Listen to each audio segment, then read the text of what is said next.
Howdy there, partners. Pull those rockers close and settle in. You just tuned to the deepest canyons of the West.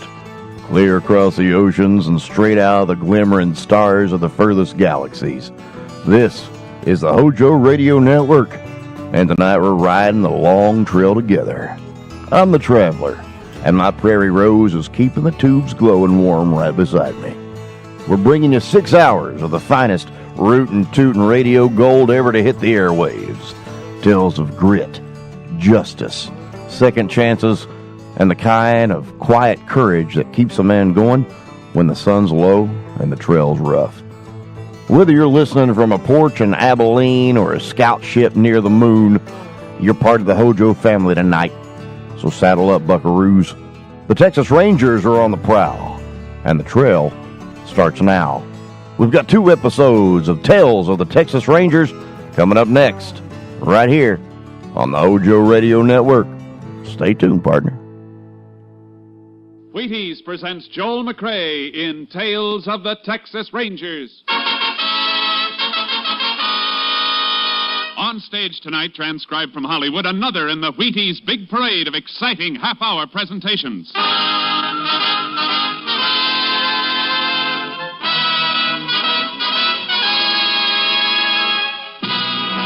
Tales of the Texas Rangers, starring Joel McRae as Ranger Pearson. Texas, more than 260,000 square miles, and 50 men who make up the most famous and oldest law enforcement body in North America.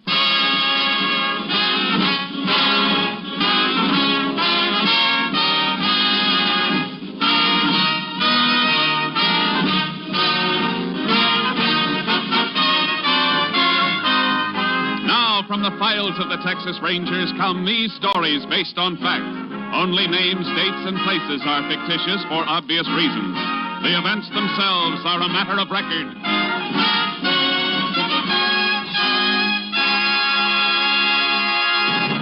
Case for tonight, the Trigger Men.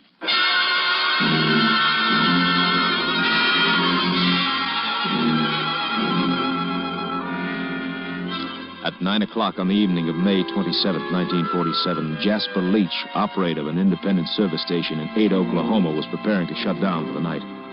Suddenly, 2 men in a green convertible pulled into the service island of his station. Close for the night, fellas. Pumps are all locked. We gotta get some gas. All-night place on the highway south, mister. Big station. You're heading that way. I don't like big stations. We're gassing up right here. I got a tire you can fix. Now, look, I told you I'm close for the night. Hey, stop the chatter, will you? You heard him, Hick. Now get moving, or I'll put a slug in you. All right, mister. I ain't arguing with a gun. He gets that pump going. Make him fill a couple extra 5-gallon cans, Pat. All right, Joe. Stop playing the party and get that flat spare out if you're so hot for action. Okay, but let's shake it up, eh? Well, come on, Hayseed. Get with the pump. Keys are in the office. Well, let's get them.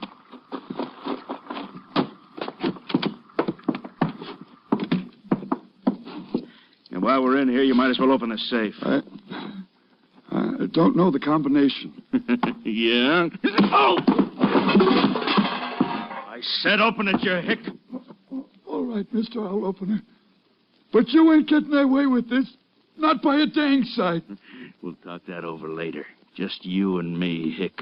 Just you and me.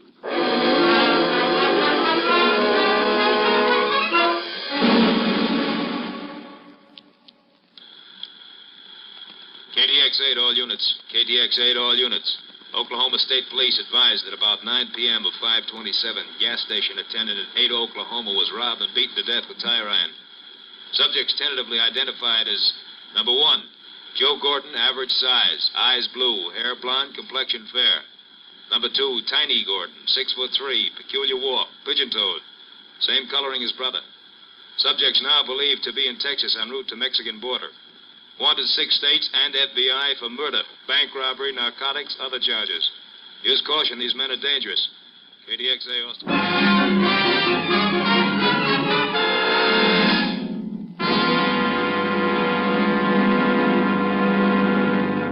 Tales of the Texas Rangers will continue in just a moment.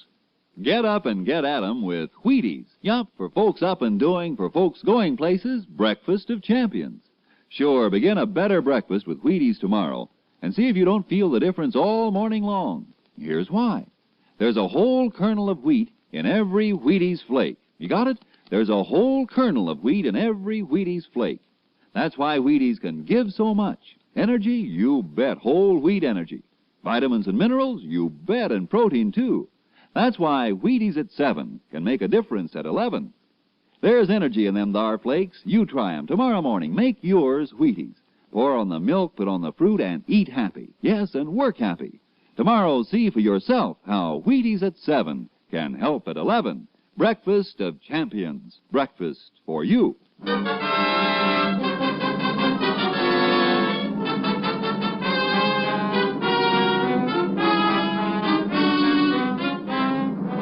There were no further signs of the Gordon brothers on the night of May 27th. But on the morning of the 28th, Captain Stinson of the Texas Rangers received a report that looked like a lead and immediately sent for Ranger Jace Pearson. You send for me, Captain? Yeah, Jace. I want you to get right over to the General Hospital in Palo Pinto County. Been a double shooting. Deputy Sheriff and his son. Where'd it happen? Near Mineral Wells, but check the hospital first. Shooting took place during the night. Rancher found the men this morning. Mineral Wells. That's on the road south from Ada, Oklahoma. You think it might have been the Gordon brothers? It smells like them. They were headed south, according to all previous reports. I figure they're making their run for the border, and they'll kill anybody who tries to stop them. Sure looks that way. The deputy never saw who gunned him, Jace. If he can talk, get all the information you can. And if it looks like the Gordons, stay with it all the way. We don't want them to get across the border. I understand. Judging by their past movements, they steal cars and dump them for new ones at regular intervals before they get too hot. So don't pin too much on any car descriptions. I won't. I'll see you later. Oh, Jace. Yeah? You get anything hot, report it by phone. If I have anything for you, I'll have the radio dispatcher tell you to call in. The men we're after might have a shortwave set. Right, Captain. One thing more, Jace. This department hasn't lost a man in a long time. Let's keep it that way. Yeah. I wouldn't want to be the one to spoil the record.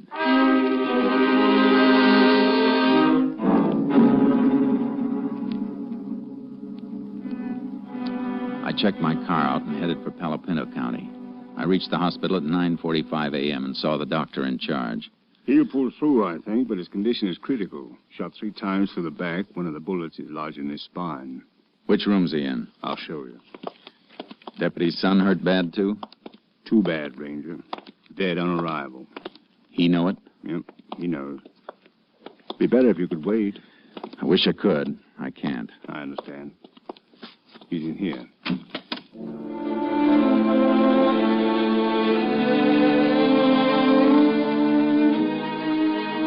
The deputy was lying on his stomach, a dazed look on his face like he was remembering something over and over, but still couldn't believe it.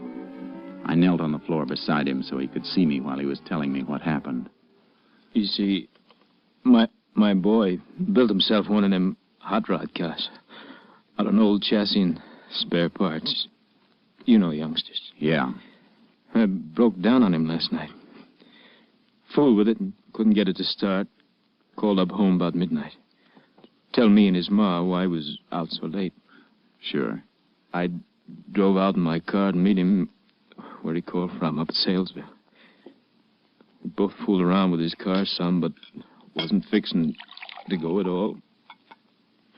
Here. Here, sip a little water through this glass straw.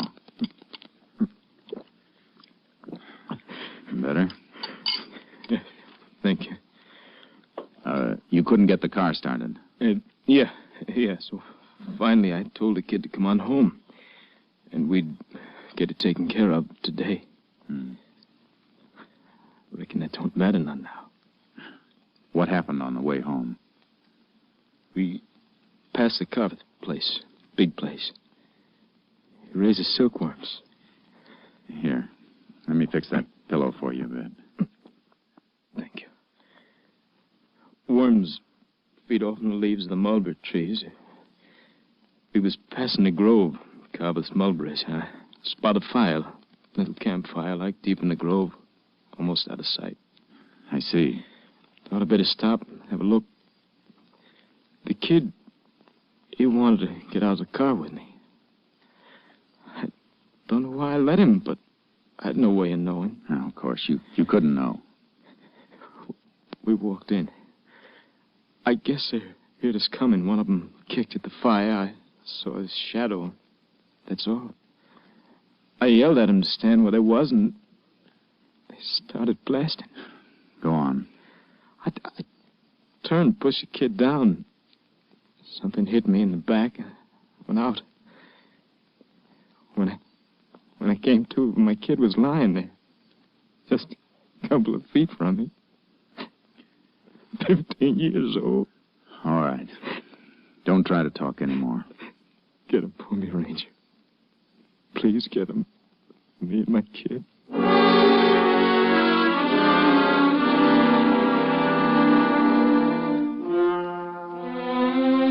I left the hospital and headed for the Carveth Ranch outside Mineral Wells. Big Jim Carveth, the owner of the place, took me into the mulberry grove where the deputy and his boy had been gunned. Well, this is the spot. Sheriff's combed it over pretty complete, though. Had their fire right over here. What are you digging out of them ashes? Fire wasn't burning long. Started it with a road map and an envelope. A little corner of the envelope not quite burned. I can just make out the stamp. Huh? It's Mexican. Maybe our lab can make out the postmark. Out of that charred hunk? Yeah. If I can slide it into this fresh envelope without breaking it up too much. You fellas sure can figure a lot from a little, I reckon. Sometimes. When they left, they went through there toward the road. How do you know that? Here's the mark where the fire was kicked. Steps from it move that way. It might have been the sheriff and his men. Not in low-heel Eastern boots. See the impressions? Oh. One set, same as yours or mine, except for the difference in boots. The other set scuffs in at the toes. Man who made those is pigeon-toed. Well, you sound like you could draw a picture of them. I could now. Let's see where these prints lead.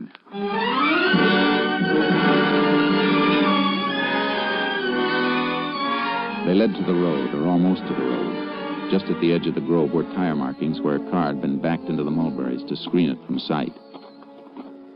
Yeah, this is it, all right. Can see where it scraped the branches. Did more than scrape them. End of this one's been torn off.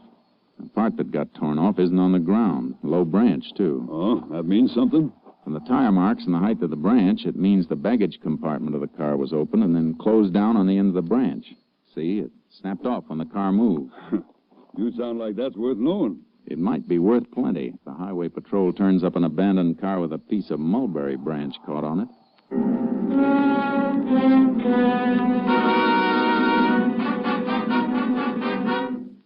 I drove back to headquarters and turned the charred envelope over to the lab. Then I went in and reported to Captain Stinson. Sounds like the Gordon brothers, all right.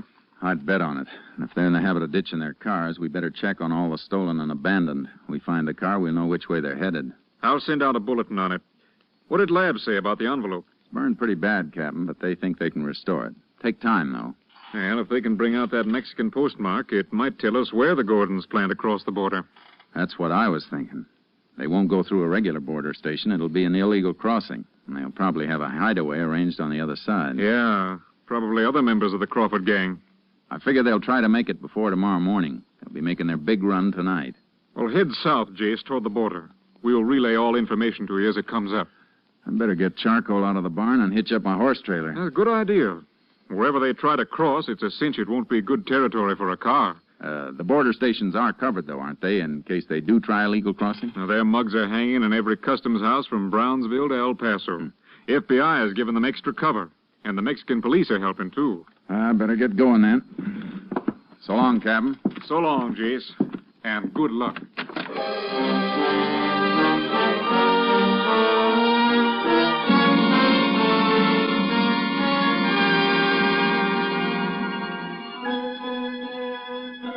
I loaded charcoal into the horse trailer and headed south, aiming for the center of the border near Valverde County so I could change my direction fast either way.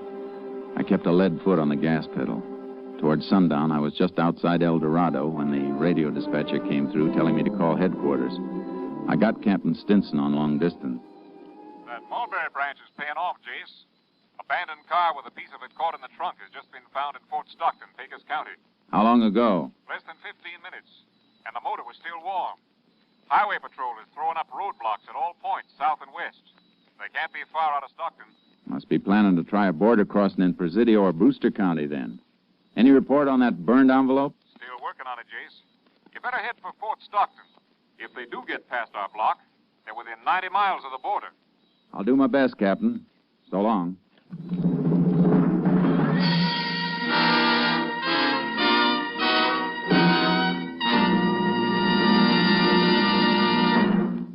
Well, it's another baseball summer with ball fans all over the country watching their favorites and baseball champions all over the major leagues eating their Wheaties. Yup, and do they eat their Wheaties? The Philadelphia Phillies, Ashburn and Ennis. The Cleveland Indians, Lemon and Boudreaux. Stan Musial of the St. Louis Cards. George Kell of the Detroit Tigers. Pee Wee Reese of the Dodgers. They're all getting their Wheaties, breakfast of champions. And you know, so are a lot of other smart people. Folks who want high-stepping energy to stride through their mornings high, wide, and handsome. They're getting Wheaties, too. Are you? Well, listen. You may not play ball for a living, but you can use Wheaties energy. You can use Wheaties vitamins, minerals, and protein. You can use breakfast of champions, too. There's a whole kernel of wheat in every Wheaties flake. A whole golden kernel rolled out flat and toasted. Yes, there's a whole kernel of wheat in every Wheaties flake. That's why Wheaties can do so much and help send you through the morning on high. That's why Wheaties at 7 can help at 11. You have some. Wheaties, the crisp way to get your whole wheat. Tomorrow morning, make yours milk and fruit and Wheaties, breakfast of champions. See for yourself how Wheaties at 7 can help at 11.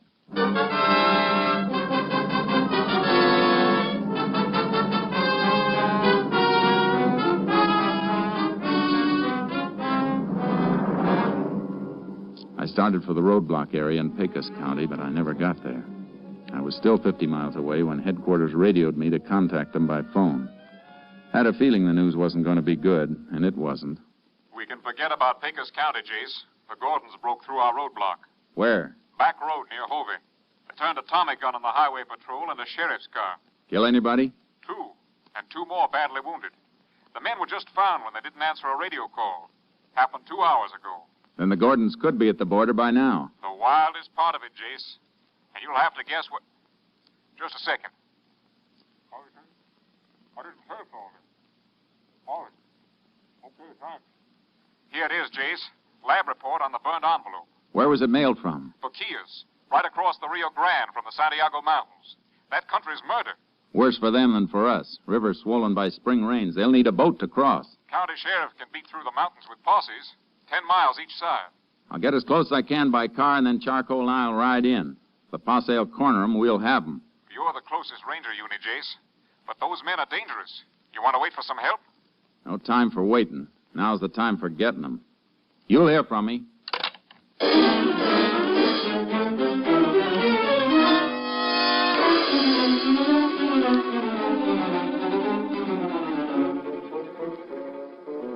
In the south of Brewster County, the world comes to an end.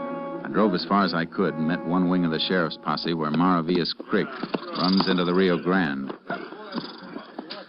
Any sign of them, Sheriff? Nope. Got men working in from the other side of the mountains, though. I'll get my horse and ride in with you a ways. Then we can split and fan out. Good. Mighty fine horse, Ranger. The best. Come on, Charcoal. Hey, which of your men knows this section best? Jaime Sanchez, I reckon. I'd like him to ride with me when we split. Oh, he'd be proud to. Sanchez! Hey, you want me for something, Sheriff? Ranger wants you to ride with him. That's good with me. Thanks, Sanchez. You got any signal arranged with the rest of your posse? 3 shots. 2 seconds between each one. Good. Well, let's ride. All right, men.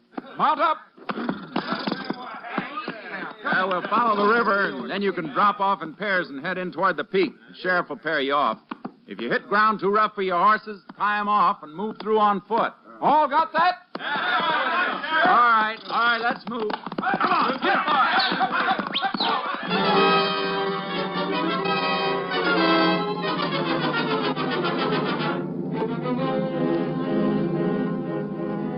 We moved along the river, closing the circle and hoping that Joe and Tiny Gordon were inside of it.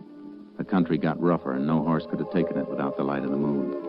posse paired off and thinned out. Finally, the sheriff and his last deputy turned off, and Sanchez and I went on alone. How far are we from Boquilla, Sanchez? About 5 miles, senor, and it will be right across the Rio. We better turn toward the peak, then. We can't go in very far in the horses. Maybe we should leave them right here. Easier to find again. You're probably right. Whoa, boy. Oh. Tie him off over here. See? There are some cabins up here in the mountains, but the men we are after wouldn't know about them. What kind of cabins? Old hunters' cabins from long ago when there was good hunting. But most of the game is gone. Nobody lives in them anymore. No, but the Gordons might know about them anyhow. You said they do not know this country. Yeah, they could have been told. They're meeting somebody in Mexico. Some of their gang might have come through here before. That's why they picked this spot. They're in such a hurry, though, I don't think they would stop. Yeah, they would if the big boy got tired. The big boy? Yeah, Tiny Gordon. He's pigeon-toed. Something wrong with his feet. He's big and heavy and carrying a lot of weight. He's going to slow down in this country. I think you're right, Ranger Pearson. He ain't got good feet. He's so damn plenty in here. The cabins in the territory we're covering? See, 2 of them. Well, let's take a look. See, the first one is right up this way to the left, about 2 miles in.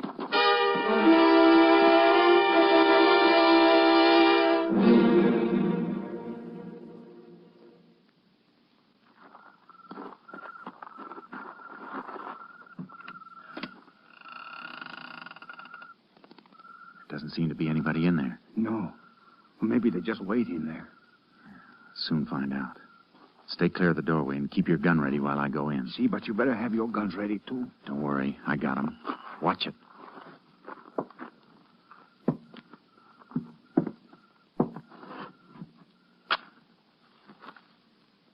Nobody here. Come in. Lamp here. I'll light it. Something wrong with the lamp, senor? No. But I don't think I'll light it after all. Use your flashlight instead. See? There. Feel the glass. The lamp chimney. It's warm, senor. Used less than half an hour ago. Could any of the posse have reached here before us? I don't see how. They all turn in further back. I mean the group working in from the other side. No, they came all the way from Hot Springs, further than where we start. That's where the sheriff's deputy went to get them. Flash your light around a little. See? Wait, turned on that chair again. See? Look. Dust wiped off it. Somebody sitting there not long ago. That scraped spot on the floor. Sat with his legs straight out. That scraping was done by his heels. See, you have a good eye. I think I'll sit down there and stretch my legs. My heels reach those marks? No, not quite so far. But why do you do that? Because I'm 6 feet tall. The man that sat in that chair is taller. Tiny Gordon is 6'3". Come on.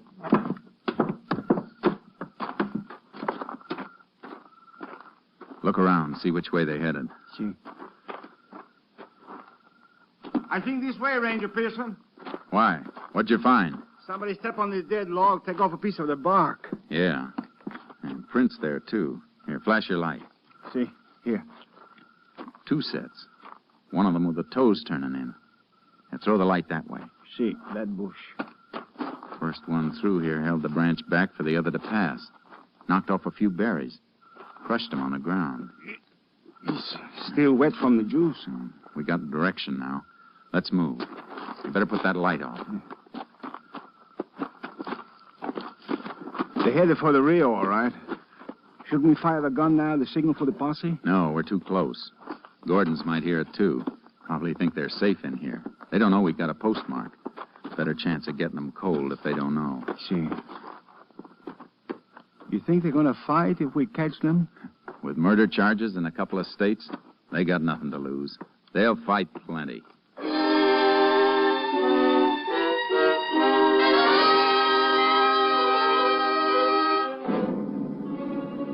They left a trail all the way, easy to follow even by moonlight.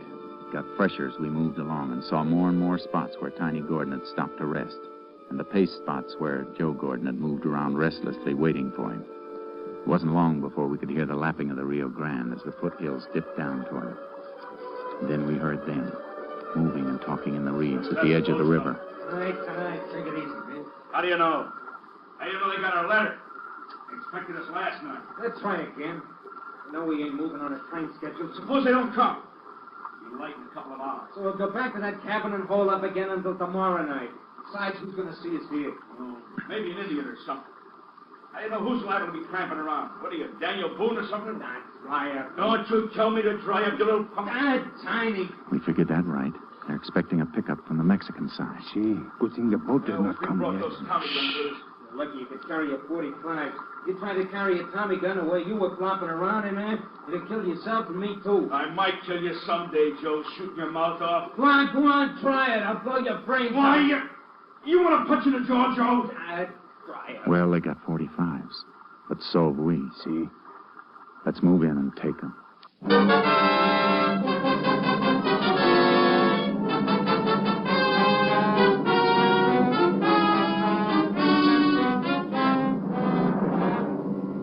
We slipped down to the edge of the reeds. I tapped Sanchez to move off about 30 yards so they'd have to come between us if they made a break away from the river. We couldn't see them in the reeds, but they couldn't see us either. Sanchez reached his position, and then I straightened up. Tiny! Joe! Who's that? Get up, Tiny. I'm a Texas Ranger. There's a posse of 20 men in the hills. You're surrounded. Will you come out? That won't do you any good. This way, Tiny. Open up, Sanchez. Don't get through here. That's a posse signal, Tiny. They'll all be heading this way. You won't be here to meet us. Wait, gun. What's the matter, Tiny? Your gun empty? Mine isn't, Captain! Hey, how'd you fellas ever kill anybody? You don't even come close. Where are you, you hicks? I'll kill all of you, you stinking hicks! I'm over here, senor! Oh, yeah? The rest of the posse will be here soon. It'll be daylight. We'll starve you out or burn you out. You're hogtied. You better give up while you can. I ain't giving up. I'll take a lot of you hicks with me. Come on, Joe. Hey, with you. Bring them this way, son. Joe! Joe! Joe! You dirty!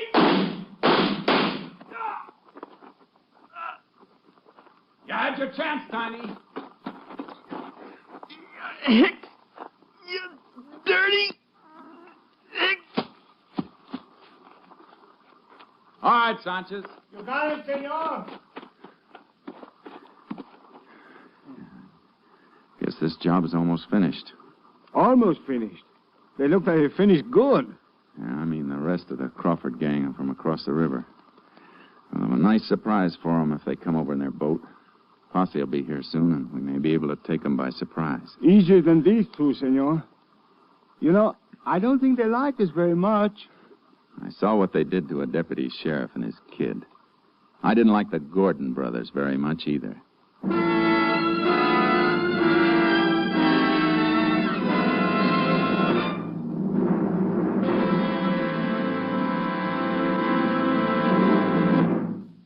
2 hours later, other members of the Crawford gang were surprised and captured without resistance when they crossed the Rio Grande to keep their rendezvous with the Gordon brothers. They were turned over to federal authorities to stand trial for their crimes.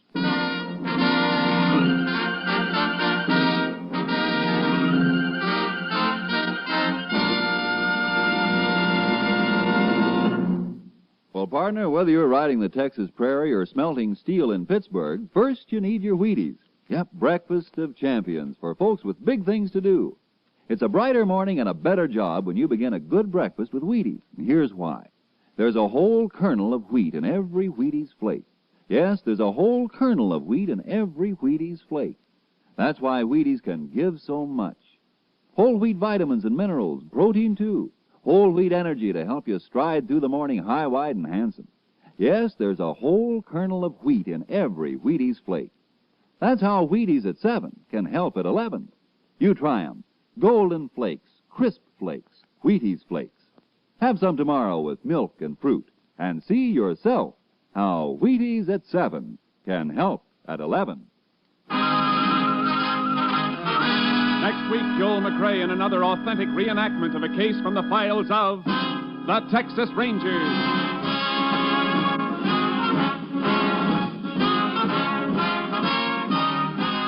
Joel Joel McCrea will soon be seen starring in the Universal International Technicolor production Saddle Trim.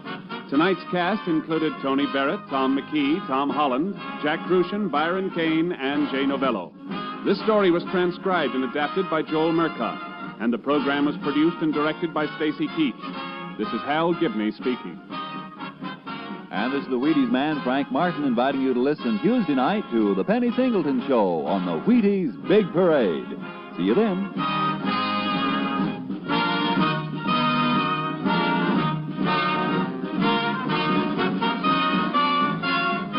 Hey, buckaroos, you stay tuned right here where you are to the HOJO Radio Network for more Tales of the Texas Rangers coming up next. Wheaties presents Joel McCrea in Tales of the Texas Rangers. On stage tonight, transcribed from Hollywood, another in the Wheaties Big Parade of exciting half-hour presentations.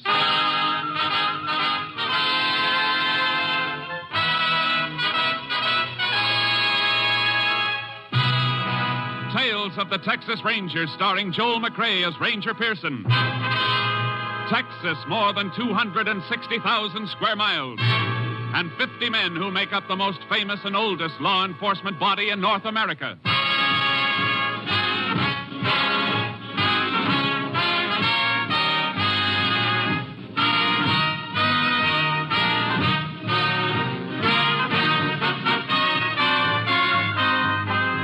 From the files of the Texas Rangers come these stories based on fact. Only names, dates, and places are fictitious for obvious reasons. The events themselves are a matter of record.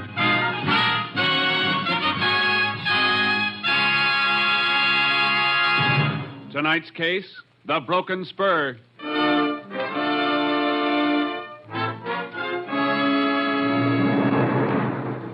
Saturday night, June 5th, 1948. The time, 10 p.m. On a small ranch 10 miles south of Cranston, Irwin County, Texas, Milton Thomas was counting a large sum of money, preparatory to locking it up for the night. As he was counting, his dog Rags appeared to be nervous. Thomas tried to quiet him. 50. Rags, stop that. You're making me count wrong. 50, 100... What in Sam Hill's the matter with you tonight? Now stop it. Quiet, Rags. Down. Who's there? Casey. What do you want, Casey? I want to talk to you. Seems to me it's awful late at night to be knocking at people's doors. Now, if it's about that All right, long... get back in the room. That gun, what are you trying to do? Get your dog back or I'll... Rags! Get back or you'll get the same thing. Rags! Get away from that dog. Give me that money. No, I won't. Don't you ask for it? No, don't take it. Shut up. Let go of my legs. No. I said let go. No. All right, then.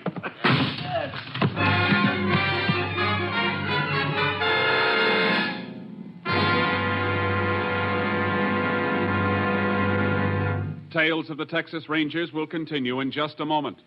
If you've got a job to do tomorrow, partner, get your Wheaties. Sure, Breakfast of Champions is for you, just like it's for Ralph Kiner, pride of the Pittsburgh Pirates. You may not play ball for a living, but whatever your job is tomorrow, you can do it better on a better breakfast. And it's a better breakfast you're starting with Wheaties. There's a whole kernel of wheat in every Wheaties flake. Yes, whole wheat, good, sound, whole wheat. Plump and ripe and bursting with vitamins and minerals and protein for your vitality, your energy, your working power. So tumble the Wheaties out of the package, pour on the milk, put on the fruit, pick up the spoon, and smile. You're eating good to be feeling good. Breakfast of Champions for people who are going places. Are you ready? Try 'em. See how Wheaties at 7 can help at 11.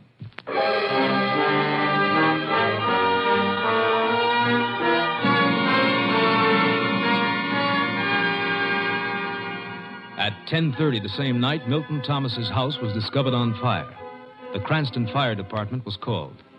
Next morning, the local sheriff, making a routine investigation, discovered the burnt remains of a broken chair next to Thomas's body. He ordered an autopsy. The results prompted him to call the Texas Rangers. Ranger Jace Pearson was assigned to the case and arrived at the scene of the fire early that afternoon. Well, howdy, Ranger. I'm Sheriff Taxon. Howdy. My name's Jace Pearson. Come on, I'll show you the house. Or what's left of it. All right, folks, step back, please. Shouldn't have all these people walking around here, Sheriff. Ruin any footprints there might be. I had my deputy here just a few minutes ago, Pearson. I sent him down to get some coffee. All right, folks, step back away from the house, all of you. Now get back to the fence, please. All burned out except for the walls, but you may find something. You said when you called you didn't think it was an accident. I've been sheriff here for 18 years, and I'll stake my reputation it wasn't. It was arson to cover murder. Based that on the autopsy? Yep. Coroner couldn't find any traces of carbon granules in the bronchial passages or lungs, and only the normal amount of carbon monoxide in the lungs.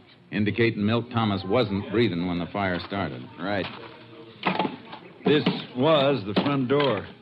Burned off the hinges and fell out. That's funny. What?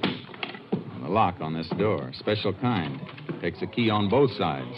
When the door is shut, you have to have a key to get out of the house as well as in. Oh, that, yeah. Milt was a funny old galoot. Had them put on both doors. The windows had trick locks, too. Why? Well, folks say he kept a lot of money in the house. Maybe just a story. This lock's still working. Let's look at the back door. Oh, here's what's left of Milt's old iron safe. Was it open like that when you found it? Yep. Empty, too. This lock's not forced or broken. Kind of hard to tell much about anything after the roof fell in. Yeah, it's a mess, all right. Same kind of lock here on the back door. It's working, too. Meaning whoever started the fire was locked in? Well, look here. Whoever it was, here's where he went out. See that window glass outside on the ground? Let's climb out and look.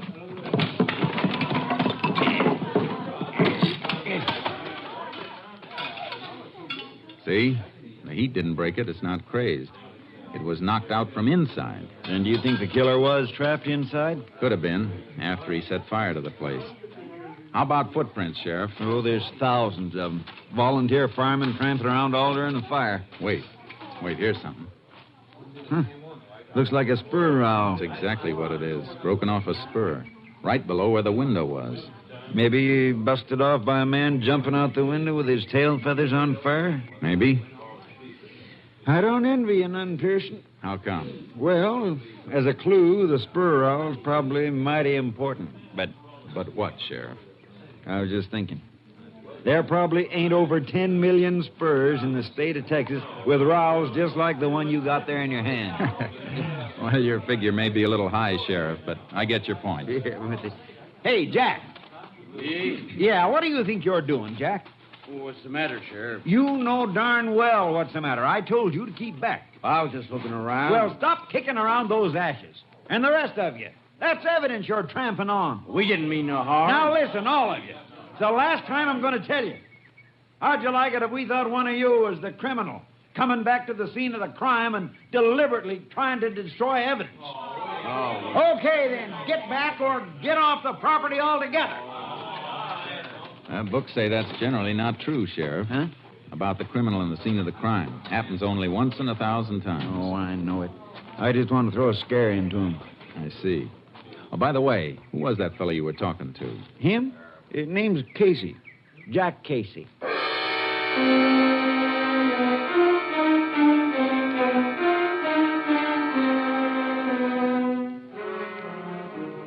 The sheriff and I went over the yard thoroughly, but any footprints the murderer might have left were trampled out by the firemen and the onlookers. Finally, some distance from the house, I found the place I was looking for. Sheriff? Huh? Come over here. What is it? Look, here's where he took off from. Hoofprints. Dug out in an awful hurry, too. And his horse tethered to this tree. Seems to me any man who had legitimate business at the house would have tied up closer. Yeah, that's logical. Well, look here. Horse chewed on the tree. Might be a cribber. We find our man, we'll likely find a horse that chews on his feed bin. See, these tracks head west toward Snake Creek. You got a horse, Sheriff? I can get one. Good. I'll get mine out of the trailer. We're going to follow those hoof prints.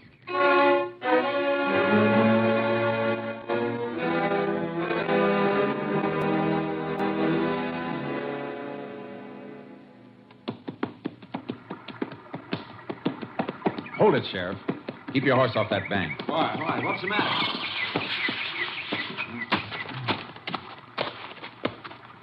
Boot prints. Good, fresh ones. Oh, I thought for a minute you'd seen a moccasin. This stream's full of cottonmouths. I'll take my kit and make some plaster molds of these prints.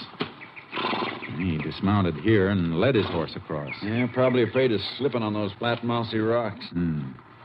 Small foot, about size 7 or 8, I'd say. Odd track pattern, too. Not likely he was toting a heavy load. Probably a fat man. Fat? Yeah, look at his tracks. Deep, even in the dry places. I make tracks as deep as those, way over 200, but I ain't exactly fat. No, you're not fat, Sheriff. But what size boot do you wear? 11 and a half. You ever see a man your height make a footprint this small? Come to think of it, I don't suppose I ever did. Oh, wait a minute. That man who was poking around the ashes back at the house. Casey, was it? Yeah, Jack Casey. What about him? He's fat. Sheriff, was he driving a car or riding? Casey was riding his old paint mare. Say, she's a cribber. Then I'm going to need a warrant. As soon as I get this mold, I'm heading for town. Sheriff, either the books are wrong, or this Casey is 1 in 1,000.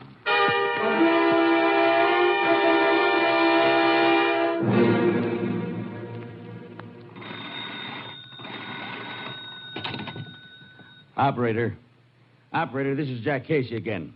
What about that call I've been trying to get through for the last hour and a half? Yeah, Money, Texas, the Delta Sawmill Company. I know it's Sunday, but somebody's bound to be. Who's that? Oh, Jack! What are you doing with that gun? Oh, it's you. Operator. Hello, operator. You said you'd call me back every 20 minutes. It was over half hour last time. Well, keep trying. Jack, who are you trying to call? And what are you doing with your shotgun? Leave me alone, Martha. Where you been since noon? You were supposed to meet me at the Tate's for dinner. I know it, but... Who's that?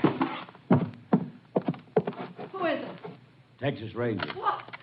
Jack, what have you done? Put that gun away. Get in the back room. You ain't fixing to shoot him, are you? If I have to. Jack, don't do it. Please, Jack, don't be... Hold it, Ranger. Stay where you are. Put that gun down, Casey. You're not coming in here. I got a warrant here says I can. And I am. Jack, put it down. Let go that barrel. Grab it, Ranger. Give me that. You all right, ma'am? Yeah, I'm all right. Shotgun's a nasty thing to carry around cocked. I'll just take this. I want to look around a little. That's your bedroom? Yeah. Come on. That paint mare outside yours? Yes, it is. Are these your boots? Mm-hmm. How'd you break this spur? Huh? Well, I didn't know it was broken. I'll take these boots along. You want me to get it, Jack? No. Isn't somebody going to answer it? Yeah, sure. Hello? What? Never mind. Cancel it. You better come along with me, Casey. What's this all about, Ranger? Where are you taking Jack? He thinks somebody killed Milt Thomas. To be exact, he thinks I did. No. You seem to know some of the answers. Some of them. Before we go, Ranger, I'd like to ask you one question. Sure. What time did this so-called murder take place? About 10 o'clock last night. 10 o'clock? Well, that's I'll when we handle this, Martha. Suppose I can prove where I was last night. We're just as anxious to prove a man innocent as guilty, Casey. Do you have any witnesses? About 300 of them. At 10 o'clock last night, I was sitting in the Cranston High School auditorium watching my niece graduate.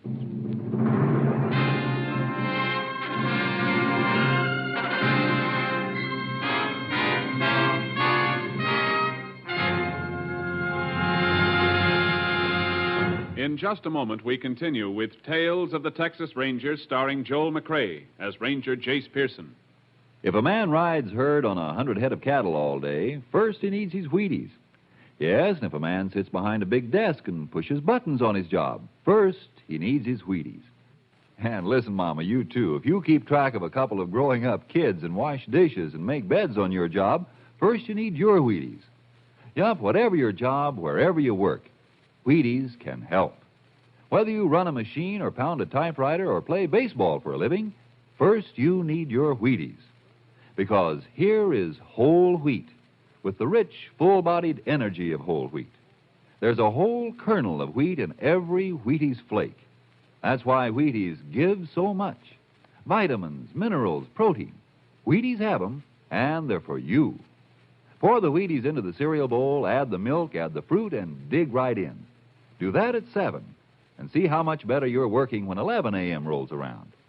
Yes, try them every morning, crisp and tempting, and see if I'm not right. See if a better breakfast with the whole wheat nourishment of Wheaties doesn't make a pleasant difference in your morning's work.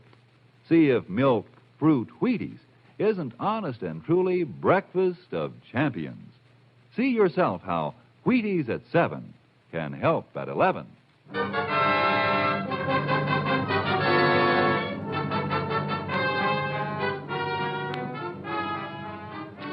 Casey stuck to the alibi that he'd been at the graduation the night before, but I already had enough evidence to take him in. While the sheriff was out asking questions around town, I tried to break down Casey's story. I tell you I was there. All right, take it easy, Casey. Let's assume for a minute you were. And how do you account for the boot prints made by your boots and found near the scene of the crime? Lots of people wear boots. Could have been anybody. I'm afraid not. You see, I made plaster casts of those prints, and the boots, the ones you admitted were yours, matched the prints to the last nail mark. Well, I've tramped around this part of the country a lot of times. They could have been old prints. These were fresh prints. Well, what about it? I don't know. All right, then. What about the rowel we found just outside Thomas' house? One broken off your spur. I don't know anything about that either. There's no point in withholding information, Casey. You know we'll find out about it sooner or later. Well, how you doing, Pearson? Casey decided to come clean? Not yet. What about the niece, Sheriff? The neighbors say she and her family left on a vacation early this morning. You know anything about that, Casey? No. Too bad. Because I've had several interesting chats. Casey, I've just talked to 4 people who were at the graduation exercises last night. 4 people who know you. And not one of them remembers seeing you there. I was at the high school last night, I tell you. Casey, the sheriff's talked to 4 people who didn't see you. Well, who did? I don't know. It was dark in the auditorium. Didn't you speak to anybody? No. Thing had already started. And... wait a minute. Yeah. I talked to one of the ushers. What was his name? Wasn't a him, it was a her. One of the high school girls. She was wearing a long pink dress. Sheriff, who's the principal of the high school? Mr. Schott. Warren Schott. All right, lock Casey up. I'm going to find out who the ushers were, and especially the little girl with the long pink dress.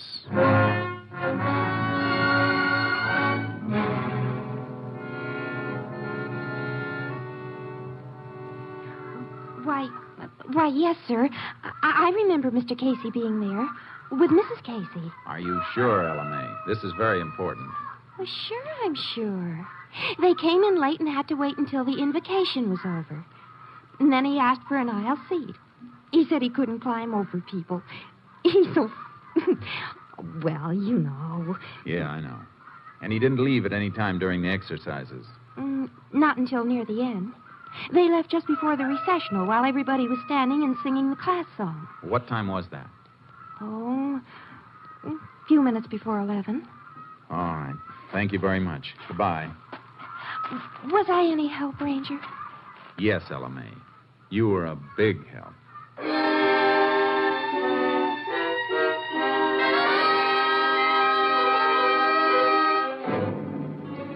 I was stuck. It looked like I was going to have to release Casey. Then I remembered something. The phone call that came in while I was out at Casey's place. The one he'd been reluctant to answer. I dropped by the Cranston telephone office. This is the call you wanted, Ranger. What was it? Mr. Jack Casey placed a call to the Delta Sawmill Company in Monee, Texas at 2:22 p.m. today. There was no answer, and when the Monee operator did get through, she called back at 3:40. But Mr. Casey had canceled it. Do you know who the call was for? Yes, sir. It was person to person to Mr. Ben Casey. Ben Casey? Mr. Jack Casey's son. Son? Well, do you know him? I used to. When? Well, we went to high school together. Some of my girlfriends and I used to go places with Ben's bunch, but my mother made me stop. She said he wasn't the kind of boy that girls should run around with. I see. And he finally left home. Couldn't get along with his stepmother. Oh, then Mrs. Casey's not his mother. Oh, no, Ranger. They used to fight. Oh. Go on. This may be very important. Well, I heard that she and Ben fought all the time, and then one day after they had a big fight, Ben packed up and left. Well, when was this? I reckon it was a couple of years ago. He went down to Moni then and got a job at that sawmill there. What does this Ben look like? He's a spitting image of his father and just as fat, too.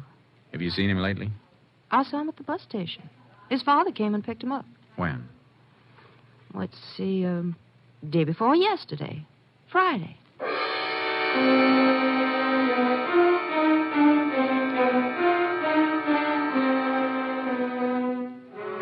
There was no doubt now why Jack Casey wasn't talking. He was protecting his own son. I put a call through to Mrs. Casey and met her at the sheriff's office. I ain't saying this because he ain't my flesh and blood, Ranger, but Ben's bad through and through. I might have knowed he was the one killed Milt Thomas. Mrs. Casey, tell me about Ben. He came in Friday, didn't he? Yeah. Come in on the bus and stayed over Saturday. He wanted to borrow money. He's always broke. Gambles. That's right, Pearson. Picked him up a couple of times for gambling. Go on, Miss Casey. Well, like I say, he wanted to borrow $50 from Jack, but Jack didn't have it. He just paid off a note to Milt Thomas, and he was kind of strapped. Oh, your husband owed Thomas money? Yes, but it was the last payment. Jack was joking about how Thomas always wanted cash money, didn't trust checks. Did Ben hear him say this? He sure did, Sheriff. And then he sulked around all day Saturday until we was getting ready to go to the commencement that night. And just before we left, he said he was going to use Jack's horse to go for a ride. At night? Yeah, seems strange to me, too. And then he asked could he borrow a pair of Jack's boots. He was wearing flat-heel shoes. They wear the same size? Oh, have, ever since I can remember. Well, anyway, we went on to the graduation, and when we got home, the mare was in the barn, still saddled, all sweaty. Looked like she'd been run almost to death. And Jack's boots were tossed on the floor, and Ben was gone. All right, Miss Casey. That's all for now, and thanks. You're welcome. Come on, Sheriff. We're going on a little trip.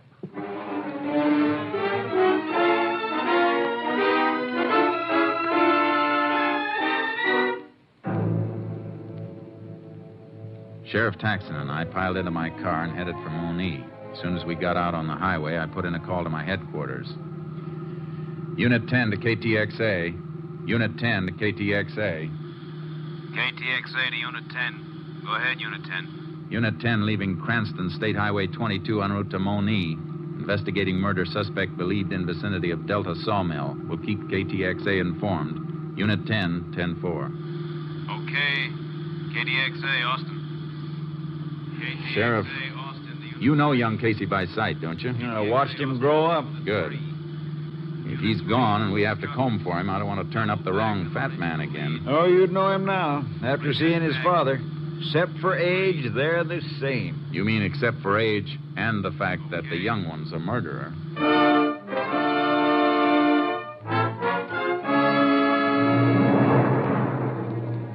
When we reached the sawmill, the moon was up. A full moon.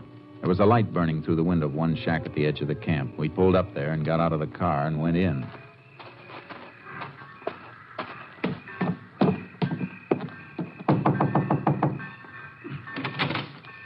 Well, howdy, Ranger, Sheriff. Hi. We're looking for a man named Casey. Ben Casey? Yeah, you're on? I don't know for sure. Sleeps in the big bunkhouse down the line. Which bunk? I'll show you if you like. Fine.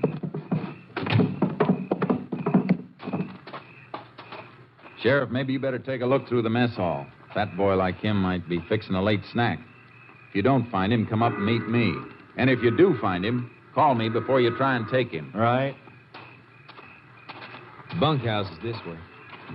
No light in the place. Well, some of the boys was going into town for a moonlight dance. Don't know if Ben went with them or not. Has he been packing any money that you know of? Well, yeah, come to think of it, he had quite a bit. Said he hit it lucky in a dice game and that... Well, he did get it in a dice game, didn't he? If he did, The other fella never got a chance to roll them. Oh? Here we are.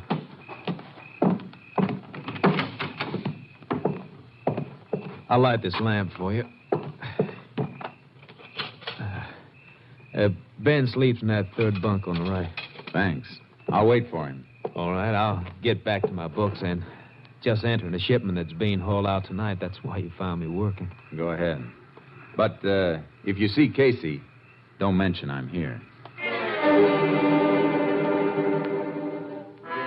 The foreman went back to his shack, and I ripped Ben Casey's bunk apart. There was nothing in the bunk or the covering. I dragged a footlocker out from underneath and was bending over it when... Go on, Ranger. Up with it, and don't turn around. They're up.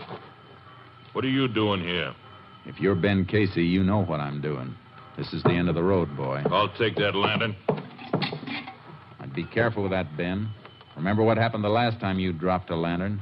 You're pretty smart, ain't you, mister? But I'm smart, too. Here's a present for you.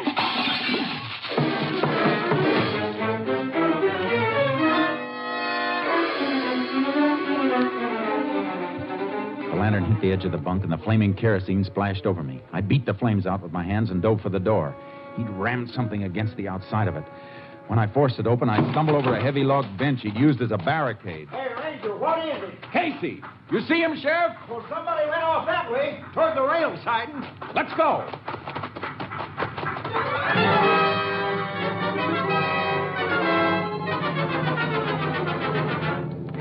We spotted him swinging up the side of a flat car as the train hit the main line and started to roll. We grabbed onto one of the last cars and scrambled to the top and started to work our way forward. There he is. About 5 cars ahead. I can't see him. Kerosene scorched my eyes. He can see us, all right, and shoot. Drop flat. We'll crawl up on him. He can't go any farther than the length of the train. There he goes. He's jumping. I see him. I'm going after him. Well, I'm coming with you. He's breaking from the wheel.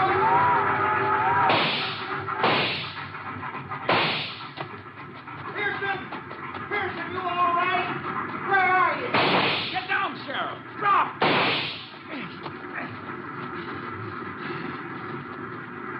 Can you see him? No, but he's close. About 10 yards in, not moving. Keep low. We're silhouetted good against this clearing. What you doing, Pearson? Taking off my jacket. See if you can find a stick about 5 feet long. Well, here's a dead branch. This do? Fine. Give it to me. What you fixing to do? I'm going to put this branch through my coat sleeves like this. Here. When I tell you, hold it up. I get it. Something for him to shoot at, huh? Right. I'll fire at his gun flash. All right, Casey. Come out with your hands up. This is your last chance, Casey. Okay, Sheriff. Lift the coat. You got him. Come on. Don't shoot, Ranger. Don't kill me. Oh, please give me a chance. Like you gave Milt Thomas? It was a short train ride, Casey, but I got a hunch you'll get a longer one soon. Come on.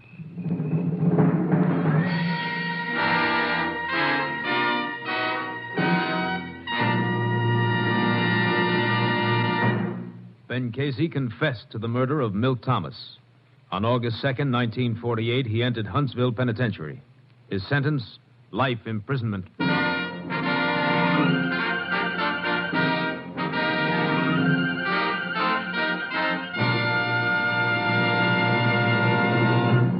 Joe McRae, that was a great show tonight. Wheaties and I are proud of you. Thank you, Frank. I like to please the customers. Well, now, so do I. Take Wheaties, for instance. Frank, are you going to say that Wheaties taste good? Well, yes, I was going to touch on that. And are you going to say that Wheaties are good for people? Yes, I was going to say just that. Anything else? Well, no, I guess that just about covers it, Joel, except... Except telling people to get some. That's it. How'd you know? Well, that's easy, Frank. I'm a Wheaties eater myself. You hear that, folks? You, too, can be a Wheaties eater. As early as tomorrow morning. Breakfast of champions, you know. Get some. Next week, Joel McRae in another authentic reenactment of a case from the files of the Texas Rangers. This story was transcribed and adapted by David Bruce and was produced and directed by Stacy Keach.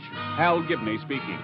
And this is the Wheaties man, Frank Martin, inviting you to listen Monday night to Frank Lovejoy and Night Beat on the Wheaties Big Parade. See you then.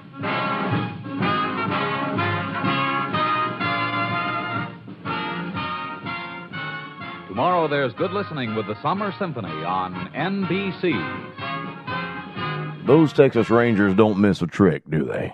Whether it's a trigger man hiding in the bush or a broken spur left behind as a clue, justice on the HOJO Radio Network always finds its mark. But the frontier's a big place, and sometimes the law has to hold the line from behind heavy gates in the high timber.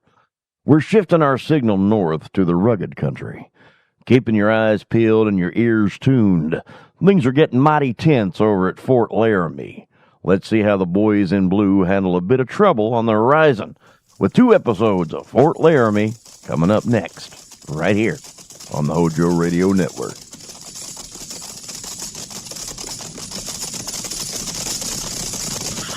Company, charge!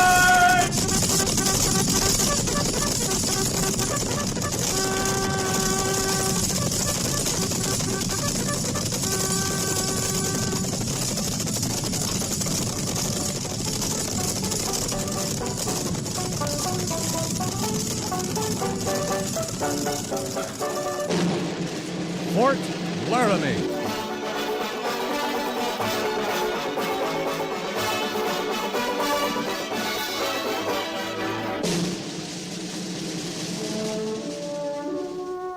Fort Laramie, starring Raymond Burr as Captain Lee Quince. Specially transcribed tales of the dark and tragic ground of the wild frontier. The saga of fighting men who rode the rim of empire. And the dramatic story of Lee Quince, Captain of Cavalry.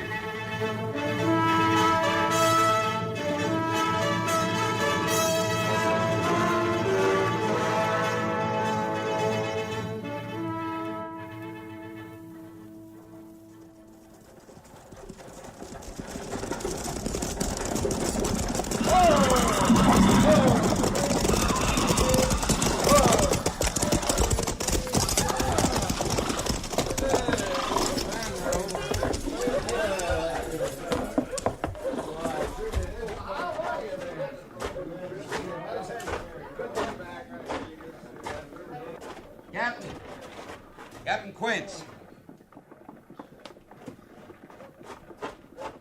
Sergeant Gorse, how are you? Oh, it's sure good to see you, Captain. You look kind of funny, though. What do you mean? Well, them clothes, mufti. I ain't used to you out of uniform. I'll be back in uniform at midnight tonight, Sergeant. We'll stay in town till then. And you can buy me a drink. Me? I thought you was going to get rich in St. Louis. Did I say that? Well, you talked about nothing else before your leave come through. Just proves you shouldn't believe everything you hear, Sergeant. Yes, sir. I'll try to remember that. See that you do.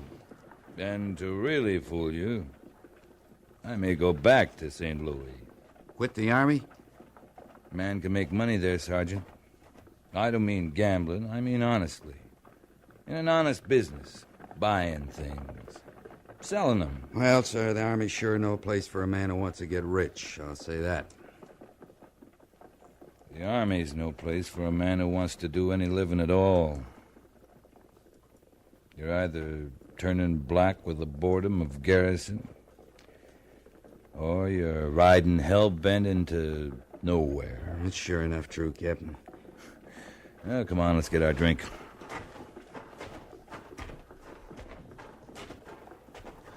How's B Company, Sergeant? Company's fine, sir. Major Daggett's going to be mighty glad to see you back at Fort Laramie. He isn't going to see me till midnight. He'll be waiting up. Send me into town to tell you. Oh? Something wrong? Yes, sir. Well, what? Arapahoes. They've been raiding for horses. Massacred a whole family over in the basin about 10 days ago. You mean they jumped the reservation? Not the whole tribe. Just a few of them, I guess. Mr. Seibert's took B Company out last week, but he didn't have any luck. Why not? I don't know, Captain. I wasn't with him. What? I've been on sick list till 2 days ago. Sick list? You? Yes, sir. Pack mule kicked me in the belly. Oh. Well, a little whiskey will cure that, Sergeant. Well, here we are. Mr. Seibert's is feeling mighty bad about it. Your belly? Like I said, it's good to have you back, Captain. Bottle of rye and 2 glasses. Coming up. The Army. Hey, Moylan, look at what came in. What's his trouble? 8 soldiers, I guess. Like a lot of people. Since Richmond. Yeah, too much war, maybe. I guess everybody'd like to forget it now. We'd all like to forget it. There's a war still going on. You're right, sir. Who do they think stands between them and all the hostiles out there waiting to hack them to pieces? Who does all their dirty work for them? It isn't like people to be grateful for any favors, Sergeant. No, sir, I guess not. When I think of the troops aching for home while they sweat and freeze and spill their blood all over the frontier for 50 cents a day, it makes me mad. Tell me about St. Louis, Captain. Here's your liquor, gentlemen. Hey, you! Hold it! You know them, Sergeant? No, sir.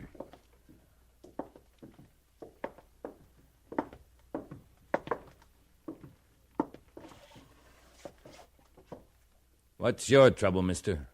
My name ain't Mister. It's Rudio. I ain't talking to you. I'm talking to the soldier. I'm with the soldier. You stay out of this. You know what's good for you. You tell him, Moylan. What do you want from me? I never saw you before. Yeah. You won't want to see us again after we're through with you. What's this all about? We don't like soldiers drinking where we drink, mister.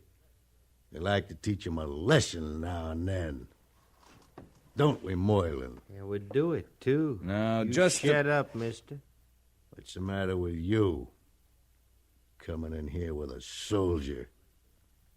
Gonna drink with him, too. Rudio, I just guess that he ain't no better than no soldier himself. Just scum floating with scum. That's what I call it. Well? Okay. Sergeant Gorse? Yes, sir. You can have Moylan there. Thank you, sir. Move out.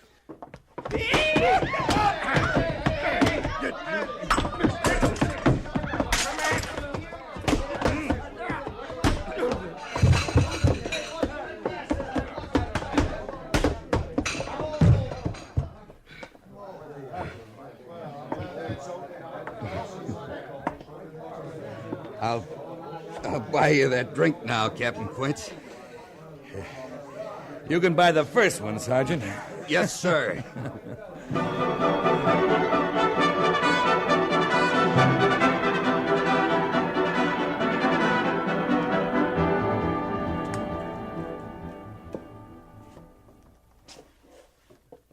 You're half an hour late, Captain Quince. I was on the post at midnight, Major.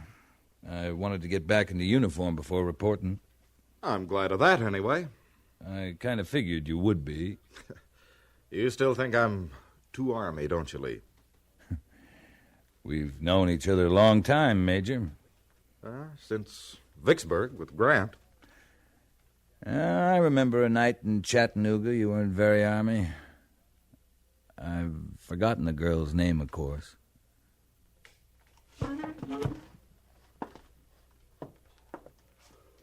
Captain Quince, I trust Sergeant Gorse told you about the Arapaho trouble. Yeah.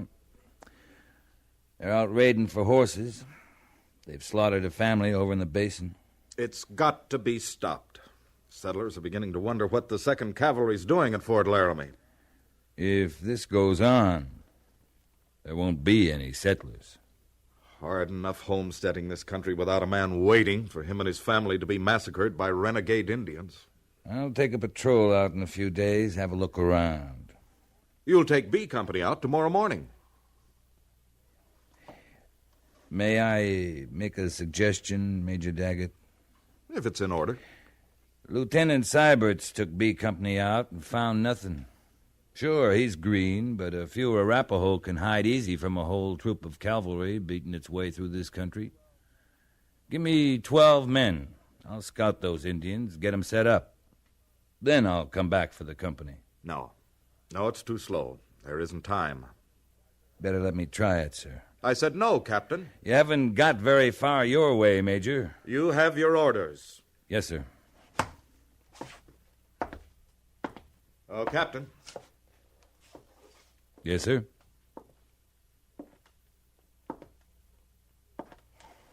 I heard you and Sergeant Gorse were in a brawl earlier this evening in town.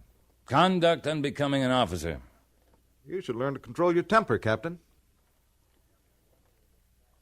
I wonder what family the Arapahoes are putting the knife to tonight, Major Daggett. Should never start this sort of thing with you. Take your patrol.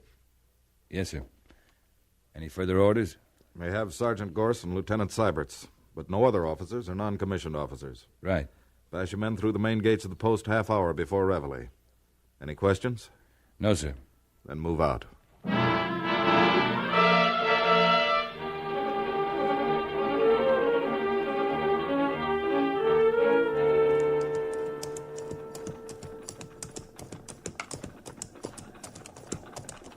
There's a cabin just over this rise, Captain Quince.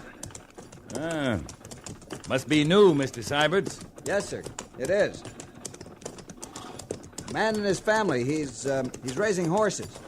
A man's a fool. There's just as good land a day's ride from the fort. You're right, sir. Am I, Mr. Seiberts?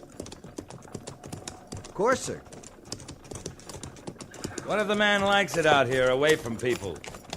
That make him a fool? No, sir.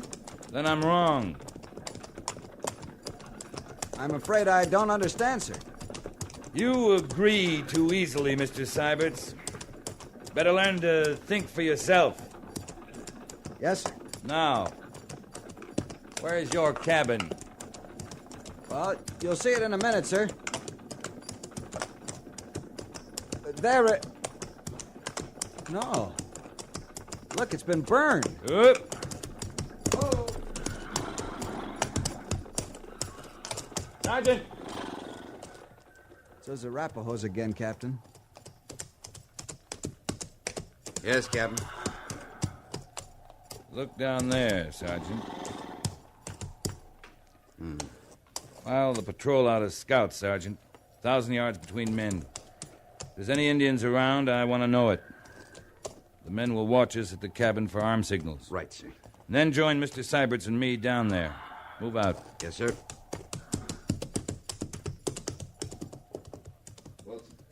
Follow me, Mr. Seiberts.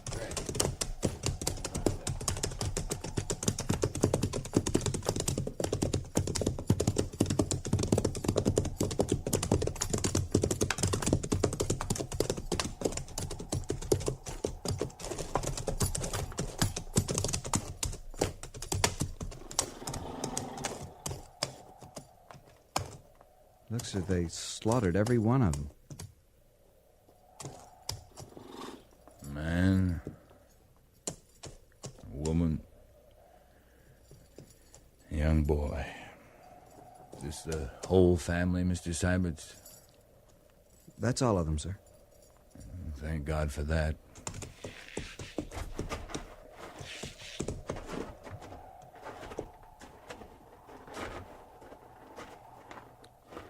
Every one of them scalped. Even the boy. At least they weren't tortured. No, sir.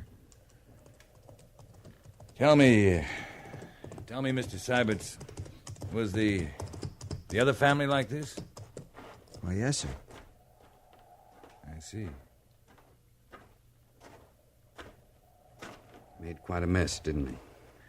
Take a good look, Sergeant. How many horses did this man have, Mr. Seiberts? About 10, as I remember, sir.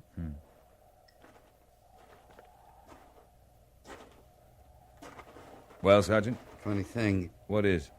Well, Captain, I don't know how them Arapahoes could have surprised him so fast. What makes you think they did? Not many arrows around. the men had a chance to put up any fight at all, there'd be a lot of arrows. Is that all? Yes, sir. You sure? Well, yes, sir. Sergeant Gorse, I excuse Mr. Syberts because of his lack of experience. But you're a disgrace to the cavalry. Ought to clean your sleeve and send you back to stable detail. Yes, sir. Don't stand there, Gabbin. Use your eyes. I'm looking. Look harder.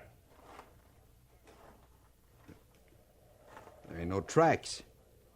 No tracks? Somebody dragged him out with a blanket. Somebody? Why do you say somebody, Sergeant? I don't know, sir. There's something wrong here. Look, how old's that boy, Sergeant? Maybe 12, 13. Old enough to be a brave in a couple of years if he was an Indian? Yes, sir. Don't Arapahoes usually keep a boy that age and try to make a warrior out of him? They always do. Now, wait. Them tracks, they wouldn't hide their tracks. No, they wouldn't. Captain. Yeah? Now I know why you got so mad. I'm pretty mad myself. Took you long enough. Mr. Syberts. Yes, sir? A man wearing moccasins doesn't care about his tracks. He's got nothing to hide. Wasn't Arapahoes did this. Wasn't Indians at all. It was white men.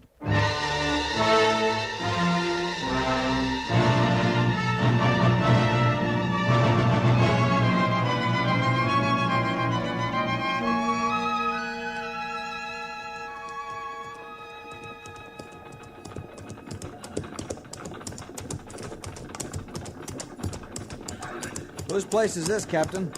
Oh, Jake Steele and his wife. Their daughter lives with them. Shouldn't their daughter live with them, sir? Ollie's 19, going on 20. She had some schooling back east. You mean she should be married now? This country needs women, Mr. Syberts, but it doesn't need single women. Yes, sir. Patrol! Up!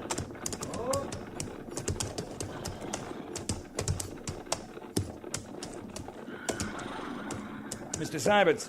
Yes, sir? Dismount and unsaddle. Dry the horses. Turn them into the corral yonder. Cache the saddles over in that brush so they can't be seen. All other equipment the men will keep. Yes, sir. 2 men will stand by for escort duty. Move out. Yes, sir.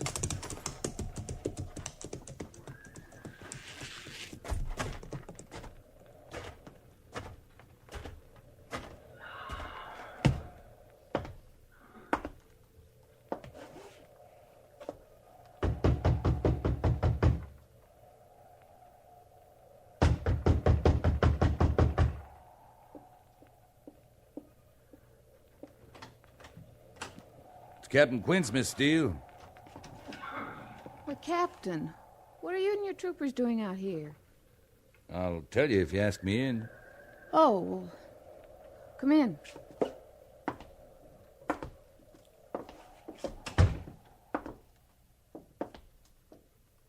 Where's your family?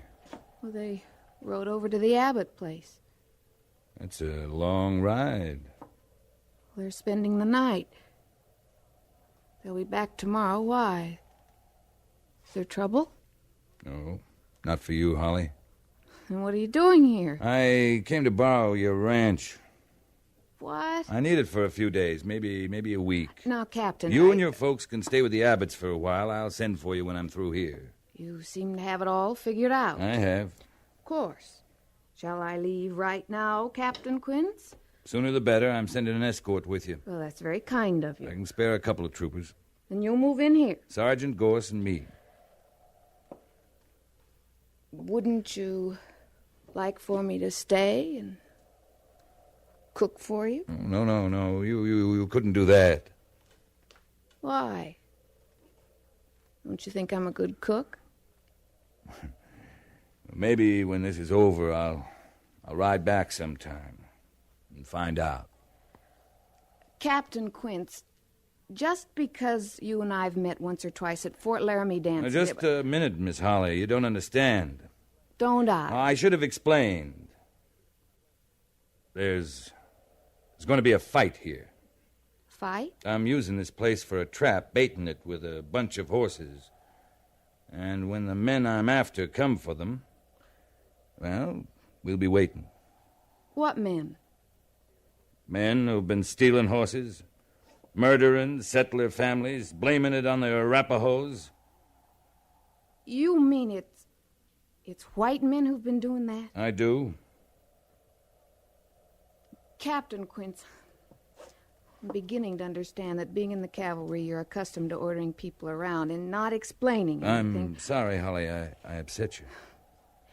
Now, if you'll wait outside while I get some things together, I'll ride up to the Abbotts with that escort you promised me. Good. Oh, Captain. Yes? I hope you have a chance someday to find out about my cooking.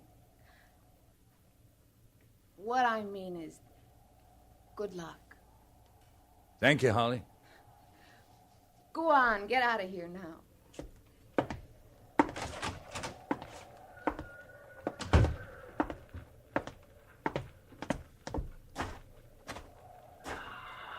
Well, it took me that long to do something. I'd get busted to a private. You can still get busted, Sergeant. Yes, sir. Mr. Seiberts. Right here, Captain. You'll take over the patrol, Mr. Seiberts. I want you to spot the men in a complete circle around this place, half a mile out. They're to dig in. And when they think they're hidden, I'm going to ride that circle. I understand, sir. Heaven help any trooper I can see. Yes, sir. They're to let those men through. But when they hear gunfire from the cabin here, they're to kill anything that tries to get back out. Any questions? No, sir. Move out. Yes, sir.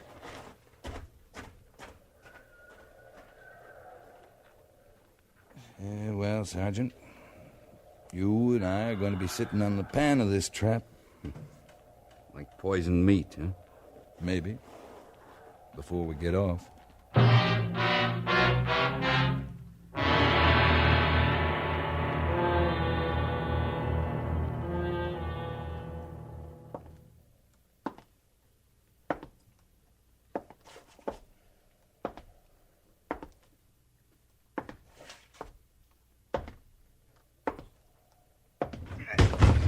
You have to do that, Sergeant. I didn't join the army to be locked up in this coop for 3 days. Maybe you'd rather be sitting outside with the real men, half buried, afraid to move, with nothing but a canteen of water and a handful of jerky. And no smokes? And no smokes.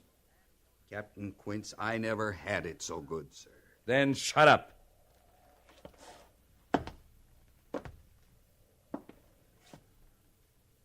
Dark out already? Good.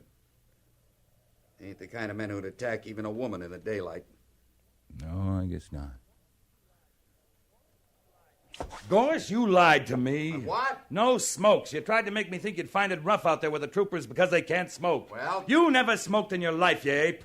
Not with that quid of tobacco in your jaw day and night. What are you trying to give me? You need action too, Captain. Bad as I do. Yeah, I do. 3 days of this is worse than a winter in garrison. You go to St. Louis, I'm going with you. That easy money... Shh, wait. Come here. What is it? Horses. Listen. We got him, Captain. We got him. Okay. Move fast. Get out the back window. Come up the off side of the cabin. But don't shoot till I get at least one of them inside here. Yes, sir. Good hunting, Captain. Same to you, Sergeant.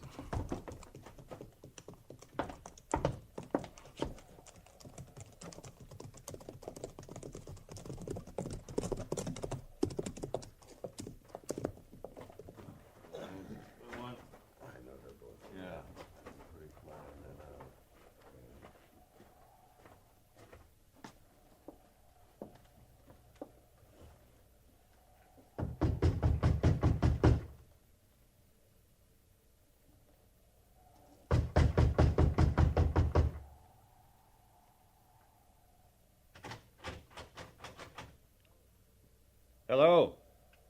Hello there. Come on, open up. We want to have a little talk with you. Look out, Jim. You'll have a gun.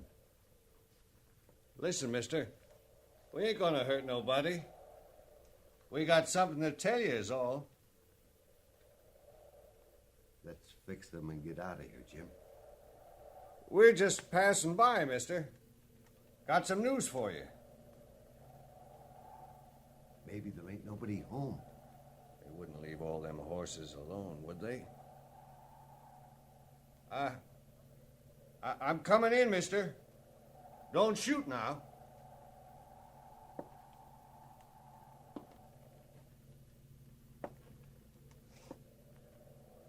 Have your daughter light the lamp, mister. Then we can talk.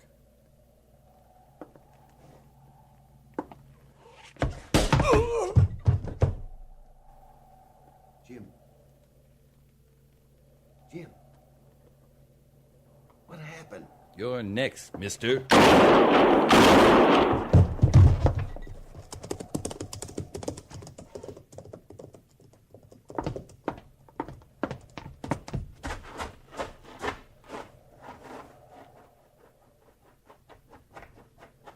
You okay, Sergeant? Yes, sir. Well, we got two of them anyway. I didn't realize there were more than that. He was holding their horses. Well, the troopers will take care of him. They deserve a little action, too. They sure do. Who are they, do you know? Strangers. One inside dead? I didn't kill him. What? You took an awful chance, Captain. It'll be worth it. Maybe we can find out what they did with all the horses they've stolen. Maybe we can take them back. Yes, sir. But, well, there's two families won't never get theirs. Hear that, Captain? Mission accomplished. No more women and kids dying hard. Feels kind of good, don't it, Captain? Don't it? Sergeant? Yes, sir? Feels a whole lot better than making money in St. Louis.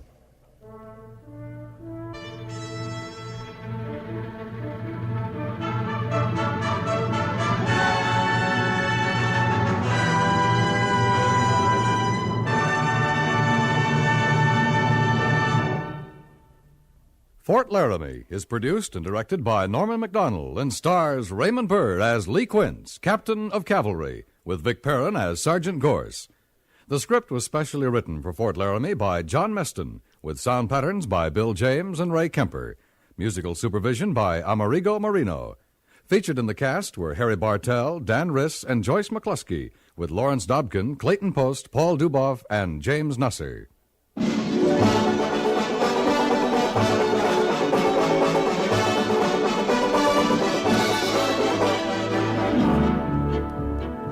Old Man Trouble takes it on the chin 5 nights a week when Bing begins to sing, which is just dandy for everybody else who's listening in. Since Old Man Trouble has no great charm to speak of, and since Bing Crosby has an ear for melody, a cheery disposition, and many other charms as well, folks naturally prefer to spend their time with Bing. For good company and easygoing songs, hear The Bing Crosby Show Monday through Friday nights over most of these same stations.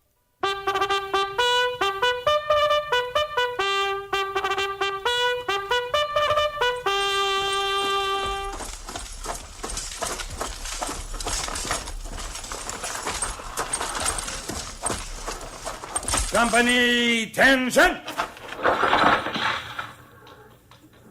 Dismiss!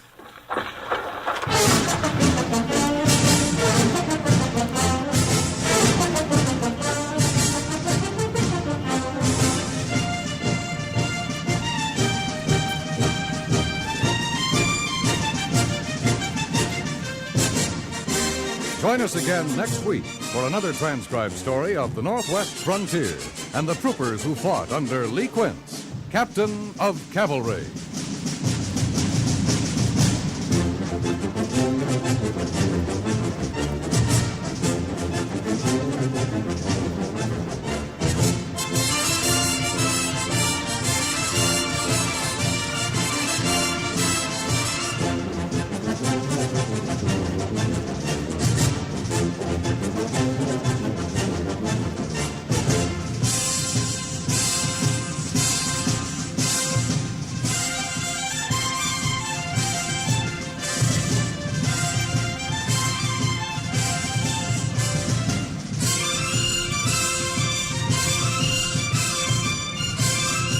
Hey, stay tuned right here for another episode of Fort Laramie, right here on the HOJO Radio Network. Coming up next.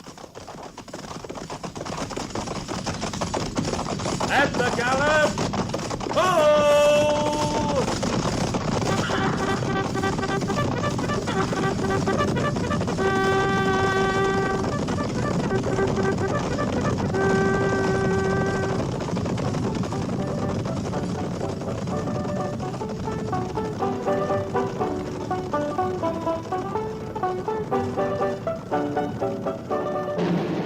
Fort Laramie.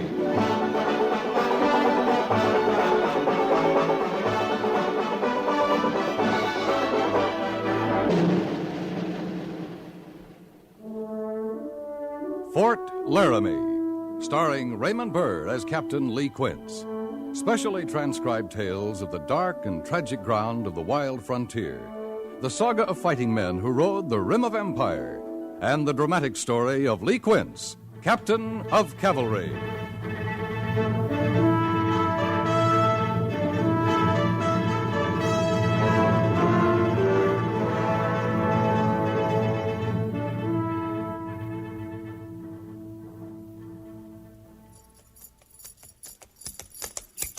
Dismount and unsaddle. Pin grazing water. Dismount and unsaddle. Pin grazing water. You there, Boatwright. You unbit that mount before you graze him this time. Sure, Sergeant. I was just going to. Well, do it then. You... Dismount and unsaddle. Pin grazing water. We could make camp here, Boatwright. There's water. Yeah, we could go hunting and fishing, too, Vickers. Maybe bake some bread. If you don't like the Army, why didn't you stay in Louisville? I was starving there, too. But at least in Louisville, I didn't have no Indians after my scalp. You afraid of Indians, Boatwright? Afraid? Come here. I'm going to tell you something. What? I'm going to get me an Indian. What you talking about, Boatwright? I'm going to get me an Indian, I said. I got to get me one. Why? Then I won't be scared no more. All right, you go get the Indian. I'd rather stay scared. Hey, give me a chaw of your tobacco. Here. But bite easy on it. It's all there is to payday. Payday. Army's got 2/3 of my pay for the next 3 years. Well, at 50 cents a day, that don't amount to such a whole lot, Boatwright. You sure think funny, Vickers. At least you ain't in the stockade. You ought to be grateful for that. I should, huh? The reason I ain't in the stockade is because Captain Quince needs me out here. B Company's supposed to have 83 privates, full strength. I swear we're down to 60. We are. That's what I'm saying. So Captain Quince needs me worse than I need him. Where'd he go, anyway? Oh, you make a fine scout. You don't even see where your own company commander rode off to. It ain't none of my business where he goes. You know what you are? You're a dumb trooper. Somebody says, sit down, you sit down. Somebody says, stand up, you stand up. Somebody says, here's your home, you start taking off your shoes. You're getting riled again, Boatwright. Captain Quince rode up to that knoll over there looking for Lieutenant Sybert's patrol. I don't see him. He come back 5 minutes ago. He's walking down the line behind you right now. Oh. Looks tired, don't he? Commanding a company that's got stockade soldiers like you'd make anybody tired, Boatwright. Now, you watch your mouth. Oh, can't you take a ribbon? Hello, Captain. How do you like the open air, Boatwright? Fine, Captain. I need a good ride. No complaints, then? No, sir. None at all. I like it fine out here. You better like it. Yes, sir. Sure beats sitting around the stockade. When you're in the stockade, you just sit around, Boatwright? No, sir. But at least I didn't ride no horse out after wild Indians with a understrength troop. You don't fool me, Boatwright. You'll never make a garrison soldier. That's why I'm proud to be with you, Captain. When we return to Fort Laramie, you go back into the stockade. You know that. I always said I liked the Army, Captain. Lieutenant Sybert's reporting, sir. What'd you find, Mr. Syberts? Well, sir, we rode over there where the smoke was. And? It was a homestead, Captain. Fired by the Sioux. Did they leave anybody there, Mr. Syberts? Man's still alive, sir. Corporal Mercer's with him. But the woman and the little girl, they're dead. I see. What does the man say? Nothing, sir. He's got no tongue. Take charge of the troop, Mr. Syberts. Sergeant Gorse and I'll ride over there. Yes, sir. And, Captain, take a look at this. That's a Henry rifle, Mr. Syberts, latest model. If the Indians had gotten their hands on guns like that, why, we're in bad trouble.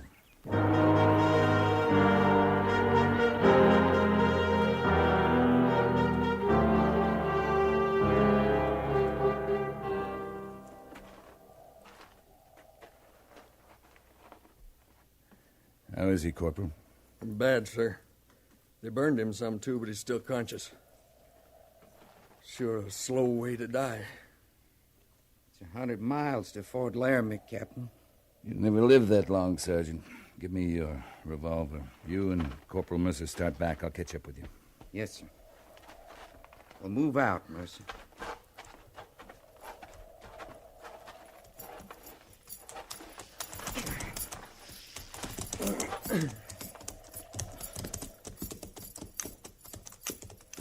Think we'll go after them Sioux, Gorse? I'm a first sergeant, not a captain. Well, I know, but you and Quince run this company. He's Captain Quince to you, Mercer. Oh, sure. And he runs this company. For sure.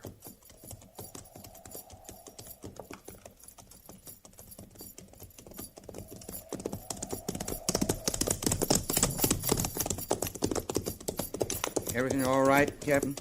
Everything's all right, Sergeant. Hey, what was that? You shut up and keep riding, Corporal. You don't have to get so hard-nosed about it. Shut up, I said. Sure. Sergeant? Yes, sir. When we get back, fall in a burial party. Yes, sir. And see that those graves are cairned. Yes, sir. And one other thing, Sergeant. Don't forget to pick up your revolver. That homesteader doesn't need it anymore.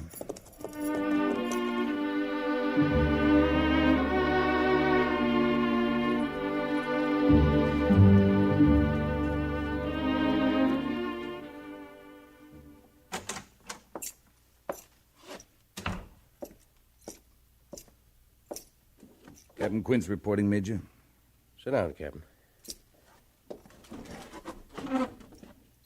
I know you're mad because I ordered you back from chasing those Sioux last week, Lee, but... You didn't see what they did to that Homestead family. I've seen their work before. There'll be more of it if we don't stop them.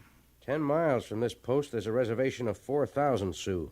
An uprising there'd be far more serious than your little band that's marauding under Yellowknife. You have enough troops to patrol the reservation and still secure Fort Laramie here. Give me just half of B Company and I'll run down Yellowknife and his renegades. My orders are to keep a constant watch on the reservation to secure Fort Laramie with all remaining troops. Yellowknife is being supplied with rifles, Henry 44s. I know that. Those are repeating rifles, Major. I've reported that to Washington, Captain. Whoever's smuggling those rifles has got to be stopped or every brave on the reservation will join Yellowknife in spite of your patrols. I've received no change of orders, Captain. We can't afford to wait, sir. Give me Sergeant Gorse and 3 men, and I'll find that gun runner. We'll leave tonight, Major. You'll not leave. That a direct order? It is. Then, with the Major's permission...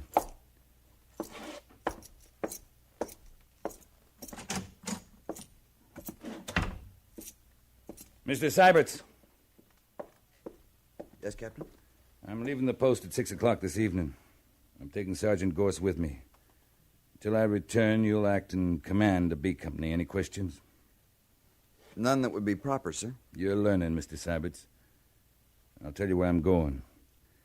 There's a chief out on the reservation, an old friend of mine, Wild Dog. He's about 80, and he's pretty smart. You're going to have a talk with him? That's right. If you'll excuse me, sir. Well, isn't it pretty dangerous walking right in among all those Sioux? We'll try to reach Wild Dog before anything happens. But, Captain... That's all, Mr. Syberts. Yes, sir.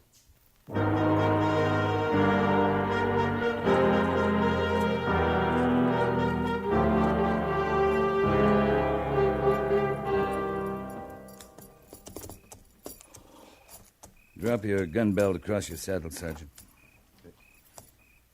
You mean that, Captain? A revolver wouldn't do you much good if these Sioux decide they want us. We're safer unarmed. All right, sir.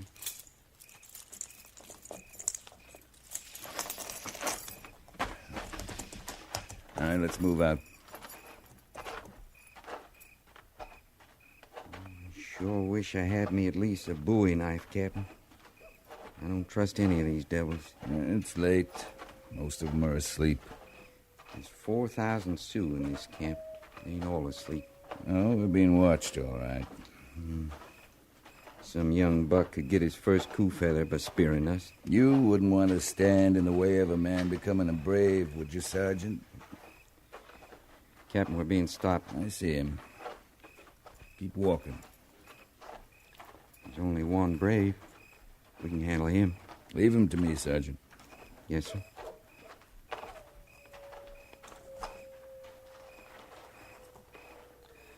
Oni oya. Diale, wild dog nya. Ishle ai. Ilya, zo valya. Hayazo. Let's move, Sergeant. But keep an eye on him. He's still standing there, sir. I told him I'm a friend of Wild Dog's. Luckily, he's from the same clan, White Fox. There it is. See that medicine pool over there? With a white skin on it? That's Wild Dog's lodge.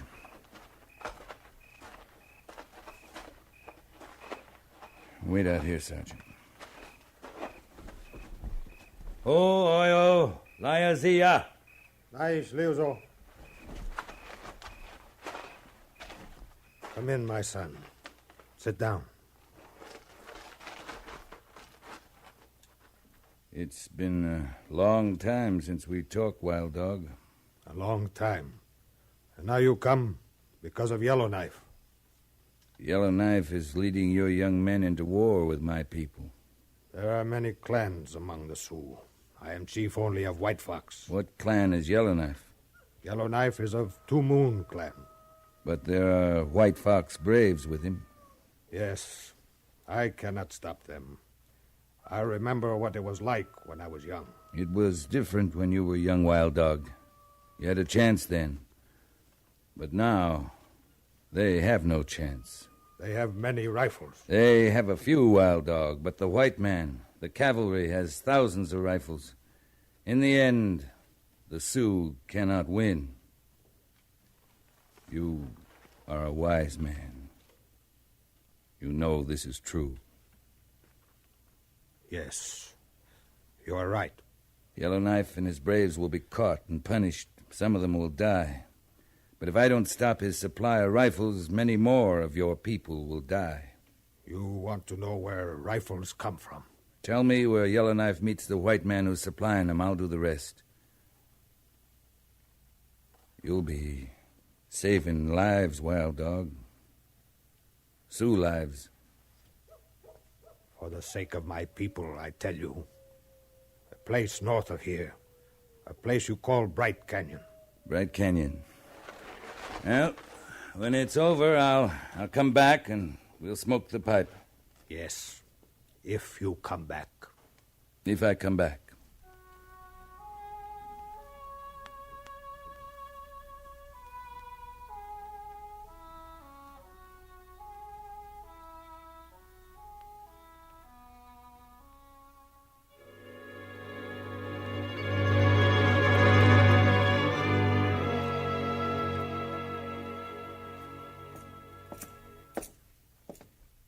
Captain Quint's reporting, sir.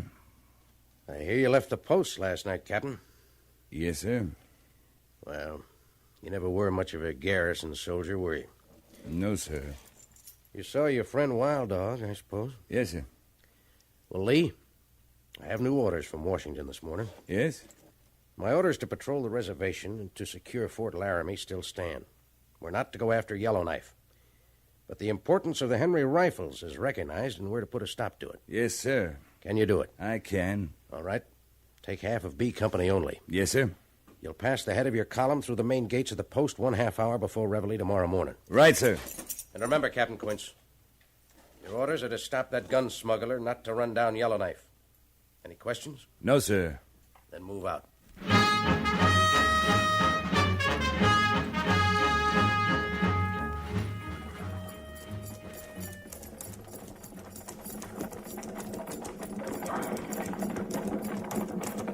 Sergeant Gorse?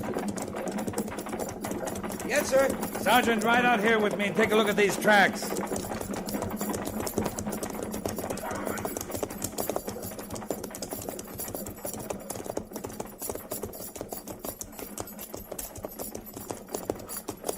One-shod pony and the rest is mules, Captain. Then they're not Indians, are they? No, sir. And they're headed straight for the rim of that canyon ahead. Bright Canyon, Captain? Wild Dog wasn't lying. Take 5 men right out ahead of Corporal Mercer's point. Make a reconnaissance of the north rim. If it's clear, send a runner back. Yes, sir. Tell the point to swing north and to dismount in the cover of those trees below the crest. Right, sir. Move out.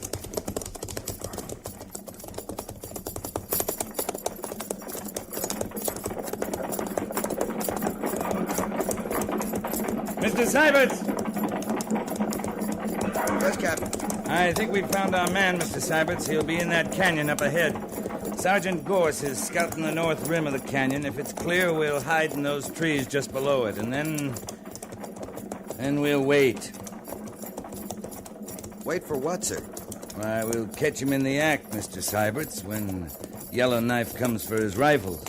But, Captain... It's not my fault if Yellowknife gets in the way when we move in on that gun smuggler. No, sir. Mr. Syberts, pass the word to space out, stagger the odd files to the left. We're raising too much dust.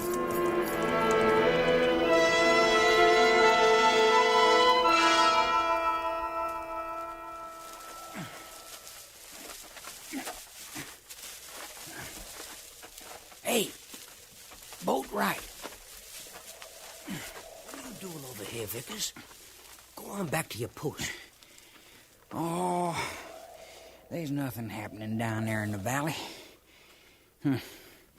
He's some gun smuggler. Just sits around in his cabin. What's the matter, Captain Quince, anyway? Half a troop against one man, and we hide around watching him for 2 days. You can't figure nothing, Vickers. We're waiting for Yellowknife. You mean we're gonna fight them Indians? Soon as they show up? You scared, Bootrat? All I need is to kill me an Indian, and I won't be scared no more. Yeah, me too. I think. Who's throwing that rock? It's Gorse and the captain. Well, get down there. He signaled to you. Oh, man, I'll catch it now.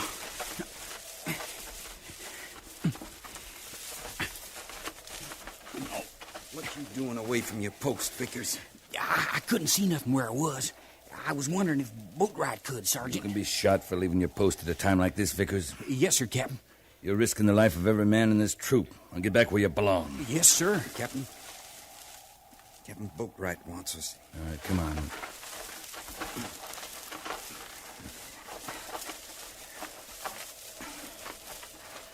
The end of the canyon, sir.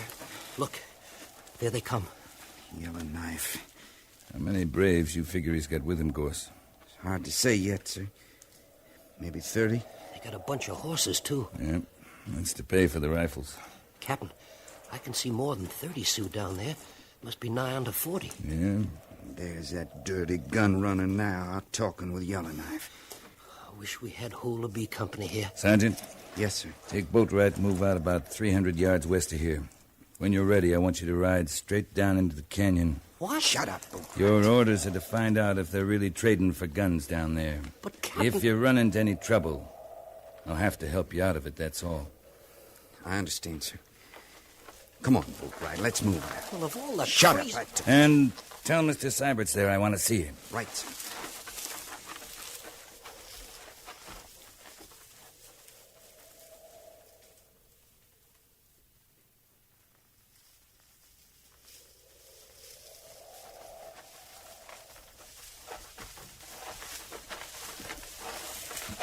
You wanted me, Captain? Mr. Syberts, I think those Sioux down there are trading for Henry rifles. Sergeant Gorse and Boatwright are going to ride down and find out. You mean they're going alone, sir? They are. It'd sure be a fight if we appeared in force. Might even look like I was trying to run Yellowknife down. But they'll be killed, sir. Well, I can't let that happen. If they're attacked, we'll just have to ride in. It'll be a rescue mission, Mr. Syberts. I understand, Captain. All right, now get back to the troop, pass the word to saddle and mount. Space out to 60 paces between mounts. It'll make us look full strength. Right, sir. And Mr. Syberts, I'll shoot the first man who crosses the ridge before I give the signal. Pass the order and then come back here. Any questions? No, sir. Move out.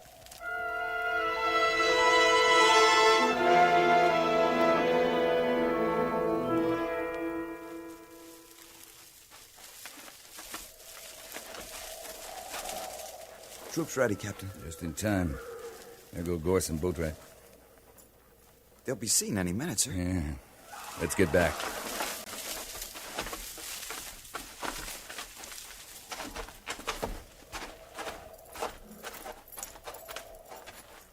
Get mounted, Mr. Syberts. Yes, sir. When we reach the cabin, you lead the troops. I'll stop for the gun runner.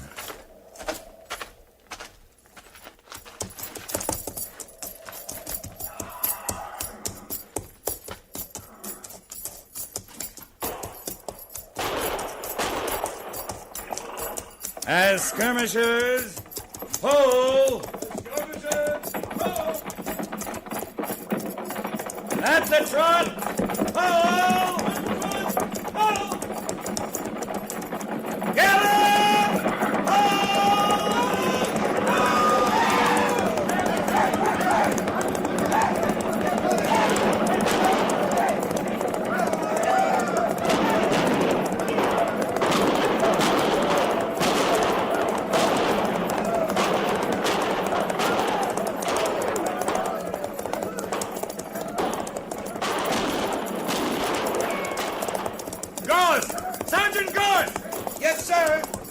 Where'd the white man go?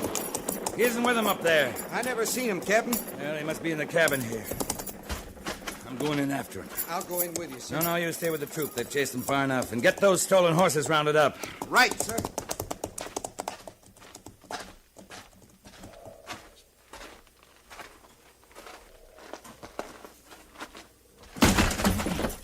You're all through, mister. Come out of there. No, you ain't gonna hang me. Come out with your hands up. You'll get a trial. Hanging's bad. I ain't gonna hang. It's your choice, mister. Come out or I'll kill you right there. I'll take my chances. Suits me.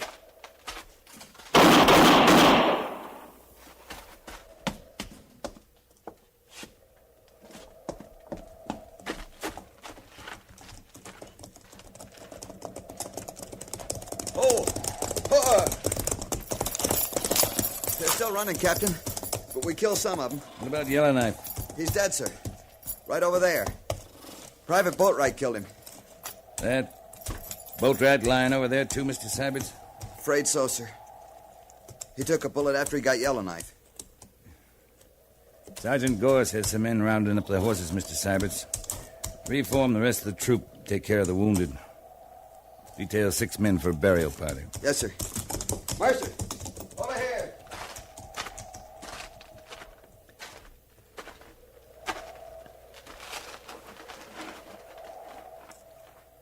Hello, Boatwright.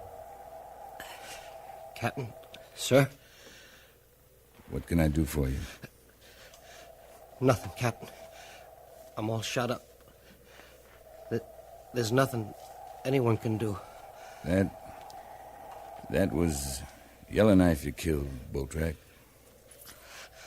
I always wanted to get me an Indian, Captain.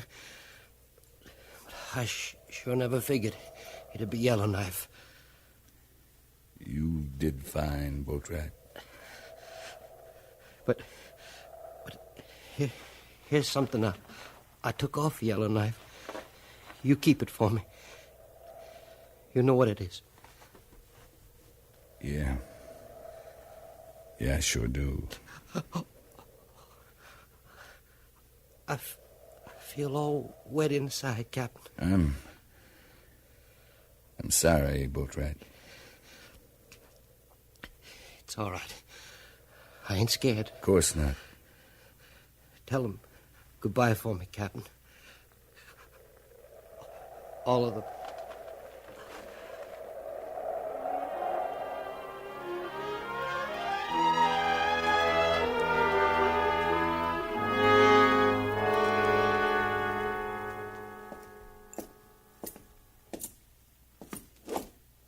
Captain Quince reporting, sir.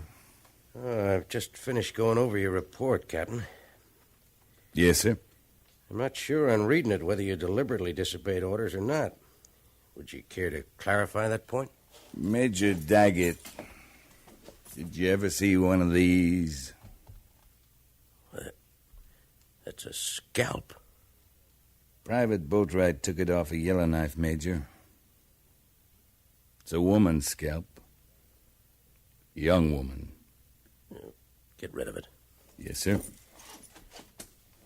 Captain Quince, I'm reporting to Washington that the gun smuggler's been destroyed, but that you were attacked by Yellowknife during the operation and were forced to defend yourself.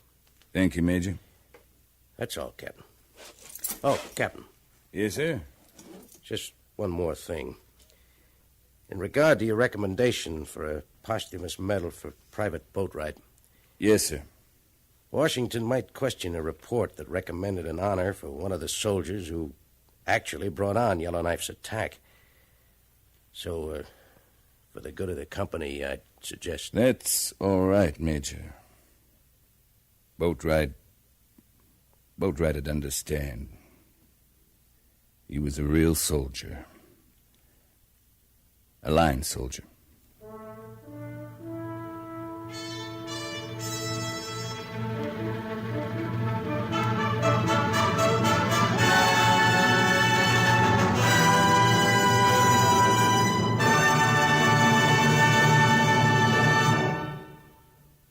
Fort Laramie is produced and directed by Norman MacDonald and stars Raymond Burr as Lee Quince, Captain of Cavalry, with Vic Perrin as Sergeant Gorse. The script was specially written for Fort Laramie by John Meston, with sound patterns by Bill James and Ray Kemper, musical supervision by Amerigo Marino. Featured in the cast were Harry Bartell, Bob Sweeney, Sam Edwards, Jack Moyles, Jan Arvin, Joe Cranston, and Lou Krugman.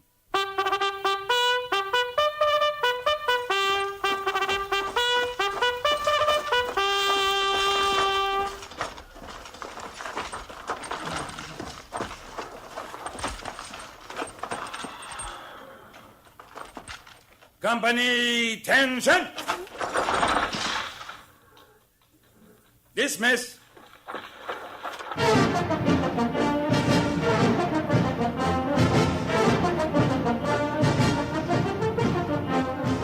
Next week, another transcribed story of the Northwest frontier and the troopers who fought under Lee Quince, Captain of Cavalry.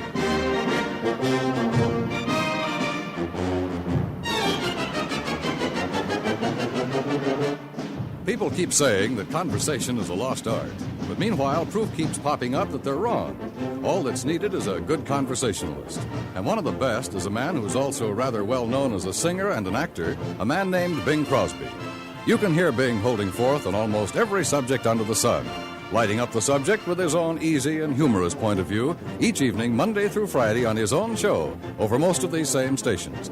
And, oh yes, you'll hear plenty of wonderful singing, too. After all, it's the Bing Crosby Show.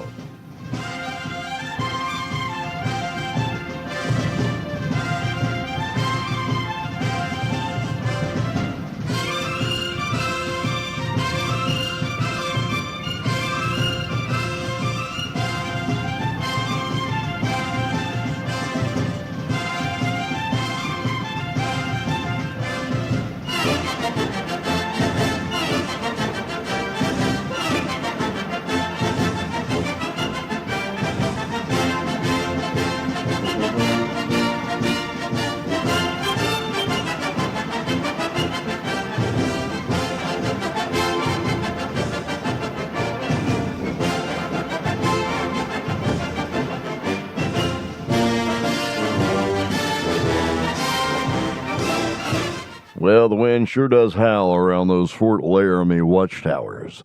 But here on the HOJO Network, we keep the fire burning bright. Out here, a man's story is often the only thing he truly owns. But looky there. Coming over the rise on a horse as white as a desert cloud, it's Hopalong Cassidy. He's finding out that the dead man's hand can be a tricky play. And sometimes you need a rainmaker to bring a little life back to a thirsty town. Let's ride along with Hoppy and see how he keeps the peace. Coming up next, 2 episodes of Hopalong Cassidy, right here on the HOJO Radio Network. It's Hopalong Cassidy.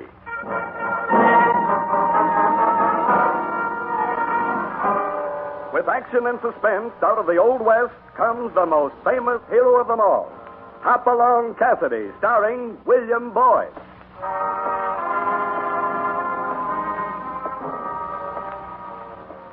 The jingle of the silver spurs heralds that fabulous figure of the early West, Hopalong Cassidy.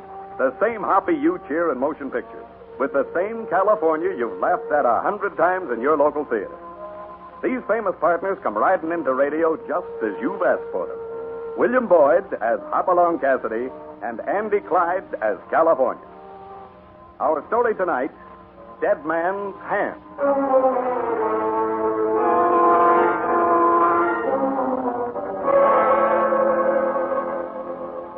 With winter coming on and the snow beginning to crawl down the distant mountains, there are 100 things to be done around the Bar 20 ranch. But Hopalong Cassidy knows that some of those things will have to wait, for he and California are going to have another job to do. Or it might be an easy job, like just giving a friend a helping hand. Then again, it might mean tangling with a treacherous gang who put gold nuggets about human life. Hoppy, how in tarnation am I going to get my work done with you snaking me in off on the range like a lamed-up dog? No, I wouldn't have sent that rider out after you without a pretty good reason, California. Well, my ears are up. Let's have her. You remember Kit Kirby? Well, remember Kit. Why, he was one of the best hands we ever had. He's in trouble. Listen to this letter I got this morning. Dear Hoppy, I'm writing you because I think you're the only friend I got left. Gold is where you find it, they say, and my partner Joe and I found it after 3 years in these godforsaken mountains. Our first samples assayed $500 to the ton. Gee, Willikins, that's a rich strike. Sure is. We thought we were lucky until the day Joe left with the second batch of samples, and I found him 10 hours later in Whitewater Pass with a bullet in his back. So I'm alone now. But that's not why I'm writing you. My wife Sally is alone, too, in Indian Spring, and she needs help, Hoppy. Your kind of help. That's all I can say now. Wish me luck, pal. Kit Kirby.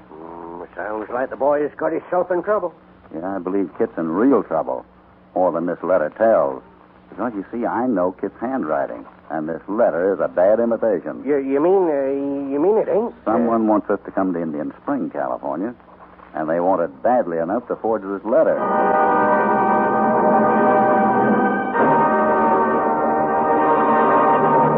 Now a word from your announcer.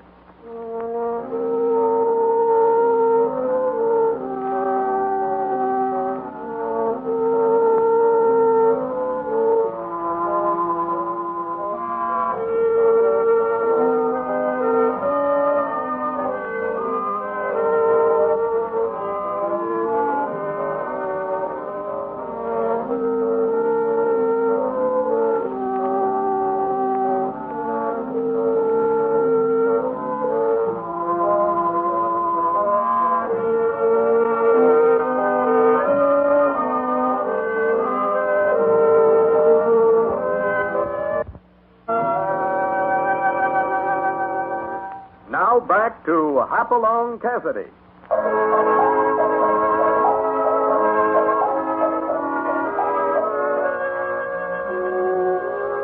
There was a 4-day ride behind them when Hoppy and California pulled into the rough, dirty little town of Indian Spring. And as they walked into the town's rickety hotel, past a poker game to the bar, Hoppy knew that only gold would bring Kit Kirby to a place like this. Jack's the better to open.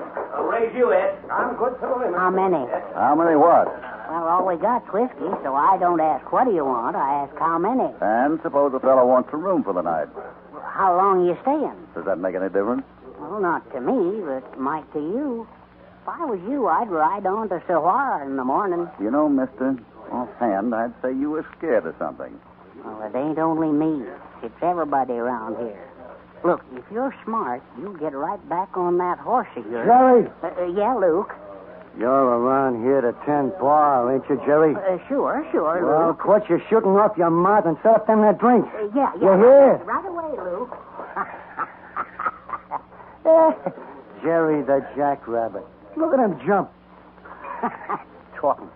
All the time talking. Any objections? Yeah. Talking can get a man into a heap of trouble, pal. Remember that on your way out of town tomorrow.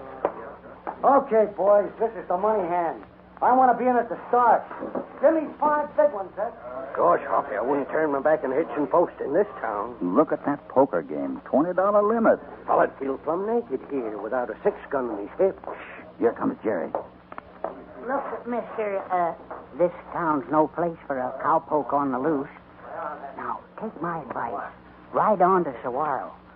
Trail's plain and you'll have a moon. Why Saguaro? They've got the law in Saguaro. Government marshal. You mean there's no law around here? Well, I don't know. Nobody's seen the sheriff since the day before yesterday. Now, that Luke Berry over there, he's a killer. Got the whole town buffaloed. Oh, there's gonna be trouble. I can smell it. Maybe I don't smell as sharp as you, Jerry. You dirty skunk, double-deck me, will you? I'll show you. Get down! I got his gun. Take it easy. You sure got Luke. That was fast going, Doc. I saw him pull a gun on me. It was self-defense. I had to shoot. Well, sure, Doc. Well, I'm still a doctor, and it's my duty to see what I can do for him. Help me get him over to my office. You can come up from behind the bar now, Jerry. Luke? Was it Luke? Why, nobody ever pulled a gun on Luke before. Well, I better get him over to my office fast. I'm afraid it's too late, but I'll do what I can. I'm sure awful concerned about a fella he just shot. Who is that, Jerry? Oh, it's Doc Sheldon. He's got a shingle hanging out right across the street. Come on, California. Let's take a look. Look for what, Hoppy? Ain't we already seen enough? This is a funny one. Why are you looking at them cards? Well, this is the dead man's hand, California, and I find it very interesting. This Luke fella sitting here, wasn't he? That's right. And the fellow who shot him was here? What do you say we just forget the cards? Wait a minute, California. Luke said something about the other fella double-decking him. Pulled his gun first, that right? Well, sounded like that. It was under a table by that time. Take a look at the cards. Luke's got a full house here. The other man held a pair of 10s. Now, why should the guy with the winning hand pull a gun first? Well, maybe he was drunk. Oh, not that drunk. What's on your mind? Oh, just something to think about, that's all. Fix us up at the room, will you? My name's, McKinney. This is California Jones. Looks like we'll be here in Indian Springs for quite a while. Well, it's your funeral. Maybe. Don't you think... And, Jerry, could you tell us where Kit Kirby's wife lives? I'd kind of like to ride out and see her tonight.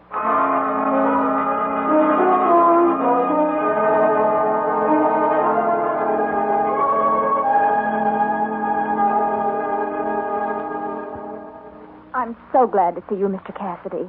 Kit is very close to me, Mrs. Kirby. Oh, we do need help. We're afraid. The whole town's afraid. I've wished 1,000 times Kit hadn't found that gold. Do you think that has something to do with it? Well, it has everything to do with it. The night Joe brought in the first sample, someone broke into the assay office and stole the reports. That's how news of the strike got out. Joe went to Sheriff Underwood, but I guess someone else got there first. How's that? Well, the sheriff seemed afraid to do anything. Then Mr. Sykes at Wells Fargo called a protest meeting. He was attacked on the street the next night. He left town after he got a note threatening his family. Well, didn't anyone do anything about it? The editor of the weekly paper tried to. He wrote up the story together with what he knew about the gold strike, but the paper never came out. Well, why not? His office burned to the ground last week, presses and all. That bartender fella knew what he was talking about. When was Kit's partner shot on the trail? Just before the fire. That's when I knew it was more than I could handle, Mr. Cassidy. Sheriff Underwood promised me he'd do something, but... Yeah, but he left town in a hurry, too. You got any idea who's behind this, Mrs. Kirby?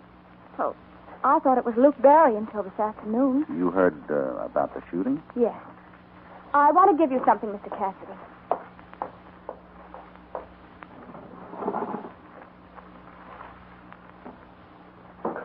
It's a map that'll tell you how to get to the mine after the trail leaves Whitewater Pass. I just drew it from memory. No one knows how to get there, you see. There's a maze of mountains and canyons beyond the pass. Kit's up there now, huh? He hasn't come out for a month.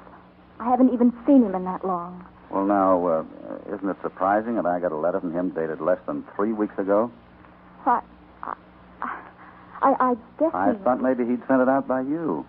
But you say you hadn't seen him. You know, Mrs. Kirby, it's awfully hard to help when you just know half the story. All right. I'll tell you. I did write that letter, but it was only because Kit needs help so desperately. And even if he could get a letter to you, you know how proud he is. He'd never ask anyone for help. I know. He's got more spirit than Topper. That's saying a lot, because Topper's a mighty fine bit of horseflesh. It was wrong of me to sign Kit's name to that letter, I know. But you do understand why I did it. Yes, I do, Mrs. Kirby, but just don't make a practice of it, or somebody else might not understand. Now about Kit. He's afraid he might get the same reception as his partner if he starts down the trail. So he's just sitting tight, huh? Yes, but he has to come out, Mr. Cassidy. It's snowing up there already, and he's almost out of supplies. What about the gold? Well, that's up there, too. Over $40,000 worth of it. And it's got to come out sometime through Indian Spring, Wells Fargo. Tell me, is there anyone in town you know you can trust? Just Doc Sheldon. He's one of Kit's best friends. Oh, I see him coming up the walk now. Mrs. Kirby, we'll be in the next room. Don't tell him we're here. But he's... Please. Oh, all right. Come on, California. Right behind you.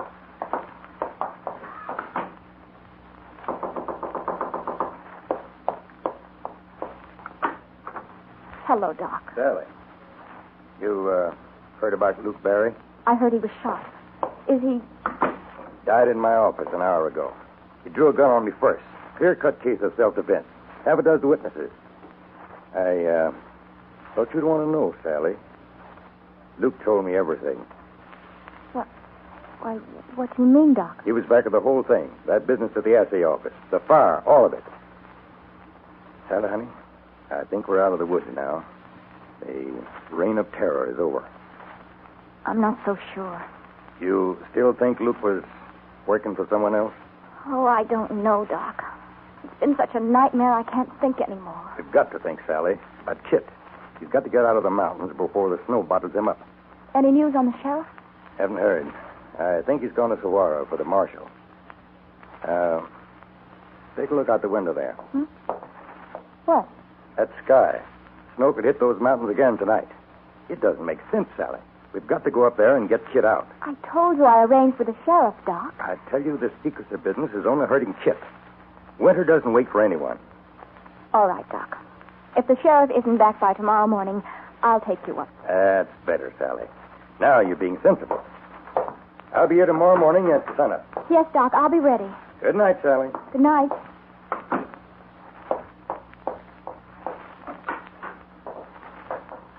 You say you can trust him? Oh, I think so. I hope so. You mean I shouldn't have promised to guide him up there? No, that's what's all right. But stall him as long as you can tomorrow morning. Come on, California. Where are we going, Hoppy? Best place I know at the moment. To bed.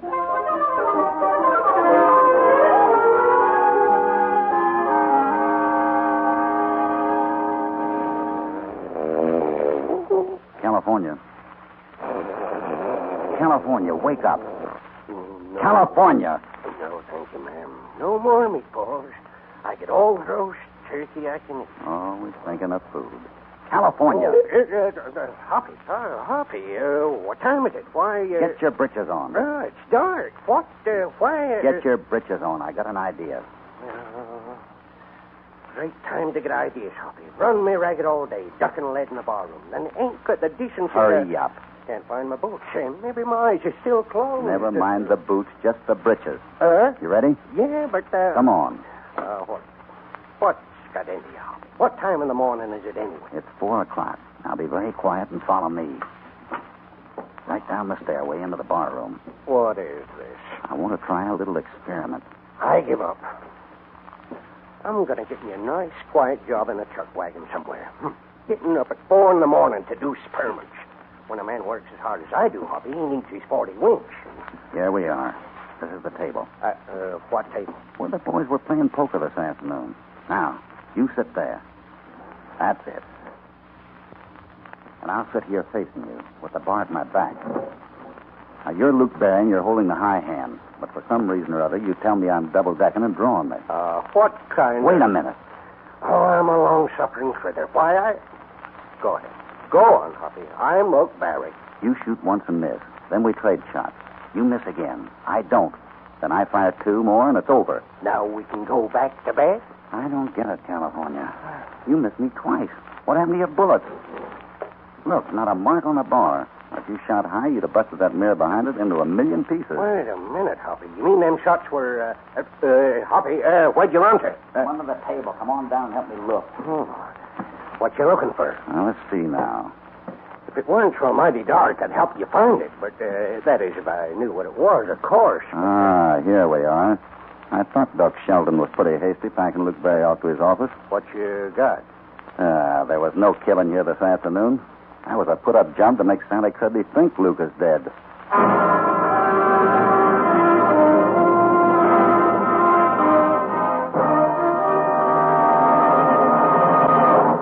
Before we continue with the exciting story, Dead Man's Hand, here is a word from your announcer.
Now back to Hopalong Cassidy.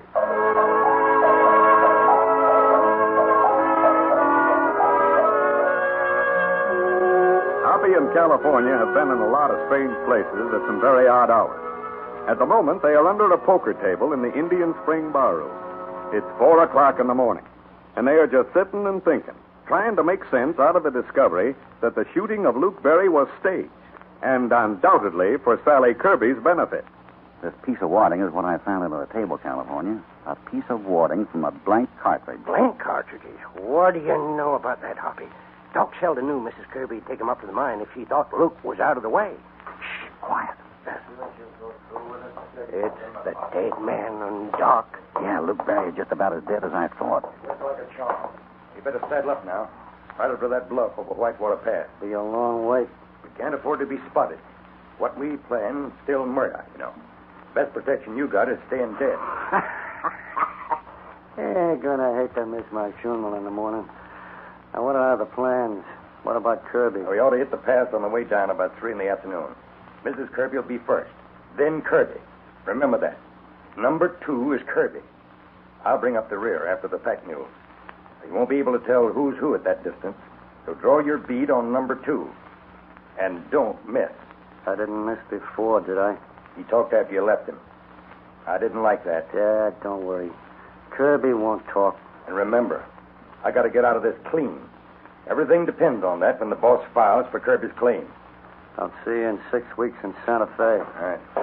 And remember, I want you on your way to Whitewater Pass before sunup. Understand? Suppose you leave that to me. Why, them dirty double-crossing skunks.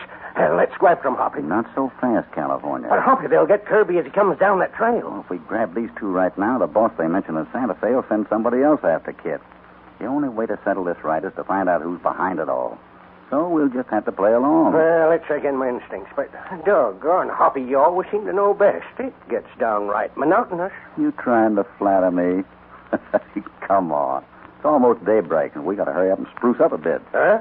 Well, don't folks always dress up to go to a funeral? Funeral? Hoppy, you mean... Yes, sir. Luke Berry's last rites. And I've a hunch we're going to find it mighty interesting.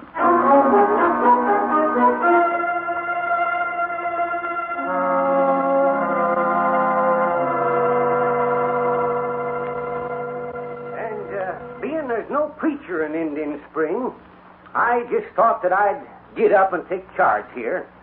Now, as you know, we're sending Luke Berry to his reward. And at a time like this, we're supposed to say something nice about the deceased. Being the deceased is Luke Berry, that regulation puts me at a whopping handicap. Hoppy, why in tarnation? Take it easy. I'll tell you when. Anyone present got anything nice to say about Luke? Well, that being the case, sermon's over. Let him down easy, boys. Just a minute. What's the matter, mister? Let's not be too hasty putting old Luke away. I'm one of his best friends, and I'd like to see the body. I'm sorry, mister. She's nailed down to stay. Rip her up. I want to see him. You get back down You there heard what before I said. Take the lid off of that coffin. Well, you'll get tough with me, will you? And it isn't customary for the parson to pull a gun on the chief mourner. California. Yeah? Take the lid off. Right, Hoppy. Put it awful easy. One of the boards is cracked. Hey, listen, stop him, will you? I'd shut up if I were you. Here she comes. There. Who's in it? I don't know. Never seen him. Good Lord. Why, it's Sheriff Underwood. Oh, my goodness. Just a minute, folks. Just a minute.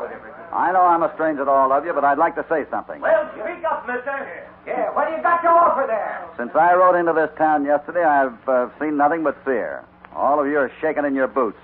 Now, you're only as strong as you want to be. If you want to lie down and keep taking it, there's plenty of rats who will keep walking on you. It's up to you. How much longer are you going to take it? Well, what have you got to offer? Okay, mister, we're listening. All right, you got a jail in town. I saw it. Put the parson here inside it, and I'll have another one for you by nightfall. Come on, California. We got a job to do and do fast. It's all right.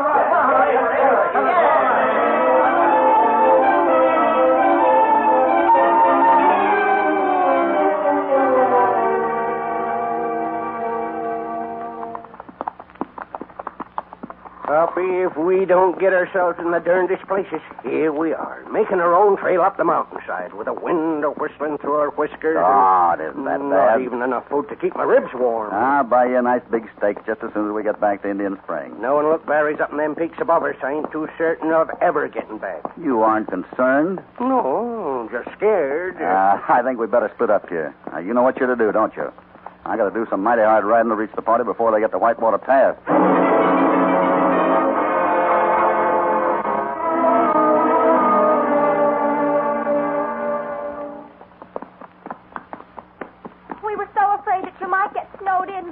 It's been a long week up there, Sally.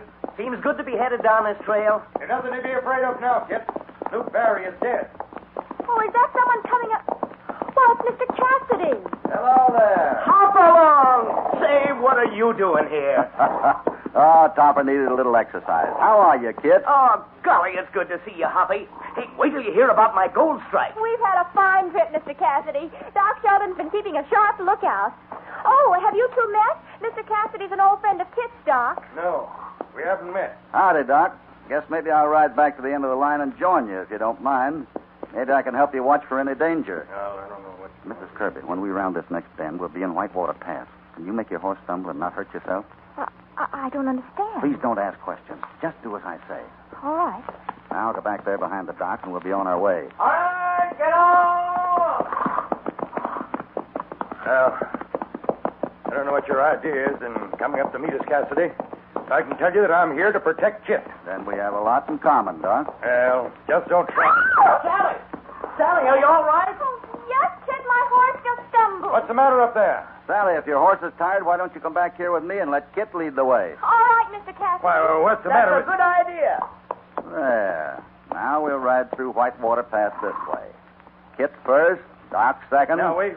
Sally third, and I'll bring up the rear. All right, let's get going. But Cassidy, I don't think we should ride this way. Kit's out front. He's exposed to everything. I'll change places with him. I wouldn't if I were you, Doc. I have my gun handy in case of any emergency. Cassidy, I can't ride here. I'm sick, I tell you. Mountain sickness. And there's nothing like a good ride to cure mountain sickness, Doc. Especially in number 2 spot. Wouldn't be surprised if you never got sick again. After today. Hoppy, that was a shot. What do you know? Someone's out shooting coyotes. Oh, what can we do? move. Leave this to me, Sally. Keep your places in line. Cassidy, please. Who's your boss in Santa Fe, Doc? There's no one. He's running the whole play up here, isn't he? After Kit's mine. Bound to get it no matter who he has to kill first. I tell you, I don't know, Cassidy. Listen, Luke Barrett's up there. He's shooting at me, but because I'm riding second, Sure, you put him there, and he's going to keep shooting till you talk. Luke Barry, but I thought he was dead. Too bad, Doc. That was a good hat. Look at her float down the gorge. Stop him. I'll talk, Cassidy. I'll talk. Luke, stop. Stop shooting at me.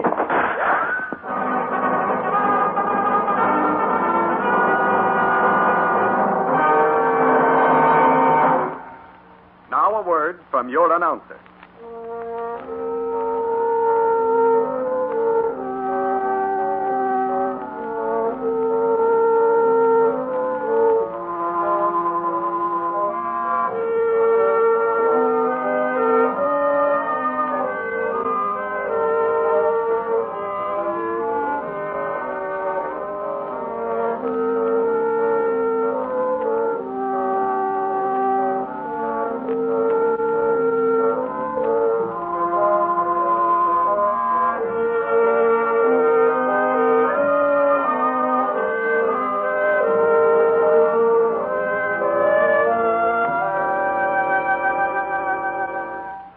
Now back to Hopalong Cassidy. I'll take charge of the prisoners for a while, Hoppy. You won't have any trouble with the Doc. Yeah. And it's surprising how a tap in the head will tame a fellow like Luke Barry here. So you were in on this too, California. It all came so suddenly, I don't even know what happened. Well, you see, kids, California and I knew that Luke would be up on that peak above Whitewater Pass. So when I rode up the trail to meet you, California kind of sneaked up on Luke and took over the job. Like taking candy from a baby. Then it wasn't Luke shooting at us at all. It was... That's right, it was California. But the Doc thought it was Luke. And he has instructed Luke to kill whoever was in number 2 position. Why, that's where I had been riding. Oh, Kit. And with the bullets whizzing past him, the Doc just sang like a bird. And now we know about the whole crooked mining outfit in Santa Fe. Good old Doc. He just needed a little persuasion. That's right. Say, by the way, there's something I forgot to compliment you on, California. Yeah? I'm blushing already. What is it? That shooting in Whitewater Pass. Brother, when you shoot to miss, you sure don't leave much room to spare. Miss? Did you tell me to miss him? Lordy, Hoppy, I was trying all the time to hit him.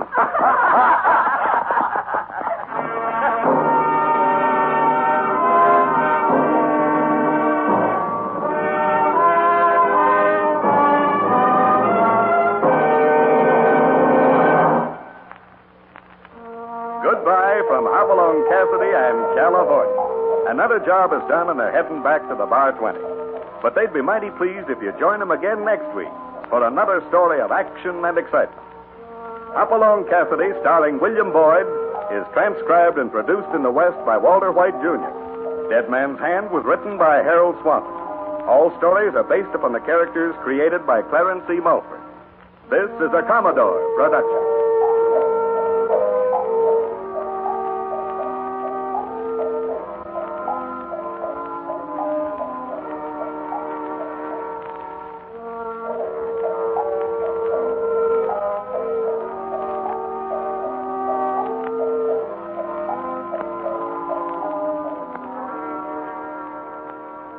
Now, hang on right there, buckaroos. You stay tight for another episode of Hopalong Cassidy, right here on the HOJO Radio Network.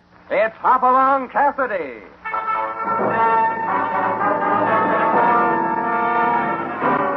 With action and suspense out of the Old West comes the most famous hero of them all, Hopalong Cassidy, starring William Boyd.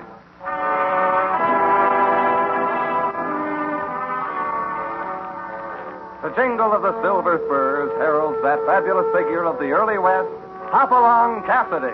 The same Hoppy you cheer in motion pictures with the same California you've laughed at 100 times in your local theater. These famous partners come riding into radio just as you've asked for them. William Boyd as Hopalong Cassidy and Andy Clyde as California. Now here they are in the exciting story, The Rainmaker of Eagle Nest Mountain. Hoppy, I never figured it would happen like this. You thinking of deserting the bar 20 to settle down in a spot like Eagle Nest sure surprises me. California, I always said I'd find a quiet place and kind of retire, didn't I? I got a hunch Eagle Nest is it. I'll bet it don't even show on the map. Of all the local ideas I ever heard, this is it. Hoppy, maybe you ain't the man I thought you were. Nah, maybe not. I always figured you'd die with your boots on, not out in the desert swatting flies. A man needs some peace and quiet once in a while. You know, a chance to sort of hibernate. It's bears what do that, not humans. Uh-oh. Look at this. A reward poster. Maybe Eagle Nest ain't so dead as I thought. $50 reward for Lou Jackson. See sheriff at Eagle Nest. Cheapskate sheriff. If I was that Lou Jackson, I'd get plenty sore. Lumping me off at a price like that. Say, what do you say, Hoppy? Won't hurt to pick up a quick 50, huh? No, California. I just want to settle down. But, well. Hey, Hoppy, look over there in that bush. Another one of them reward posters. $100 for the capture of Bud Bloom. I'm not interested. But you sure can throw money away. Look at 2 more notices painted in them rocks. Must be plenty of trouble around here. Says $500 reward for Griff Jessup. I told you I'm not interested. But gosh, Hoppy, that ain't all palper. Who's shooting at us? We ain't done nothing. Come from over toward that mountain. Maybe it's somebody shooting at a rabbit. I may have a funny pair of ears, but I ain't no rabbit. Hoppy, it's just natural for a man like you to want to clean out these parts. Well, either somebody aim was awful bad or we aren't the target. Listen, I judge that must be the target coming up the trail now. Come on, let's get out of sight. There he goes. There he goes now. Are your eyes really that bad? Huh? That's no he, it's a she, and a very young she. Well, darn to be damned.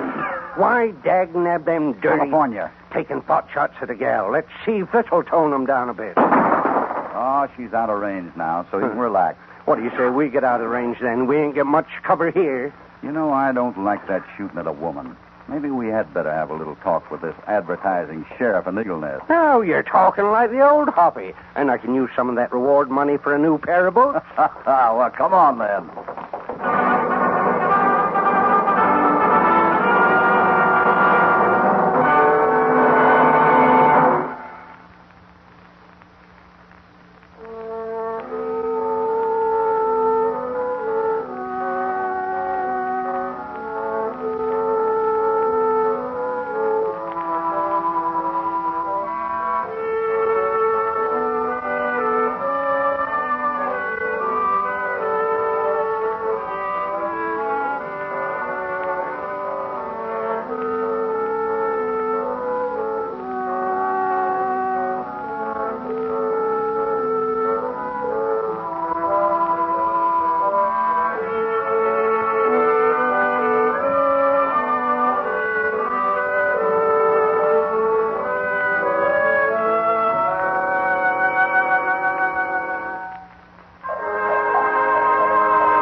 Back to Hopalong Cassidy and the story of the rainmaker of Eagle Nest Mountain.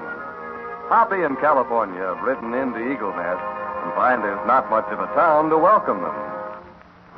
The Eagle Nest sure looks like a good place to feel lonesome in. Here's an eating house. Bud Bloom's place. How about a cup of coffee? Did you say Bud Bloom? Well, that's what it says over the door. But Hoppy, that's the lunk that was worth $100, remember? Here's our first reward money. Well, let's have a look. Howdy. Hello. Mr. Bloom? Well, that's right. What can I do for you? Tell him to throw his hands up quick, Hoppy. Shh, not so fast. Been in this town long, Mr. Bloom? Almost 10 years. Get him, Hoppy, quick. Ever hear of Lou Jackson? Why, sure. He owns that barber shop over there. You get him, Hoppy, and I'll go after the hair clipper. Don't be so fast, California. There's something funny about all this. Mr. Bloom, did you ever hear of a fellow named Griff Jessup? Of course. He runs the Buckhorn Bar across the street. Why? Is that so? This is going to be handy-dandy. Get them all in 5 minutes. It'll bring us about, let me see, But California, these are all prominent men in this town. I ain't interested in the social standing. It's the price they'll bring. I've got a hunch. You wait here. I'll be back in a few minutes. And don't do anything. But, Hoppy, no, wait a minute. Gosh darn it. Spoiling my easy money. Hey, you, Bloom? Yes? Cup of jobber. They're coming right up. Well, hello, Bud. Well, howdy, Griff. What'll it be? Oh, spaghetti, I guess. Did he call you Griff? Well, sure. Griff Jessup? That's right. That settles it. A man can just stand so much temptation. Get your mitts in the air, you two. What do you mean by that? Get 'em out quick, I said. Well, now, if it's money... It's money, all right. Reward money. I seen your ugly mugs tacked up to a tree just out of town. Oh, those posters. Why, you leather-headed fool. Don't pay no attention to them. That's all a gag. I'm laughing, all right. Mostly at the thought of that $600. You'll be sorry for this, Big Ears. Get moving, Fatty, towards the sheriff's house. Huh? This is the easiest money I ever made. Well, let's get to walking and get this over with. Walk? Who said anything about us walking? You do the walking. Get going. I'm getting on my horse, and I'm going to drive you up there just like a bunch of dogies. Oh, boy, if the folks back there in town could only see me now. Oh, get along, little doggie, get along, little doggie.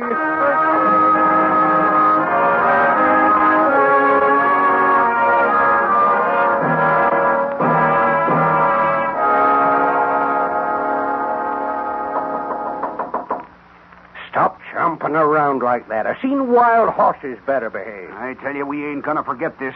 No, me neither. Got a classy pair of boots to remember it by.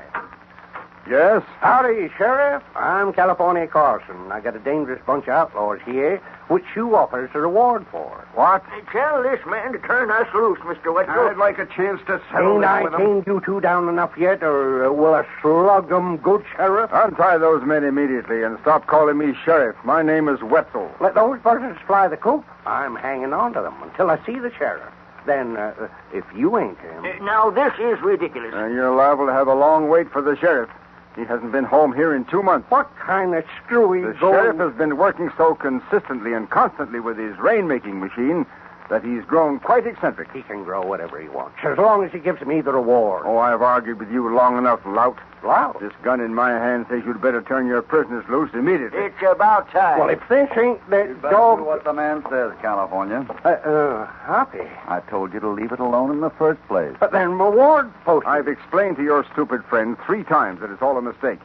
You see, we have no need of any real law around here, and the citizens just elected Mr. Billington honorary sheriff in view of his great efforts to bring rain to this desert. And he ain't even a real sheriff? Oh, of course not. He posts those reward signs constantly, and all the people with intelligence know enough to just smile at them. I ought to take my $600 out of your hide. Turn the men loose, California. Our apologies, gentlemen. My friend here was taken in, as you can understand. Sure. But just keep this bum out of my place. I'll put ant poison in his next cup of java. Incidentally, my name is Cassidy. And I'm Wetzel. I came here to work with Mr. Billington on his scientific experiment. I just rode down for supplies. And now, if you'll excuse me... Rode down? Yes, the rain-making machine is on the top of Eagle Nest Mountain. Rain in the desert? Is that the one with the sharp peak that we passed on the way into town? Yes, and you mustn't think anything about the shooting you heard. The old man always tries to frighten people away when they come too close. Well, that's interesting, but I don't believe I mentioned the incident. Did you tell Mr. Wetzel about the shots we heard, California? I ain't had a chance to tell him nothing. He's too busy doing me out my reward money. Well, it's just that he usually... What's the trouble? Oh, there's no trouble. Get on with your cooking. All right. How do you do, miss? I'm Hopalong Cassidy. Well, hello, Mr. Cassidy. This is a pleasure. I'm Martha Billington. Hoppy, this is the gal we You must be the rainmaker's daughter. Yes, my father's working so hard on that experiment. Must be cozy up there, trying to make it drizzle and shooting at people, even his own. Well, don't let us disturb you, miss. You go right on with your cooking.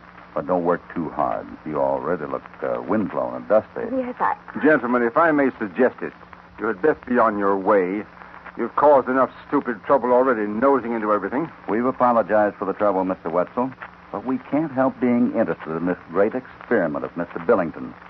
He certainly requires a lot of supplies, doesn't he? If you're referring to these kegs on the porch, they contain dynamite for the experiment. So you'd better not be around here lighting any matches unless you want to be blown out of town. Oh, I don't smoke. But you'd better be careful smoking that pipe that's sticking out of your pocket.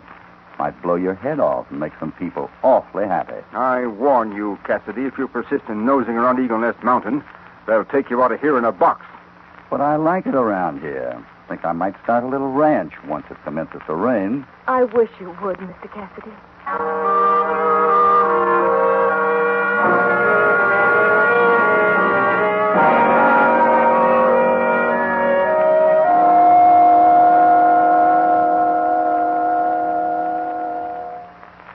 Hoppy, do you want me to stake the horses out or cook up some grub? Both. While you do the chores, I'm going to slip back to the sheriff's house and try to get word to Miss Martha. You know, I don't like that setup. Can't blame you. That Wetzel ain't exactly friendly, and that poor gal with her father shooting her off the mountain. I wouldn't judge him from Wetzel's story. This adds up to trouble, California, but I don't know quite what kind. And I was afraid you might be settling down. Well, let's see. I know the little man, and he has a little horse. And say, what'll it be tonight, Hoppy? Pork and beans, or beans and pork?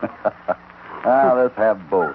And be sure to put a little water in the coffee. I like coffee you can pour. You insinuating I ain't a good cook? You just can't tell a cup of demi-tasse from a cup of plain coffee. I'll be back the time it's ready. If I don't get blown back. Yeah, Hoppy, better take off your spurs. They can hear you a mile. I never take off my spurs unless I'm going to take off my boots. And I'm not going to take off my boots. All right, go ahead and be ornery then. But be careful, Hoppy.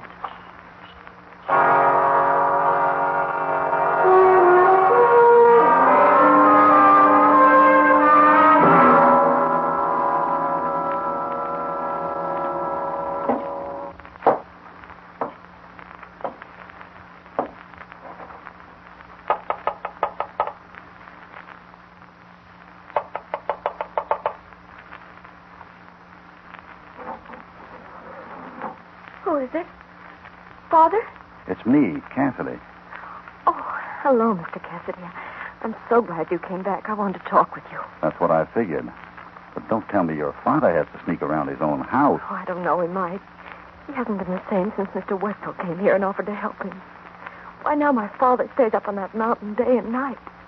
Sometimes I get so desperate I try to get up to see him. And when you do, some mysterious shots are fired at you. Why, yes. How did you know? My friend and I are riding into town and saw that little foray this afternoon. Oh, Mr. Cassidy, they tried to tell me it's my father shooting at me. I just can't believe it. Don't believe it when it's Wetzel telling you. I won't stop until I get up to see him.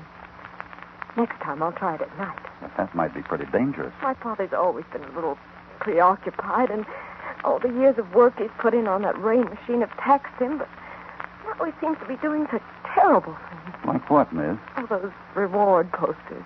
Why, those men are his friends. And now every week or so there are more of them tacked up on the trail into town. Have you ever seen him tack them up? No, I guess he does it at night. And all the men make such light of it. They won't even take them down after he's posted them. What men? Oh, Mr. Wetzel's assistant. How many are there? 3, I think. He says they're metallurgical students. But everything is kept so secret now. Miss Martha, these kegs of dynamite here on the porch. Oh, my father's always used it in his experiments, but never so much as this before. Well, there's nearly a wagon load stacked here now. They must be getting ready to do something terrible.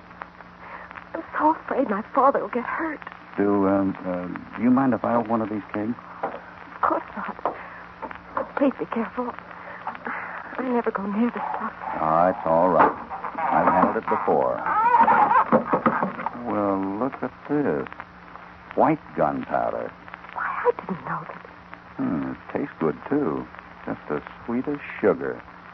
I wouldn't worry about any explosion with this stuff. But what's it all about? I have a hunch, Miss Martha, and if I'm right, California and I are going to have one sweet time tonight.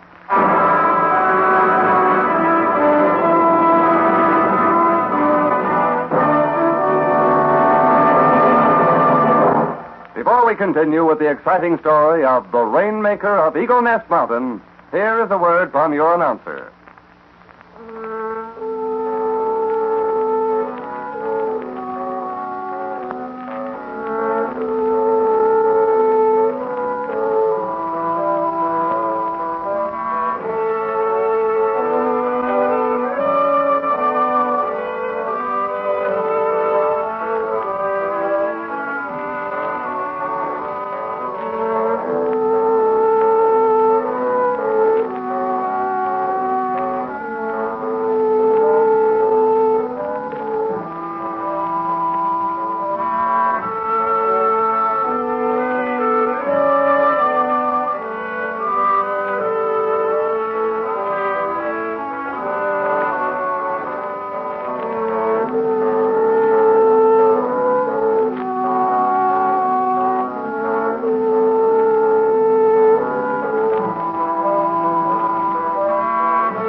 Hopalong and California are making their way up Eagle Nest Mountain to pay a visit to the Rainmaker.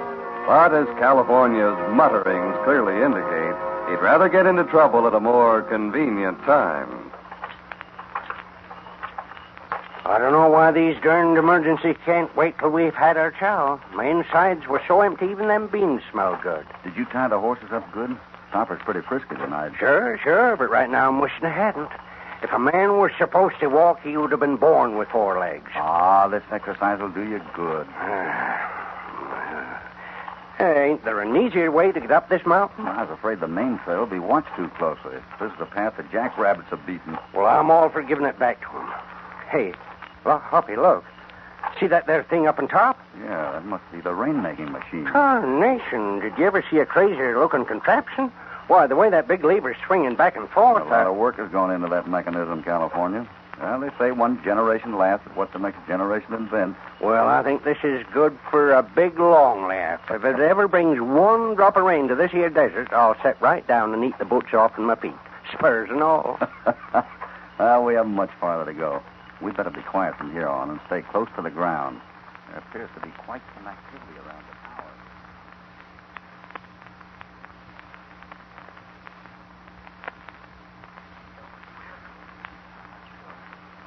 Seems there's a rustle from behind the tower. Okay, let's go over and take a look. Hey, wait a minute. There's somebody coming up this front trail. That must be what we heard. Yeah. Well, I can draw a beat on them as they come over this rise. Hey, look. Look through here. Isn't it a woman? Uh-huh. That must be the old man's daughter. Well, don't make no difference, though. Wetzel says to shoot. He said to shoot to scare her. He ain't never said to kill her. Maybe you're right. Let's wait for her right here. I can handle her. Hey, quiet now.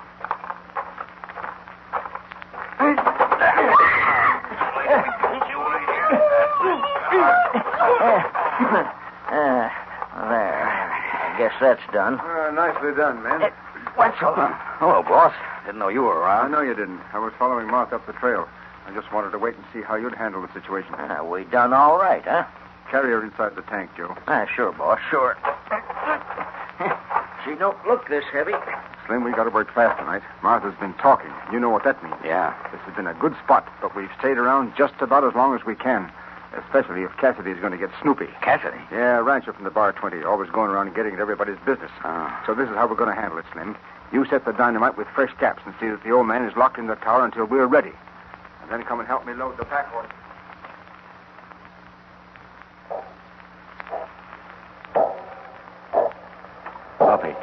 Hoppy, you hear that? They've set some of the contraption in motion. Yeah, that wheel is moving. Looks like this means quick action or this whole mountain will blow up. We'd better separate. We had? You're not afraid, are you? No, I just wanted to be around to take care of you. I'll try to manage. Now, you go around behind the tower and see if you can find some back stairs that might not be guarded.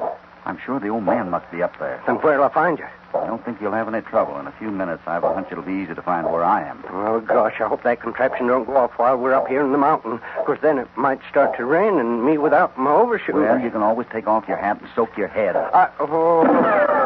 Looks like we've been spotted. Keep down. I'd feel a lot better if we stuck together. It's just dark enough to show these boys how to play the old Indian game.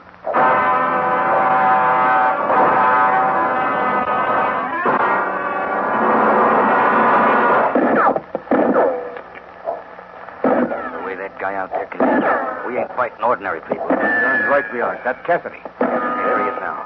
All right, I got a head behind that rock. That's just his head. If I know anything about the way Cassidy operates, he's somewhere else. Well, there, Wetzel. I'll touch a match to this keg of powder. Take another look, Cassidy. Sugar won't explode. This sugar will. I rolled this keg over from the powder house. Oh, was that unlocked? I didn't have a chance, Wetzel. You wouldn't touch that off, Cassidy. Not with Martha in the tank. California. Yeah, Hoppy, where are you? You got the girl out of the tank? All clear. All right, boys. I'm ready to set a match to this. Wait a minute, Cassidy. Slim, climb out of the window and get onto that big overhanging branch of the tree. And then when he comes out into the open, drop on him. Okay, well. I'm coming out, Cassidy. We give up. We know when we're beaten. Keep your hands high and no trick. Good work, Slim. There. Better the first time Cassidy's ever been slugged over the head with his own gun. I'll go dump him in the tank where the girl was. No, I don't think it's better. It'll be easier that way. I put a separate charge under the funnel. When you bring the old man out to set the final charge, that'll go through. Well, all right, but hurry. That machinery's in motion, and the old man's the only one who knows how to stop it. Yeah, and he ain't going to. Not after all these months of wanting to set it off.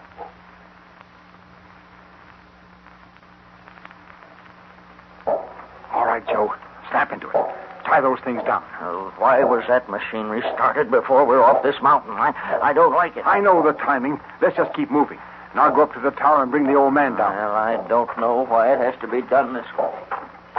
Hey, Slim, is that you? Yeah, it's you me. cover Joe while he goes up to the tower. Cassidy's pal might still be around here. Where are you going?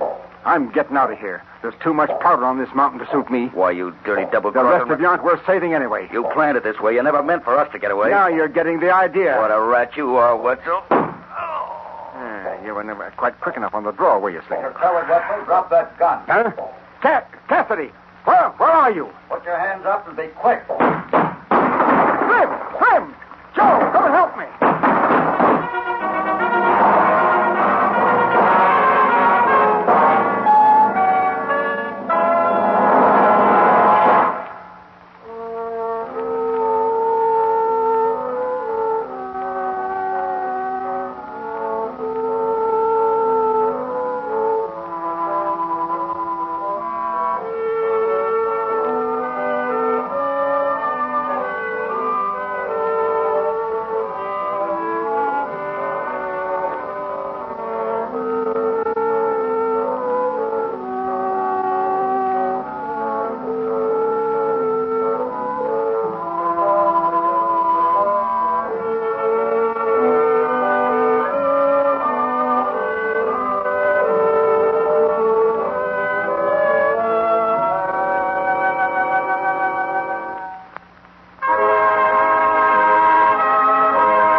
Up on Eagle Nest Mountain, the Rainmaker's giant machinery ticks closer to that uncertain moment of explosion. You up there on that tower. I got you covered. I give up. Don't shoot. I'll keep a beat on you till you get Mr. Billington safely down that ladder. I'm coming. Don't shoot. Hobby. Is that you? Yeah, I told you I'd make enough noise so you could find me. Yeah, but where was you for the last 15 minutes? Taking a nap. See how bad Slim's hurt. Looks like he's just winged. Bring him over here and I'll introduce you. What? Well, all right, Hoppy. How are you, Slim? Oh, I guess I'm all right, Mr. Cassidy. You had me worried for a few minutes. Hey, what is this? This, California, is Mr. Slim Davies, U.S. Deputy Marshal, under whom I've been working. You mean you knew all the time about this? We came up here to get in trouble? We came here to stop illegal liquor traffic. And as I suspected, those reward posters were code signals to the runners. Well, doggone, fooling me that you was coming up here to settle down. Oh, Mr. Cassidy, you're not hurt. I'm so thankful. You'll be more thankful to see someone else. Look who's coming down that ladder. Father! Come on over here, Mr. Billington. And you, Joe, up at your hands and no trick. I give up, Cassidy. Oh, Father. Martha, did you come up to see the climax to all my years of work? Tonight I will see success. My esteemed colleague has just informed me that everything is in readiness. What do you mean? The machinery is already in motion, Martha. There's no choice but to go through with it. I must get to the control room quickly. When the giant wheel reaches the top, the great moment will be at hand. Mr. Cassidy, isn't there great danger? Not if you get over beyond that bridge. What's my father in that control room? I don't know. All through the ages, man has sought a way to make it rain. No one has worked any harder than I have. And in a few seconds, the world will have the greatest gift science can give it, rain. I'll go in the control room with you, Mr. Billington, if you like. Delighted, my friend. But, Hop, there's a lot of dynamite around here. It's such a risk, Mr. Cassidy. Hurry up. The rest of you get back. Right in here, Mr. Cassidy. Now, close that door tightly. Well, I don't believe I have a match. Here's one. With the touch of this match, civilization will acclaim...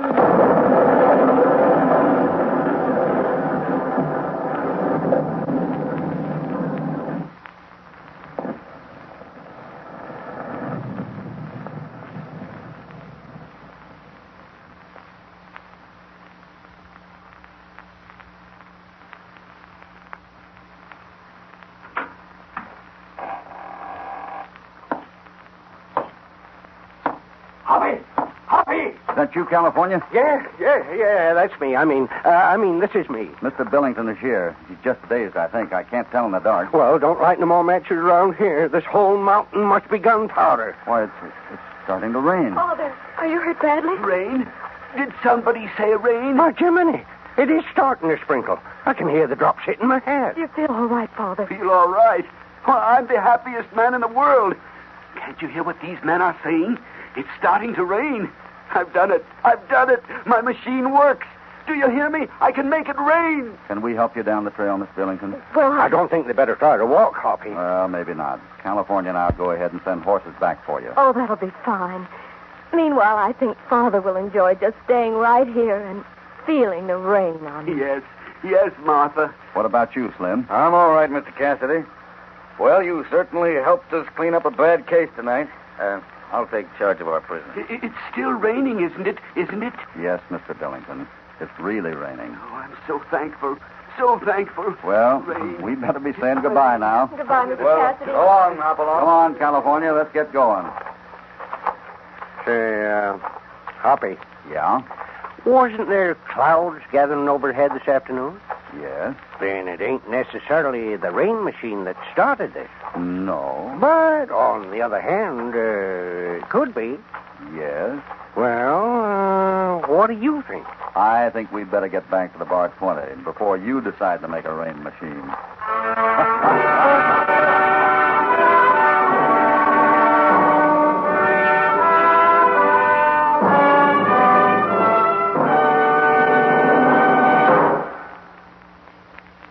Goodbye for now from Hopalong in California. And here's a special invitation to join them next time they ride out from the Bar 20 when, as usual, I have a hunch they'll get into plenty of action that spells trouble. Hopalong Cassidy, starring William Boyd, is transcribed in the West under the direction of Walter White, Jr. Musical direction, Serge Glisson. James Matthews speaking. This is a Commodore production.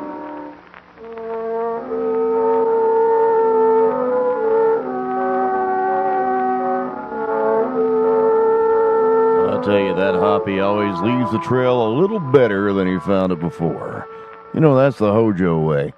But as we cross into Kansas territory, the air gets thicker with tension. We're pulling into Dodge City in the town they call the Gomorrah of the Plains. Don't worry, though. Marshal Matt Dillon is on the job. He's facing down legends like Billy the Kid and dealing with rough folks from Jalisco. It takes a man of grit to keep Dodge from boiling over, so stay close to your radio for 2 episodes of Gunsmoke coming up right now.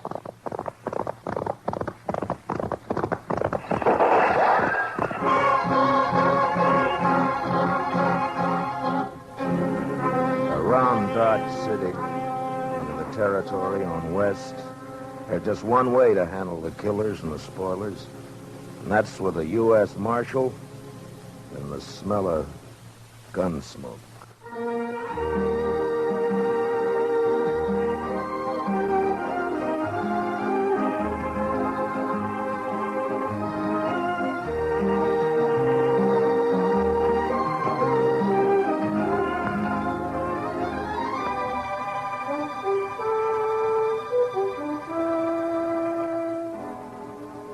Gunsmoke, the story of the violence that moved west with young America.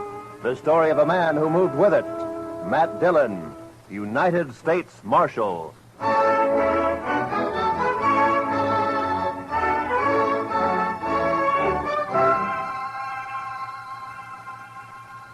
Wanted for murder. Wanted for murder. Clay Richards. Clay Richards. Age 31. Height 6 feet. Eyes brown. Hair red. Eyes brown, hair red. Hey, how'd you like me to print his picture on these notices? I got a woodcut. Well, let me show you. Ernie! Yeah? Fetch your marshal a copy of that front page. Interviewing Clay's wife yesterday, I noticed a tintype on the mantel, their wedding photograph. So, first thing you know, I snitched it. It's very thoughtful. Yeah, I'll take it, Ernie. Here. And then I propped it up in front of me and carved me this woodcut. Ain't she prime? Ain't she just elegant? Real elegant. Good likeness, don't you think? Of course, he was 7 or 8 years younger with her. type. Yeah, it's a good likeness. That's his hair sort of. Doesn't show what makes a law-abiding man like him try to rob a bank. Doesn't look like a man who murdered an old cashier and a Chinese cook who just happened to be Sure sweated there. over it, though. But it's a good likeness. Yes, sir, it is. A picture like this sure dresses up the front page, don't it? Yeah, it's a little masterpiece, Mr. Hightower. A notable contribution to the culture of Dodge City. Well, thank you, Marshal. Does fetch the eye, don't it? I'm printing an extra 500 copies of the weekly, and I bet I sell them all. Too bad the cashier's shot went wild. If he'd managed to kill Clay or even wing him, why, I bet I could sell 1,000 extra copies. We must be thankful for the blessings we do receive, Mr. Hightower. Oh, I am, Marshal, I am. Why, just before it happened yesterday afternoon, I didn't know what I was going to fill my columns with, and then, like manna from heaven, 2 murders and a bank robbery. Attempted bank robbery, Mr. Hightower. He turned and ran before he got his hands on so much as $1. Yes. Still, as you say, like manna. Dylan, I'm talking business. What is it, Chester? Well, it can wait, I guess, Mr. Dillon. Yeah, print Clay's picture on those notices, Mr. Hightower. Now, where were we? Eyes brown, hair red. Oh, yes. Also known as Red, Bricktop, and Sorrel. He didn't answer to no other nicknames, did he? No, that's what they call him. All right, then in big letters, $400 reward. Dead or alive. And at the bottom, apply Matt Dillon, Marshal, Dodge City.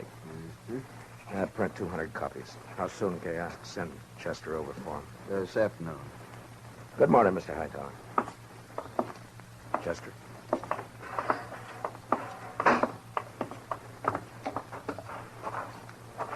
Think those posters will do any good? Richards is probably over the line into Oklahoma or Colorado by now. That strawberry roan of his is the fastest in the county. He has no money. He panicked and ran out of the bank before he got a penny. I think he'll try to get help from his wife or brother or a friend the first chance he has, maybe tonight. I say he's around here somewhere. I'm sorry I turned on you like that, Chester. Why, that's all right, Mr. Dillon. Out all night with a posse, no sleep, man's bound to get touchy. No, it's not that. It's the way... It's the way people use a thing like this. The men riding posse last night, they enjoyed it as though they were hunting fox or possum. Hightower back there, he acts like it was a birthday treat, specially gotten up for him. Everybody finds a way to use it. What was it you wanted to tell me? Oh, I got a kid, a little boy, locked up in the cell. Run away from home back in Cottonwood. Ed Slade turned him over to me when he come through on the stagecoach just now. Kid about 12 years old. Whose is he? Widow woman, Miss Bonnie. She runs a boarding house in Cottonwood. Ed says kid's always running away a little while, I guess. He flagged Ed for a ride on the road halfway between there and here. Soon as Ed seen him stand there with his bundle on his shoulder, he knowed what he was up to. So he told the kid he'd help him and then turn him over to us when he got here. All right, we'll send a telegram to the mother to come fetch him. Well, come on in, Chester, and shut the door. Mr. Dillon? You're letting in every horse fly in Kansas. Mr. Dillon, I think you better cancel the order for them notices. What? The Dutchman's coming up the street, and he's leading a strawberry roan, and Clay Richards is draped across his back. Like a sack of wheat across the saddle. Last time I saw him, 2 days ago, he was standing at the bar laughing his head off. A sack of wheat across the saddle. And followed by half the saloon bums and loafers in town. All right, Chester, make him keep back. All right, now stand back, you fellas. Come on now, back. Stand back. Ziegler? How'd it happen, Ziegler? My goat, my old billy goat, he pushes open the fence last night and runs away. Forget your goat. What about Clay? Yeah, I tell you. This morning I go to look for a goat. I walk here, there.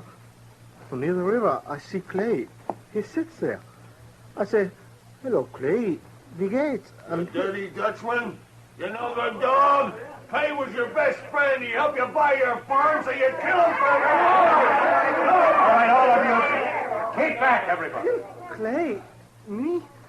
No, my brother, he was like... We was in the war together. Bitter, listen. You killed him for the reward. Not so. I kill nobody. Not since Gettysburg. Clay is dead already when I find him. I don't even own a pistol. Ziegler, inside, quick. Yeah. Chester, give me a hand with Clay. All right, all of you. Listening. Shut up! I will not tolerate a disturbance. You know me. I got him, Chester. Take his leg.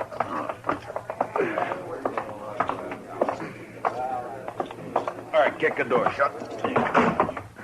Marshal, I don't kill Clay. On this table, Chester.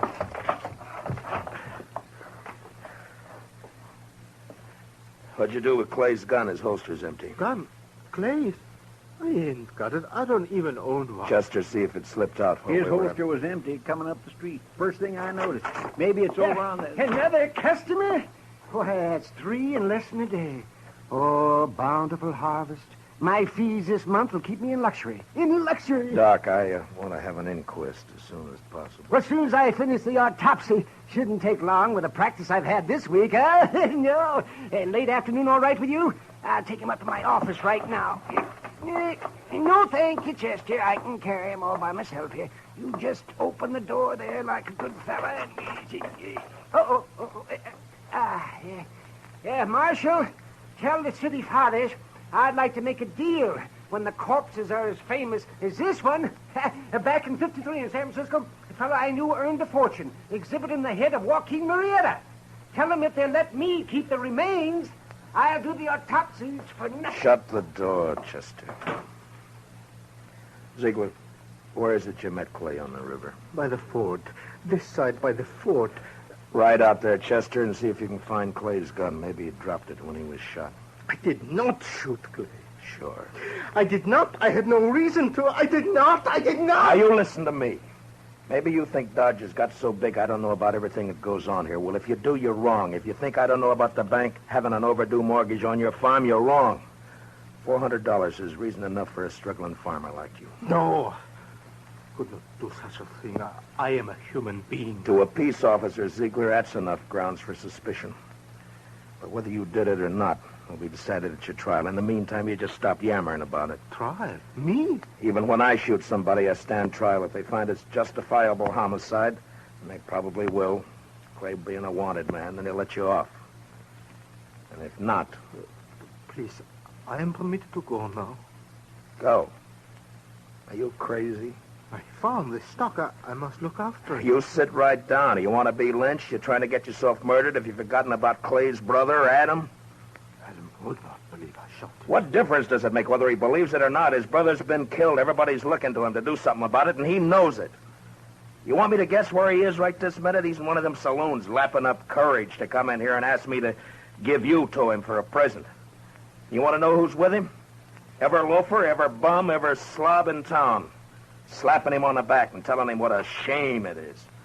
Egging him on to kill you so that they can have some excitement and some fun. Well, maybe you deserve killing, but it's my job to uphold the law, and I'm not letting you out of here. What? I tell You might that... spend your time trying to think up a better story. That is, if you intend to stay in this town. All right, now think back. Didn't Clay go for his gun before you shot him? I tell you, I didn't. If I'm not under arrest, you have no right to keep me here. I got to look after my farm.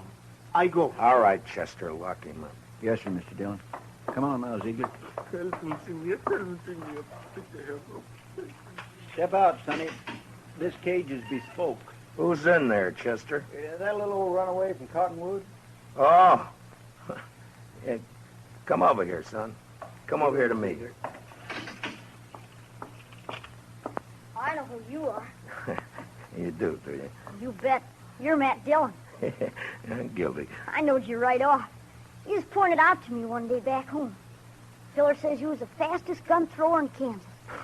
Wyatt Earp wouldn't be awful interested to hear that, I'm afraid. Filler says you was faster than Older. Faster than Wild Bill Hickok in Hayes City and Bat Masterson or any of them. How many fellas have you killed? You don't keep score, son. It's something you try to forget. Not me. someday I'll be famous like you, and for every filler I kill, I'll put a notch on my gun. People will see those notches, and they'll know they better not try. Why'd you run away from home, Bub? Don't you know your mother's likely to worry about you? Oh, she won't worry. She's too busy working. You ain't gonna make me go back, are you? You wouldn't do that, would you? Well... Because it wouldn't stop me for long. I'd only run away again. Oh, where are you off to in such a sweat? Oh, Texas, California, Mexico. Fellow can accomplish things there, not like living in old Cottonwood. If you let me go, someday when I'm famous, you can tell people you helped get me started. Well, that's a pretty strong inducement. I'll have to think about it for a while. And, look, while I'm making up my mind, I want you to give me your word. The word of a man who'll be famous someday that he won't try to run away from me. Otherwise, I'll have to have Chester lock you up again. Oh, I'll shake on that. Good. Chester, I want you to go look for Clay's gun. Yes, sir, Mr. Dillon. And on the way, stop off and send that telegram. You know? Hmm? Oh, that telegram. Yes, sir, Mr. Dillon. Where's Ziegler? It's all right, Chester. Go ahead. Yes, sir, Mr. Dillon. Where's that murdering dog? Oh, there you are. You Not a single step further, Adam. I want him, Dillon. He murdered Clay, shot him down without giving him a chance. How do you know? Because Clay wouldn't have let anyone catch him off guard except a friend. A friend. And now, Dillon, give me that Dutchman. Try to take him. It's like that? It's like that. And it's true what the fellas say. You made a deal with the Dutchman to give him the reward and to protect him if he'd killed Clay for you. That was the deal, was it? Yeah. The fellas say why I'd make such a deal? Dillon, it ain't no longer a secret around town that you and Francie want each other. But Clay was in the way. You had him killed so you could get his wife. Do you deny it? No. It'll serve as well as any other crazy story. It'll work you up. You think you're safe behind that star, don't you? Well, Clay had friends, lots of them. I'm coming back with them friends, and we'll get the Dutchman and you and anyone else who tries to stop us. All right, Adam. I'll be waiting. Yeah. You wait.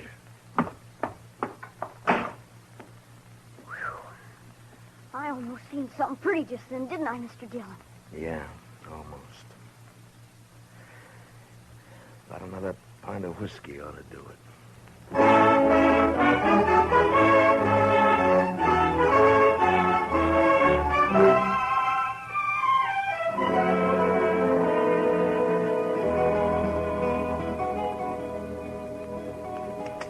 Son?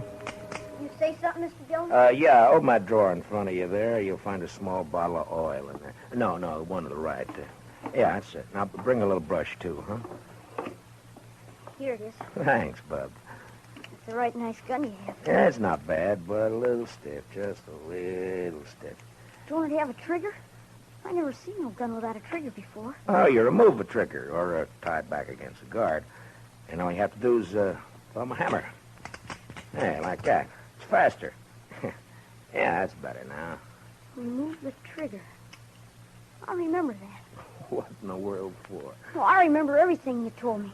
About the Texas holster and the spring holster and the double roll and filing off the sight. It's just me, Mr. Dillon. Oh, any luck, Chester? No, sir, not any. I went to the store first and asked Mr. Denton what kind of ammunition Clay Richards used to buy, and he told me Clay had a double-action .44. I scoured that riverbank a half-mile each way from the ford, and not a sign of it. I got that telegram off. You know who ought to be here pretty soon. It's only 7 or 8 miles from... Is that a fire in town? Funeral services for Mr. Grinnell, the cashier. So soon? It's awful hot weather. Yeah. Any of your guns need oiling, Chester? I don't think so. You sure? When Adam left, he said he'd be coming back with some friends. I know. I stopped at the Oliver Gantry just now to rinse out my mouth. Adam was there talking mighty ugly and mighty big. He's got a sizable following. When do you think? Any minute now, Mr. Dillon. Want me to take Bob out of here to one of the hotels, maybe? I want to see No, it. I think you'll be safer here, Chester, behind stone walls and dodging about the streets rubbernecking. You keep your head down, sonny. You hear? There's a... Matt, Matt, I gotta talk to you. She ought to be in mourning. If she cared for Clay at all anymore, she ought to be in black. Matt. Oh, Lord, I find her more beautiful all the time. Matt, have you heard what they're saying? What are they saying, Francie? That you and me, that you made Pete Ziegler kill him because of... I'm sorry that got back to you, Francie. It's all over Dodge. Adam almost strangled me before they dragged him off. Francie, I didn't shoot Clay. Francie, I beg you believe me. Shut up, Ziegler. Shut up or I'll club you to death. Francie is just one of those crazy stories. They needed one and they made one up. But, Matt, everyone believes it. On my way down here, people were pointing, whispering.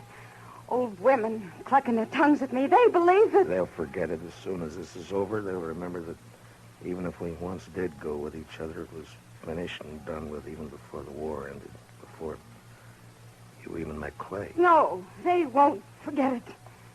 For the rest of my life, as long as I stay here. Hold it a minute, Francie. Yeah, Doc, what is it? Oh, am I interrupted? What is it, Doc? Topsy's finished. I examined his liver and lights his... This is Mrs. Richards, Doc.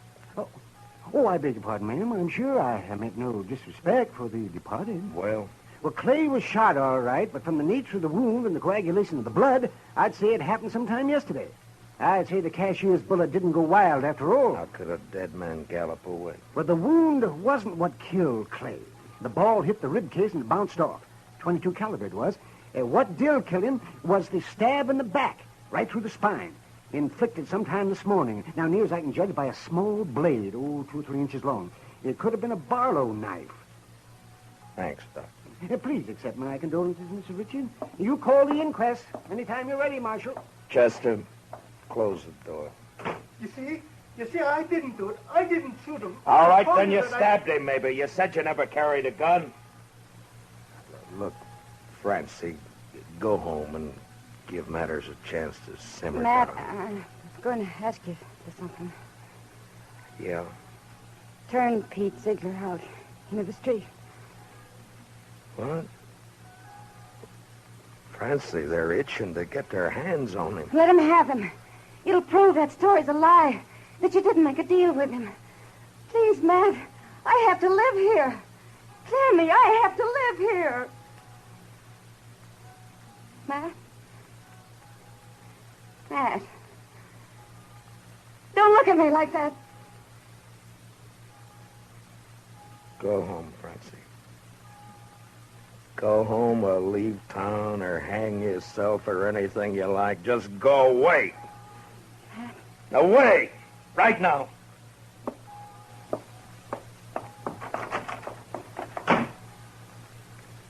I bought me a bottle at the Alafragans, Mr. Dillon. Would you care for a drink? No. Guess the funeral's over. There'll be others. Funny. No, I missed that bell. Awful quiet, ain't it? It's just Just about on schedule. Are you ready, Chester? Yes, sir, Mr. Dillon. I use a shotgun if I were you. It's more effective when there's a mob to be dealt with. Oh, yes, sir, I aim to. Ziegler, and you too, son. If trouble starts, lie down flat on the floor and keep your head down all the time. Don't gawk to see what's happening. You understand me? Yes, sir, Mr. Dillon. All right. Dillon! Come on, Dillon! Chester, I want you to stand here in the doorway after I go out, where you can cover the back door and me at the same time. Yes, sir, Mr. Dillon. All right, Chester. Open the door. Come on now. It's my duty to warn all of you that you're in the breach of the peace. I've sworn to uphold the law. I've killed men in order to do it, and I'm prepared to do so again. Give us a Dutchman, Dillon. Men! I ask you to be sensible and to leave quietly. But if you refuse to listen to reason, if you insist upon being fools, if you've already decided to act like wolves instead of humans, then there's nothing I can say to make you change your minds. All right, you want Peter Ziegler? Well, he's not more than 20 feet behind me, so come on and get him, any of you. One at a time or all at once. Come on. Which one of you wants to die first? You? You? You, Adam? Well, what do you say, Adam? You let him here. Don't let this star on my coat stop you. Come on. There, I'm not wearing it now.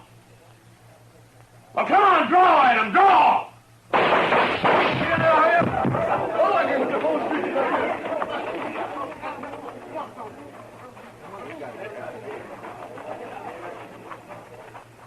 You all right, Mr. Dillon?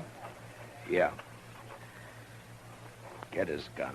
Man alive, I couldn't even see your hand move. Marshal! Oh, don't tell me. Don't tell Doc, me. you make one single funny remark and I'll knock you down. You just take him to your office and get to work. Well, I never do mean to offend, Marshal. In my line of work, well, bodies, they're just so much lumber. Make all the jokes about him you please, but not to me and not in my hearing. In my line of work, there's nothing humorous about death. Give him a hand, Chester. No, I can handle it, Marshal. Thank you. Just the same. Can you direct me to the marshal's office? Yes, ma'am, right here. I'm Marshal Dillon. Well, I left Cottonwood as soon as I got your telegram. I'm Miss Bonnie. Where's my boy? Oh, we have him, ma'am, safe and sound. Here, let me help you down. Hitch that horse, Chester. Right this way, ma'am. Oh, I'm so sorry he put you to all that trouble, Marshal. The truth of the matter is he's a wild one and no mistake. Takes after his father, one scrape after another. He was no trouble at all. I enjoy children. I like to have them around. Bob, your ma's here. Son? Chester, where's the boy? Did you let him slip past you? No, sir, Mr. Dillon. He never got past me. Look, the back door's open. He seen me and he hightailed it, the devil. We'll round him up for you, ma'am. Don't worry. Oh, I don't know why I bother hauling him back. If he's run away once, he's run away 1,000 times. This time he ran because I wouldn't buy him a gun. He wanted a real one. That boy's just gun crazy, I swear. I got him a nice Barlow knife instead. Barlow I knife? reckon it didn't signify, and off he runs. Barlow knife? A kid. Chester, find that kid. Marshal, has he done something bad with it? I told him to use it careful. He promised he'd use it careful. No, never mind, Chester. He's got Clay's strawberry row, and we'd never catch up to him. I try to bring him up right. I tell him to be good, but he don't listen. He just don't listen. Now, calm yourself, ma'am. Just calm yourself. Here's his little bundle, Mr. Dillon. What? Yeah, give it to me.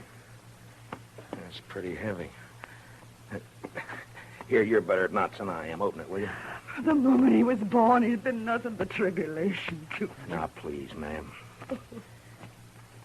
What's he got in it, Chester? Shirt, stockings, piece of sausage, and this. 44 double action. Yes, sir, Mr. Dillon. That's Clay's gun. Sonny didn't manage to keep it long, did he? Well, if he wants a gun that bad, he's bound to get hold of another one somewhere, somehow. Chester, call Mr. Hightower over.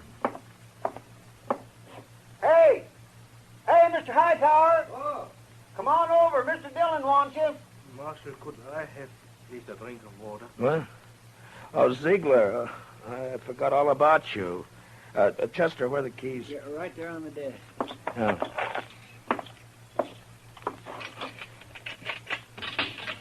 There we are. It'll be safe for you to go home now. I can go back by the farm. Yeah, that's right. I'll send for you for the trial. Oh, danke schön. Danke schön. Watch where you're going, you dumb... Excuse me. Yes, Marshal. Mr. Hightower, it appears that we can do business after all. Get some paper and a pencil. I want some notices printed. Fire away. Wanted for murder. Wanted for murder. What's the boy's name? Bonnie. William Bonnie. William Bonnie. William Bonnie. Age 12. Height about 5 feet. Hair light, eyes blue. I don't suppose he's known by any other name. I know. Everybody just called him Billy. Or the Kid. Also known as Billy. The Kid.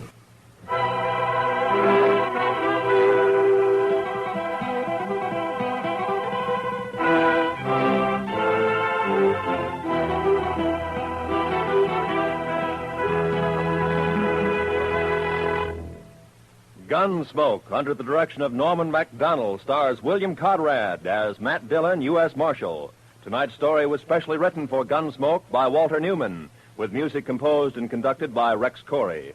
Featured in tonight's cast were Don Diamond, Parley Bear, Harry Bartell, and Howard McNear, with Richard Beals, Paul Dubov, Georgia Ellis, and Mary Lansing. Join us again next week as Matt Dillon, U.S. Marshal, fights to bring law and order out of the wild violence of the West in Gunsmoke.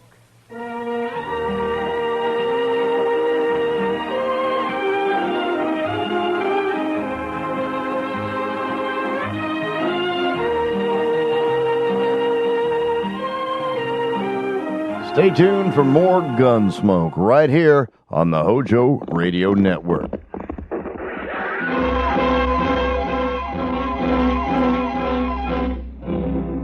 Around Dodge City and in the territory on west, there's just one way to handle the killers and the spoilers, and that's with a U.S. Marshal and the smell of gun smoke.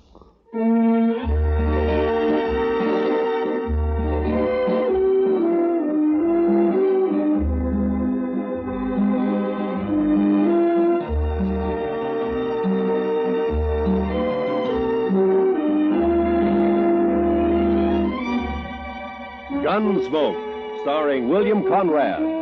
The story of the violence that moved west with young America. The story of a man who moved with it. Matt Dillon, United States Marshal.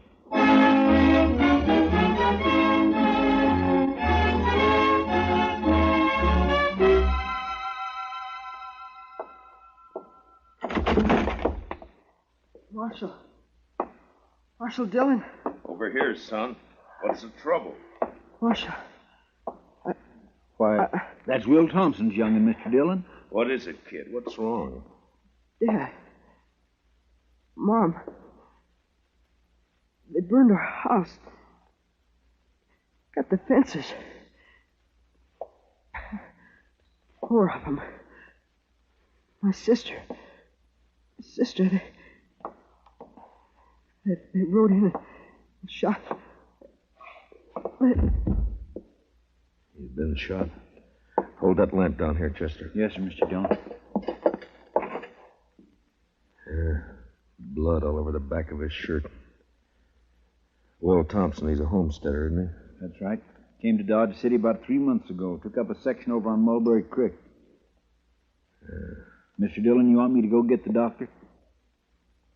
No. Boy doesn't need a doctor now.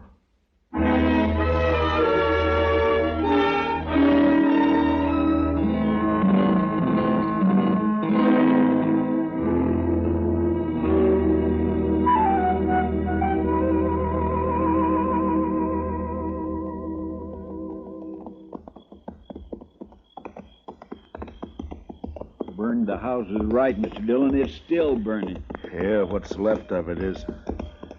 Watch yourself now, Chester. Yes, sir. No sign of life, though.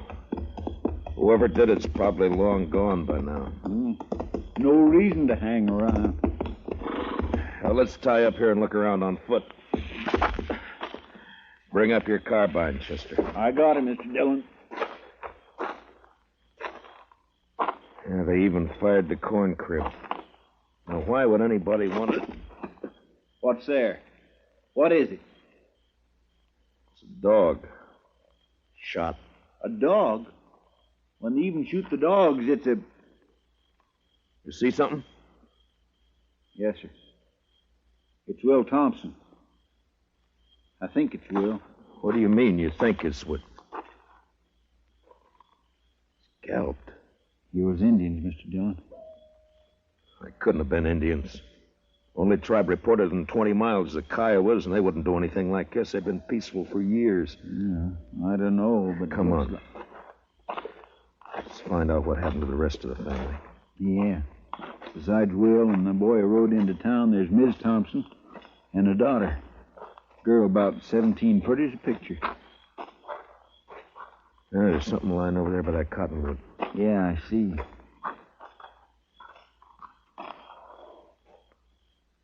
Well, Guess we found Will's wife. She's alive. Yeah, if you can call it that. Scout around, take a look for the daughter, Chester. Yes, Mr. Dillon. It's all right, Miss Thompson. It's all right. It's all right. Mary. My daughter. They took her and dragged her away. Easy, man. Easy now. I tried to stop them. I held on to one of them. He kicked me loose. And his spur came off. It's here somewhere. It's on the ground somewhere. On the ground. Yeah, I see it. My daughter. They took her away. My baby. There now. My baby. There now. It's all right. We'll find her, ma'am. We'll find her and then...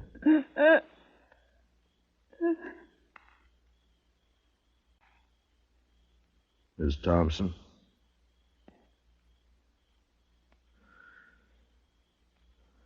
Well, you're better off, ma'am. Mr. Dillon? Yeah. Over here in the Willis. I found her. All right, Chester.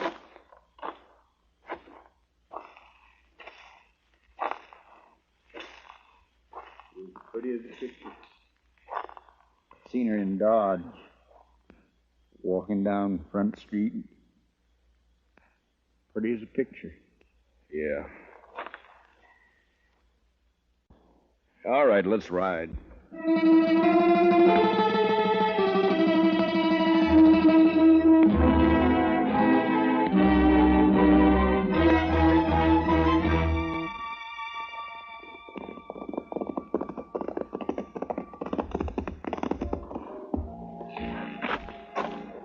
We'll look in the Long Branch first, then if Jalisco Pete's not there, we'll try the other saloons. I bet his boss is here. He's here every night. Yeah, I know. Follow me in, Chester. Just keep him off my back. I'll take care of the rest of it. Yes, sir. Good luck, Mr. Dillon. Yeah, thanks.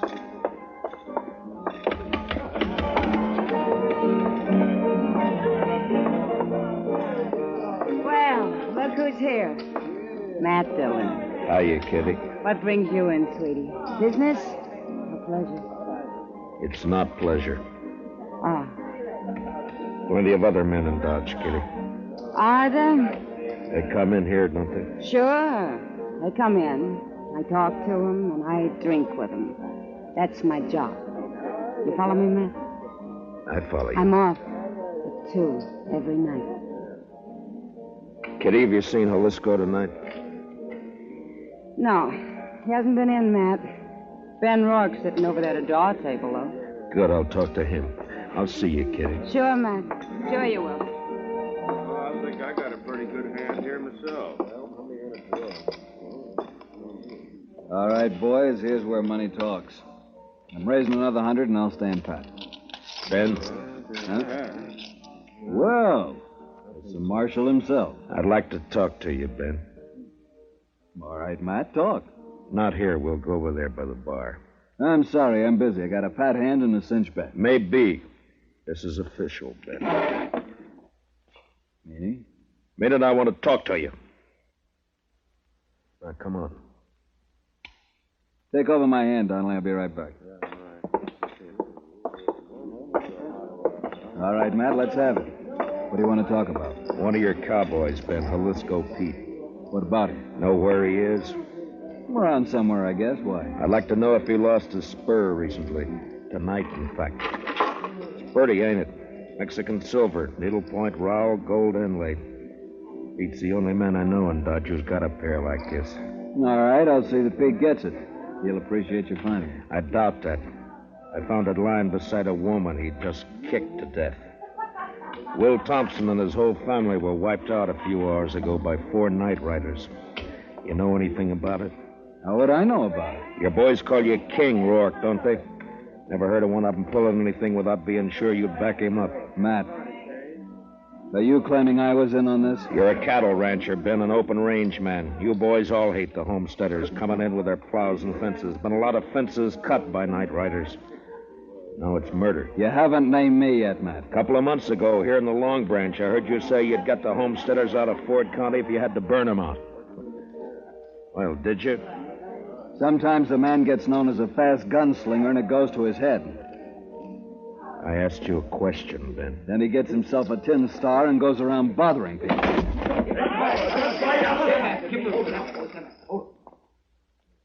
Ben, if you're figuring to draw on me, don't. Why not, Matt? I've seen you in action. You're not fast enough. Now, I asked you a question. And maybe I don't feel like... What's going on in here? Nothing.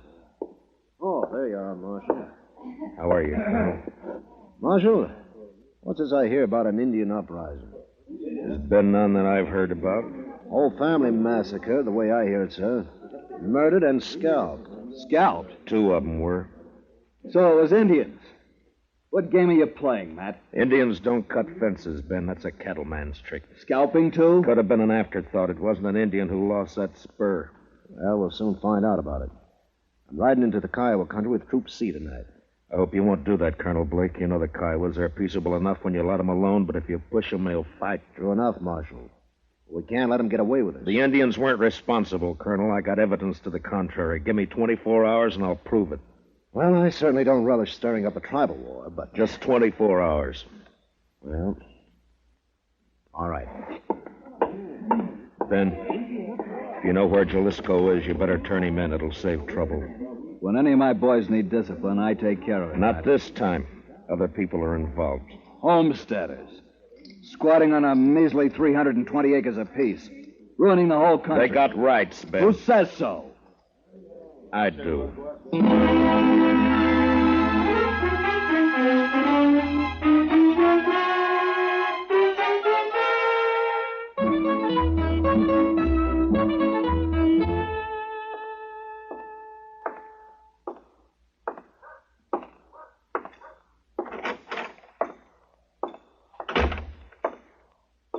Morning, Marshal. Good morning.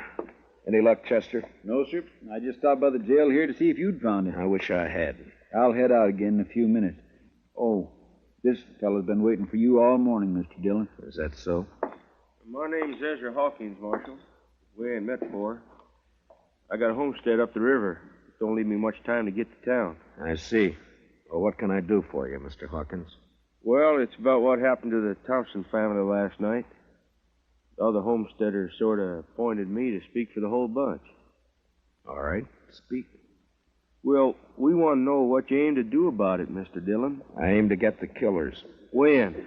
Mr. Hawkins, I've been up all night trying to get an answer to that question. If you got any information to offer, fine. If you haven't, then... What's up, Chester? A trail herd hit town, I guess. Hey, pull up, boys. Look at that pretty sign, Dodge City Jail. Come on, let's decorate it. Let's go, Chester. Yes, sir. All right. Hold it there. Hold it. My, the jail is occupied, boys. You men just blow into town? We ain't talking to men, Sheriff. These are curly wolves from the Circle Bar B, the roughest, toughest outfit in the Panhandle. And you're not talking to the sheriff. I'm the U.S. Marshal. You the range boss? That's right. Ed Dudley. And what about it? Dudley, we got a new law here against shooting off firearms inside the city limits. Yeah? You mean like this? No, Dudley, I mean more like this. Hey! Now come on down off that horse. Sure, I'll come down off it. Watch it, Mr. Dillon. He's got a knife. Yeah, so I see. Well, nice work, Mr. Dillon. Drag him in and lock him up, Chester. Throw some water on him. Yes, sir. All right, curly wolves.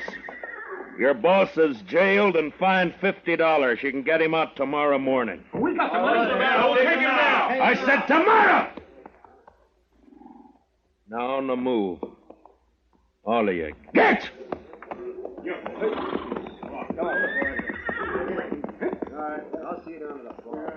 You handle things right fine, Marshal, once you get started. Thanks, Hawkins. Only trouble is some of us homesteaders are getting kind of impatient. The cattle ranch has been treating us pretty bad for too long. The boys are all meeting at my place today. I reckon I can hold them back till tonight. You know what I mean, Marshal. Yeah.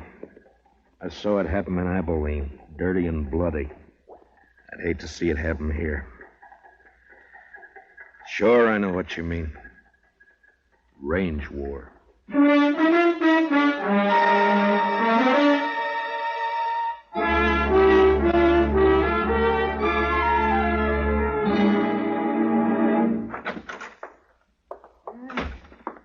Marshal, we can hold an inquest any time now. I'm all finished with the autopsy. All right, Doc. It goes pretty fast when you can line them that way, 4 in a row. Makes the job a lot easier. Yeah, I imagine. Doc, have you ever seen a range war? No. I hear there's one brewing. There is.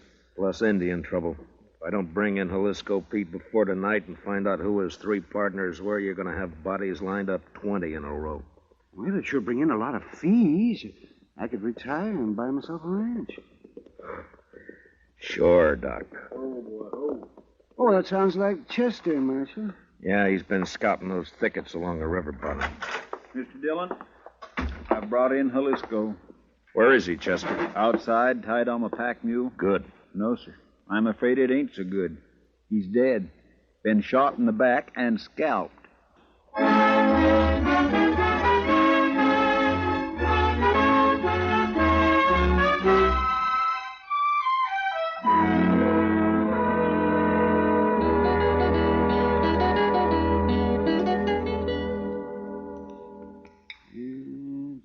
Just a second now, Marshal. Let's see. Here it comes now. There's the bullet. If it'll do you any good. It won't, Doc. The slugs I dig out of the bodies all look alike. Someday, though, they may figure a way to tell them apart. Maybe even tell which gun fired which bullet. Oh, no, not a chance of it, Marshal. Well, I guess that's all I can do for the late lamented. Oh, I see he's only wearing 1 spur. Yeah, I know. I got the mate to it here. That's what I wanted to talk to him about. It's too bad, Marshal. His talking days are over. Yeah, somebody made sure of that, all right. Then tried to cover the trail by scalping him. Well, I can tell you one thing. It wasn't done by Indians. That's my guess, too. I've seen how Indians do it. Down in the territory, up in the Dakotas. Slick and clean. Nothing like this. Why, I could do a better job with my eyes closed. Yeah, I bet you could. Well, I guess I'd better get ready for the rush. Looks like a showdown, Marshal. And I don't see any way that you can stop it. Neither do I.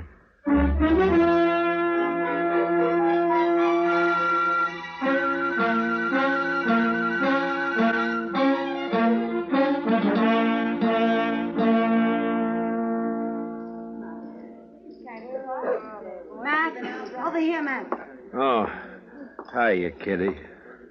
Business again, Matt? Well, I was looking for Ben Rourke. He isn't here. He left about an hour ago. Some of his boys came after him. Matt, I waited for you last night. I worked, Kitty. All night? Yeah. There's a bad feeling in the air, Matt. What is it? What's going to happen? I wish I knew. They called all the soldiers from C Troop back to Fort Dodge this afternoon. I hear they're planning to move out tonight. I hope not. Been a lot of homesteaders in here drinking today. That's unusual for them. What's going to happen, Matt? The bloodiest mess you've ever seen. And I don't know any way of stopping it. If I'd only found Jalisco Pete before they killed him, now I got nothing to go on. Jalisco came in here last night, late, after you'd gone. What? Well, why didn't you let me know? There wasn't time, Matt. He heard he was wanted, and he left right away. His friends with him. Friends? What friends? I'd never seen him before.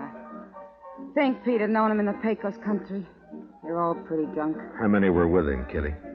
3, I guess. One of them was named Red Dudley. Red Dudley? And one called himself Tulsa Jim. They kept talking about the Circle Bar B brand. It might be. They could have ridden in last night ahead of the herd to look up Pete, and then they... Oh, Marshal, say you better come on outside here if you want to stop a lynching. Coming, Doc. Be careful, Matt. Be careful. What is it, Doc? Ben Rourke and some of the cattle ranchers. They caught themselves an Indian, and they're going to string him up. I doubt it. Let us stay clear of this, Matt. We know what we're doing. I hope so, Ben. Who have you got here? One of the murdering skunks who wiped out the Thompsons. Any objections? I might work up some, Ben. What's your name, fella? He won't talk to you. Hasn't opened his mouth. Look, fella, as an Indian, you're a ward of the government. I'm a U.S. Marshal. I represent the government. I'm here to protect you. Now, what's your name? Keith Doxwa. Work hard. Good man, no kill. What makes them think you did? Say kill people, no kill. He pleads not guilty, Ben. Sure he does. And maybe he can explain why we caught him 2 miles from my ranch house. Is that reservation? What was he doing there? Go on, ask him. Mr. Rourke? Maybe I can tell you what he was doing. What? Ezra Hawkins. One side, if you don't mind. Let me through here, please. Let him stand. Thank you. We got tired of waiting, Marshal. We come on into town. Maybe that was a mistake, Hawkins. Maybe. You have to play it the way you see it. Look, mister, let's have it. What's this all about? I'm a homesteader, Mr. Rourke. Well, I accept your apology. Tweren't no apology. I just wanted you to know who those 100 men across the street were. They all got guns. 100, huh? Well, there's 30 of us, so the odds aren't bad. What's on your mind?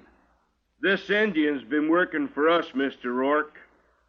Tracking down fence cutters.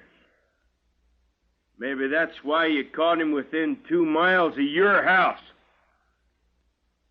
Got the nerve to come out and say what you mean, homesteader? You bet I have, fence cutter. All right, hold it.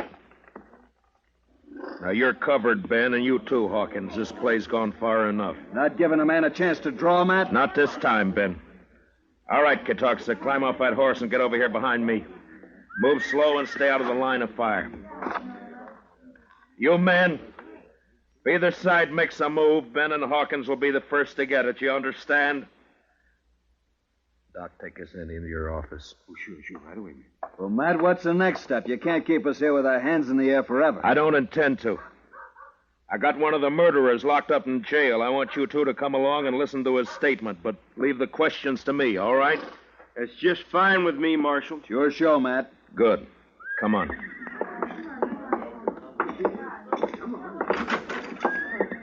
Chester?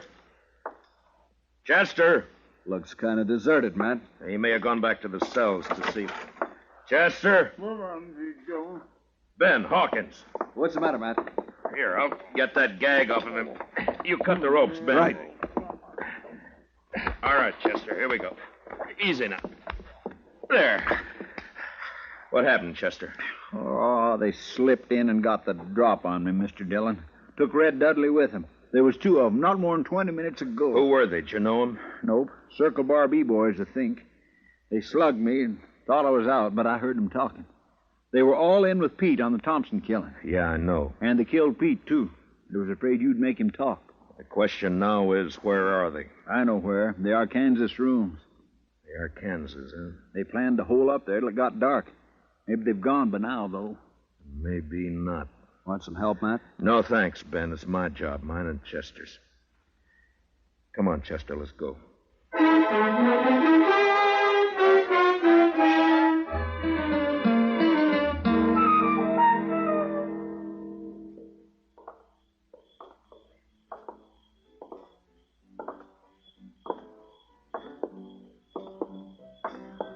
summer house is all dark, Mr. Dillon. That doesn't mean a thing.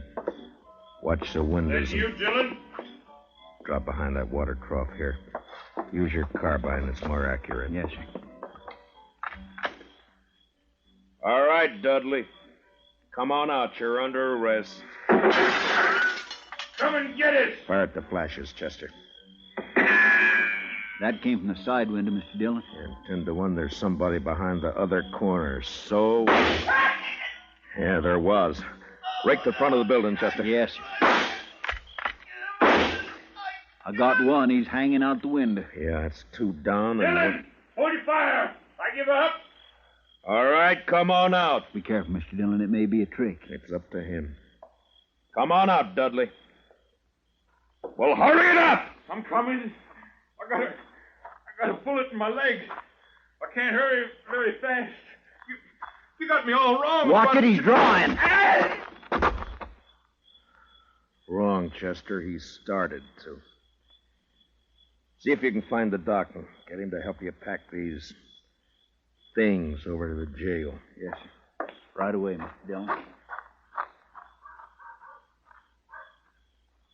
Matt? Are you all right, Matt? Yeah. Yeah, I'm all right, Ben. Had a clean sweep, huh? Looks that way. Well, bullets are cheaper than rope. I guess so. Ben, you and your boys aren't murderers like Red Dudley, but this business of fence cutting can lead to a range war, too. Like it or not, homesteading's here to stay. There's more of them coming in on every train. I know all that. Those cattlemen built this country, Matt. A few more years now, they'll have us fenced out of it. Times change, Ben. There's range still left out west, New Mexico, Arizona. Yes, I know. Some of us have been thinking about it. Matt, they'll fence you out, too, you know. Yeah, I guess they will. Well, when that time comes, I'll move on. If I'm still around. Farms and families. Next thing they'll do is set up courts and bring the law in here. Law's here now, Ben. In Dodge City, I'm the law.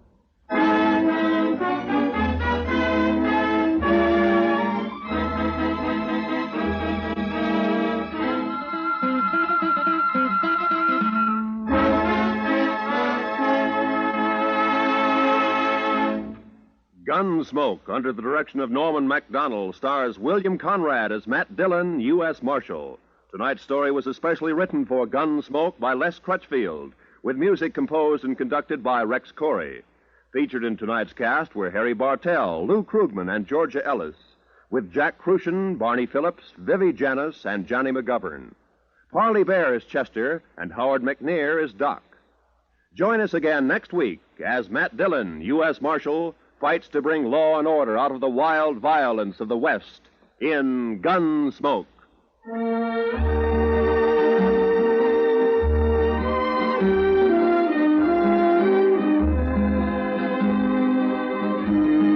Dodge City sure can shake a man up. But at the HOJO Radio Network, we have a way of smoothing out the bumps. We're heading out into the quiet of the mesa now with a man who carries a long gun, but a gentle heart. Britt Ponzett, the six-shooter. Whether it's a lady named Jenny or a man facing the coward in the mirror, real strength comes from standing your ground for what's right. Let's listen to the quiet thunder of the frontier with 2 episodes of Jimmy Stewart as the six-shooter. Coming up next.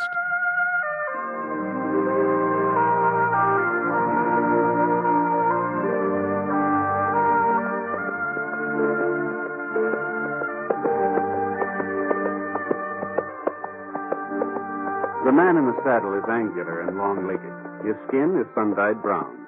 The gun in his holster is gray steel and rainbow mother of pearl, his handle unmarked. People call them both the six-shooter. Coleman, America's leader in modern automatic home heating equipment, and the National Broadcasting Company present James Stewart as the six-shooter, a transcribed series of dramas based on the life of Britt Ponzett, the Texas plainsman who wandered through the Western Territories, leaving behind a trail of still-remembered legends.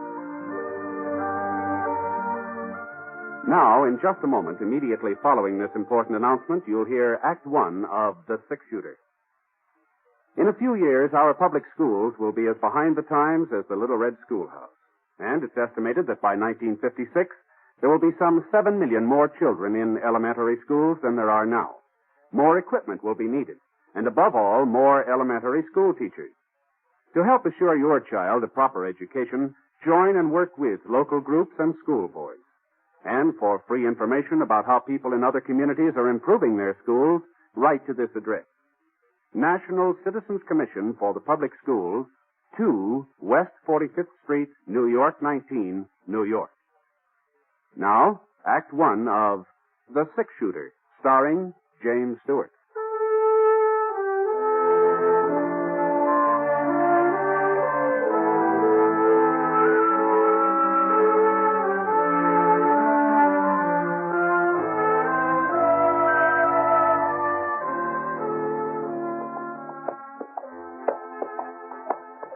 It was hot that afternoon. A low, crawling kind of heat that seemed to be following us as we rode along. The sun hadn't come out in the morning, but about noon it pushed through the clouds. Boy, it was hot. By 4 o'clock, when it should have been cooling off, it seemed hotter than ever. We still had about 15 miles to go before we'd hit Lead Creek. That is where I figured on getting a job helping lay track on that new spur line to Salt Lake City. I nudged Scar on the flank, and we headed down a little gully. His ears pricked up, and he jerked his head. I wasn't sure whether he'd heard something or just sensed it. You know, with a horse, it's pretty hard to tell where hearing leads off and sensing begins. Yeah, what's the matter, boy? Hey.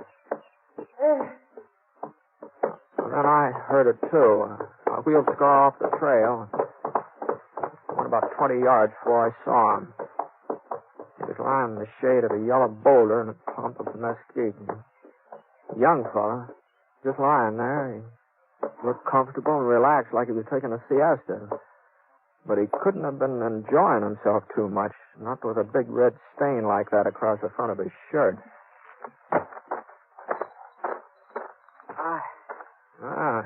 What's the trouble? I had a little accident. Yeah, it looks that way. What happened? My horse threw me a couple hours ago. Must have landed on my gun. It went off. See, you haven't got any water, have you? Sure,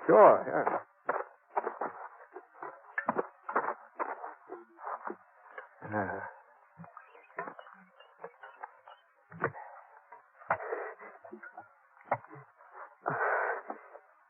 Thanks. Lucky you came by, mister. You're a stranger, ain't you? I'm just passing through. Yeah, I'm not much of a doc. Maybe I can fix a bandage for you for the time being. I already fixed one. Just my shirt tail. Don't seem to be doing much good. Oh, yeah, let me see if I can tighten it. Hold on now. You think you can ride? I don't know. You ain't seen my pony yet. With a half moon on his flank? No, I can't say I have. I'll have to run off. Oh, now, just don't worry about him. My horse will get us into Lead Creek. Lead Creek? Yeah, it's close to town, isn't it? Yeah, I guess it is. Yeah, all right, now, let me give you a hand here. Ooh. It ain't no use, mister. No, you gotta try. Now, just lean your weight on me. I'll never make it. Okay. That's it. There's a cabin past a mile or so west. I might be able to ride that far. Oh, that'd be better than staying here. Yeah. Now, I'm gonna lift your feet up. Now, that'll hurt plenty. But once you're in the saddle, you'll be all right. Now, here we go. There we are. I'll take it real slow. I'll walk alongside. There you are. Was it west, you said, huh? Yeah. I sure do appreciate this, mister. I sure...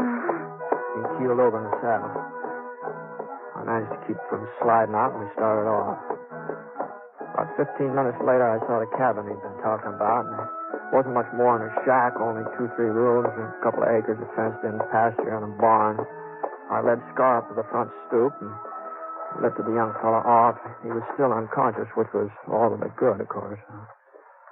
I carried him up to the front door and gave it a couple of kicks. Kicked again, and he sprung open. Anybody home? Hello?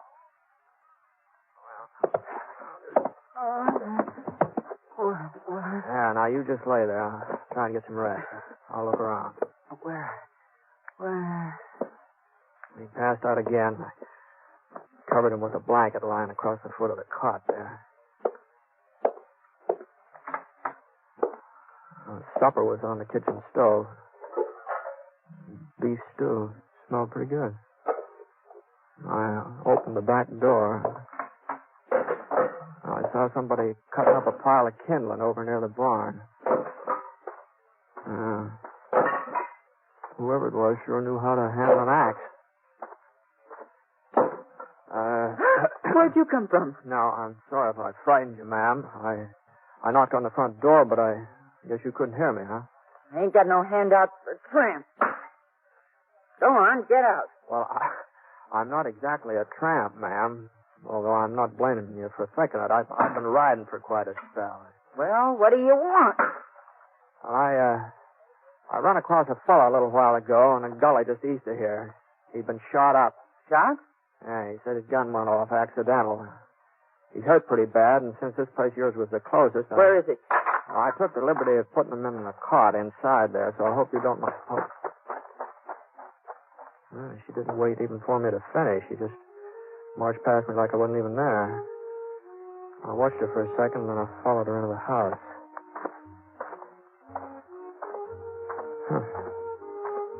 I'd never run into a woman exactly like her before. At first, I thought she was a man. You know, the pants, the checkered shirt she was wearing, and the way she chopped up kindling, they fooled me. She walked like a man, too. Stiff, square-shouldered. But her eyes, they were a woman's eyes, all right. Kind of soft and young and frightened. Yeah. The rest of her had been pretty as her eyes. She'd been a real fine-looking girl.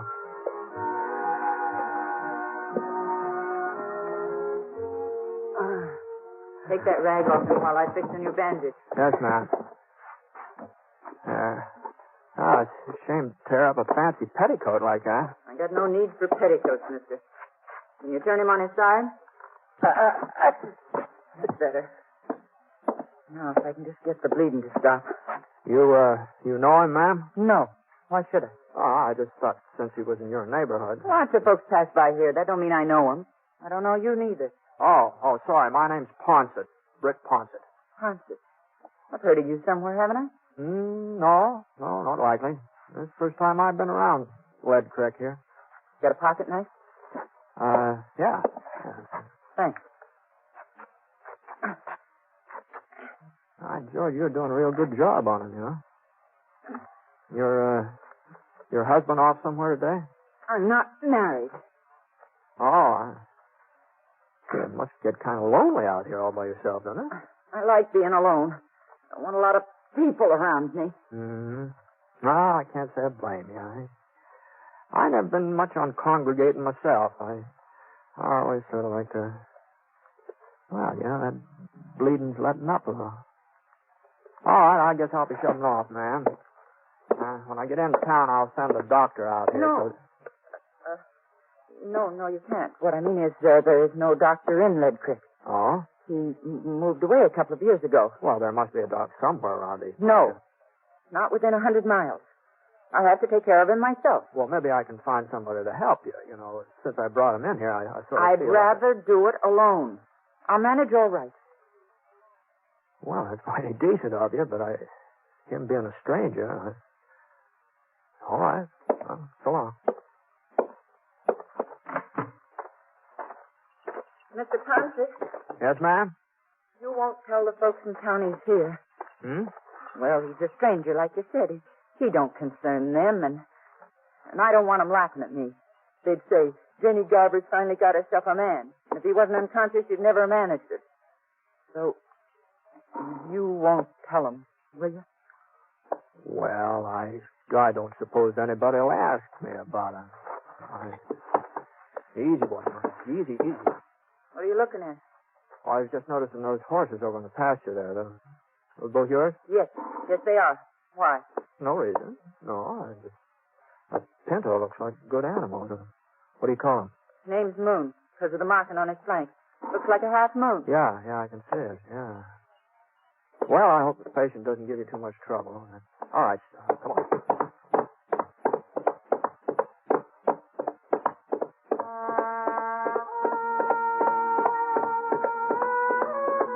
The sun went down, but it didn't cool off much. Maybe when the moon came out, there'd be a little breeze. I've been riding for a couple hours since I left the cabin. Still had 5 or 6 miles to go before I hit Lead Creek. We were coming through a narrow canyon when I heard a little rustling sound. First, I thought maybe it was that breeze I'd been waiting for. The next thing I knew, I was behind a rock. I wasn't quite sure how I got there. I guess my legs sort of took over without me having to tell them what to do. You ain't got a chance, Ned. We're all around you. Come out from behind those rocks and keep your hands up. Well, I'd be glad to oblige, but I ain't Ned. Whoever he is. Hold it a minute, Sheriff. Oh. Well, looks like they made a little mistake, boys. You all right, mister? No serious damage, I guess. Well, sorry to bother you, but what are you doing out here anyway? Well, I was heading for town. I heard there might be some work on the new railroad, thought I might sign up for a spell. Oh, well, I guess they can always use another man. My name's York. Sheriff Jim York. I'm pleased to meet you, Sheriff. I'm Britt Ponset. Ponset? Fellow they call six-shooter? I didn't know you were in these parts. Boys, meet Britt Ponset. Britt, this is Sam Norval, Tom Jackson, Harry Potter. Howdy. Britt's the man who brought in the Phoenix Kid. Kid had the drop on him, too, but he never got a chance to pull a trigger. At least, that's the way folks tell it. Yeah, well, between the doing and the telling, there's apt to be some exaggeration. Well, anyway, I'm sure glad we run into you tonight. That 6-gun of yours may come in handy. Oh? Yeah, we're looking for Ned Landy. That's who we thought you was at first. I figured something like that. Now, what's this Landy been up to? Trouble for the last 3 months. Hold up, a couple of shooting sprees. Broke into Harry's bank last night and killed Harry's brother. I see. I've taken a posse after him before, but we always seem to lose him in these hills. We'll get him tonight, though. Picked up his trail this morning. Even spotted him for a minute or two on the far side of Devil's Canyon over in the trees. I got off a shot. Thought I'd hit him for sure. Well, I guess my aim was off. Anyway, he gave us the slip again. Oh, what's he look like? Oh, he's young, about 23, I'd say. Short, wiry, black hair, rides a pinto. Pinto, huh? Mm-hmm. You ain't seen him. Yeah, I guess I have. Yeah? Where was he? I left him at a cabin about 9 miles back. And, your aim was all right this morning, Sheriff. He's carrying a bullet in his stomach. Of course, he said he'd shot himself by accident. The only cabin out this way is Jenny Garber's. That's the woman. That's the woman who lived there. Well, come on, boys. Let's go. Ain't you coming too, Britt? Oh, no, you won't need any help, Sheriff. That Landy's not likely to last long enough for you to get him into town, I don't think. Well, we'll get him in all right. Doc will see to that. The doc? But I understood there wasn't any... Sam here's the doctor. See, that's what he's been claiming for the past 20 years. Yes, huh? Just wait a minute, Sheriff. Just hold on. I've changed my mind. I think maybe I will ride up there with you.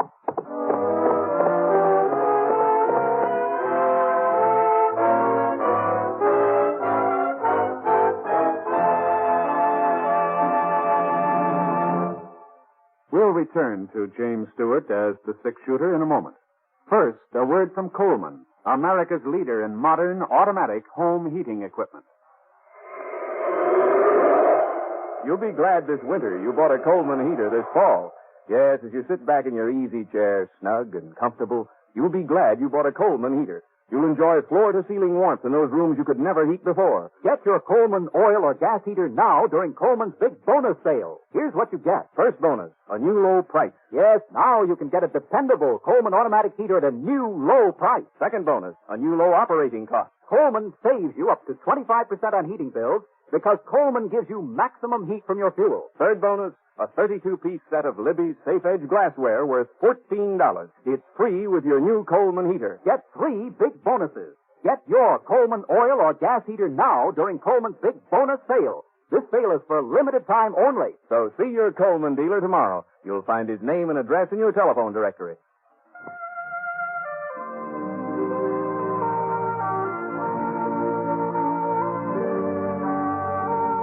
Now, Act 2 of The Six-Shooter, starring James Stewart.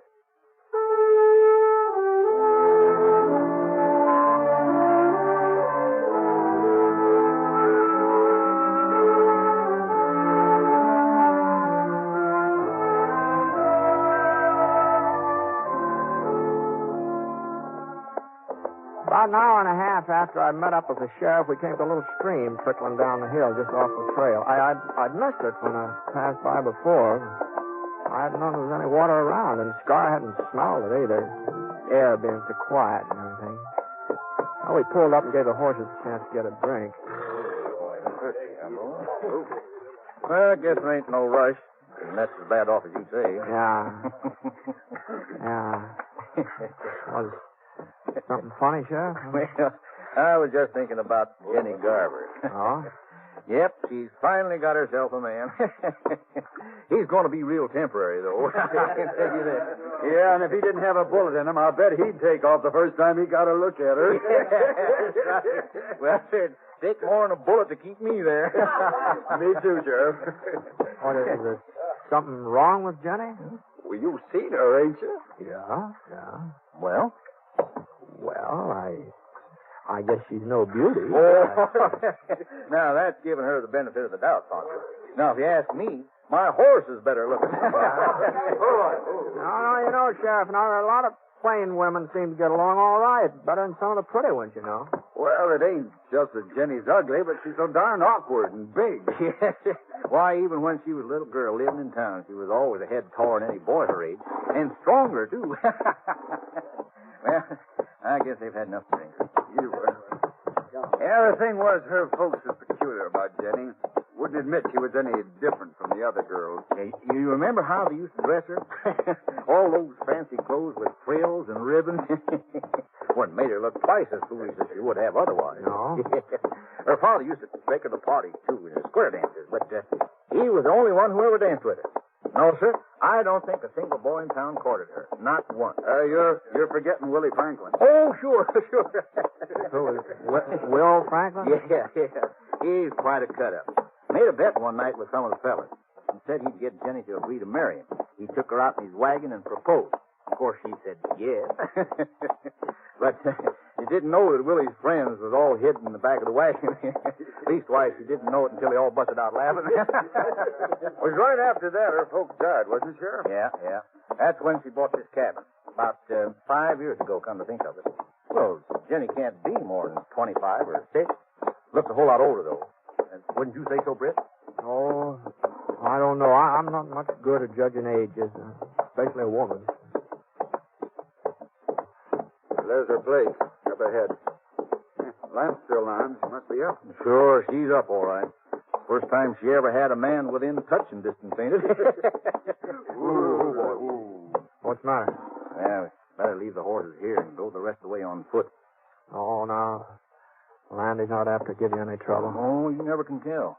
You may be feeling better by now. Yeah, but not that much. Hey, he's seen us. Didn't waste no time about it, neither. Guess he wasn't as sick as you thought, Britt. Or else he made a mighty fast recovery. We'll never hit him from down here. What do you suppose happened to Jenny?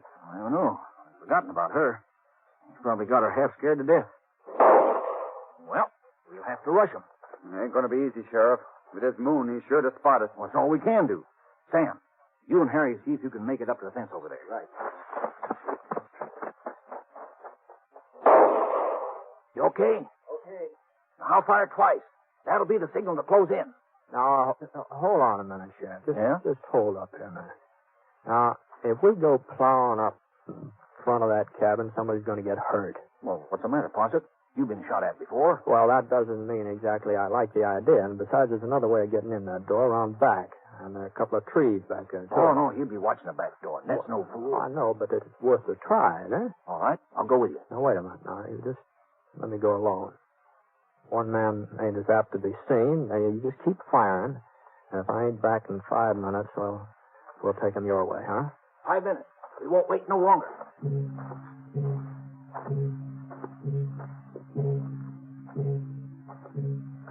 I hunched down low and I started circling toward the rear of the cabin. And there wasn't much cover, just rocks, a couple of scrub pines. Anyway, nobody was shooting at me yet. So far, nobody'd seen me. I come up along the side of the barn. And the back door was just ahead now. I still had about 20 yards to go. I ran forward and my foot caught. I tripped over some of the kindling Jenny had stacked up there in the afternoon. I lay quiet for a minute. I just waited. It sounded to me like I'd made enough noise so they could hear it clear down Lead Creek. No, shooting wasn't in my direction. So I got up on my knees. I raced for the cabin. I opened up the door. I kept on going. And when I got into the living room, I saw I'd figured right. That was on the cot, just where I'd left him. Hadn't moved. It was Jenny who was doing the firing. She swung around. She pointed the revolver at me. Her eyes weren't soft, not anymore. You told him. You brought him here. I had to, Jenny. I would have taken him away as soon as he was well enough. Why couldn't you let us alone?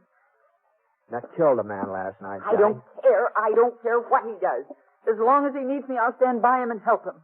He needed a hideout, didn't he? He must have been staying here for some time, or his pony wouldn't have had enough sense to come back here with his own accord. They're going to start closing in, Jenny. You're not going to take him away from me. I won't let you. Ned likes me. He told me he likes me. And he's the first person who ever did. Give me your gun, Jenny. Even if it isn't true. Even if he didn't really mean it. He doesn't laugh at me like the others. He doesn't mind my looks. But he said I'd be an old maid. Even my mother said it. But I won't. Not now. Ned'll take me with it. He'll marry me. I know he will. Jenny, listen to me. Don't you understand?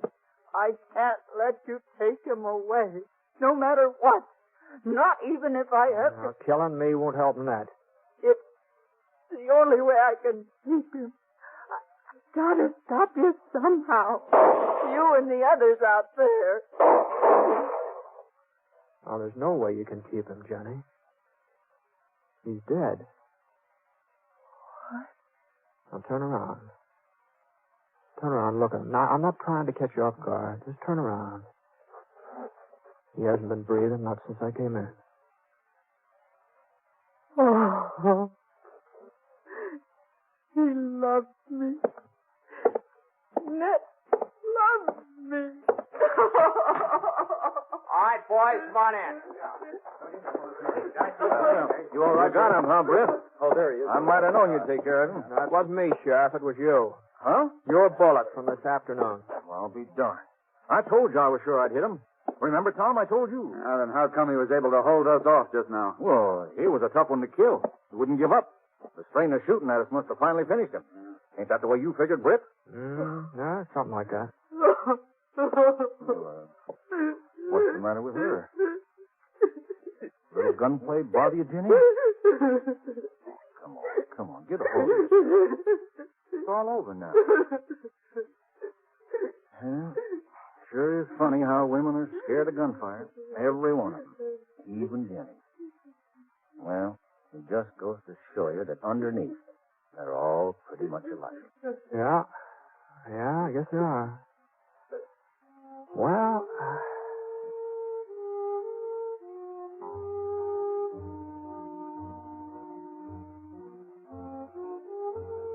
Nat was buried the next day, and there was one bunch of flowers at the funeral, wild daisies.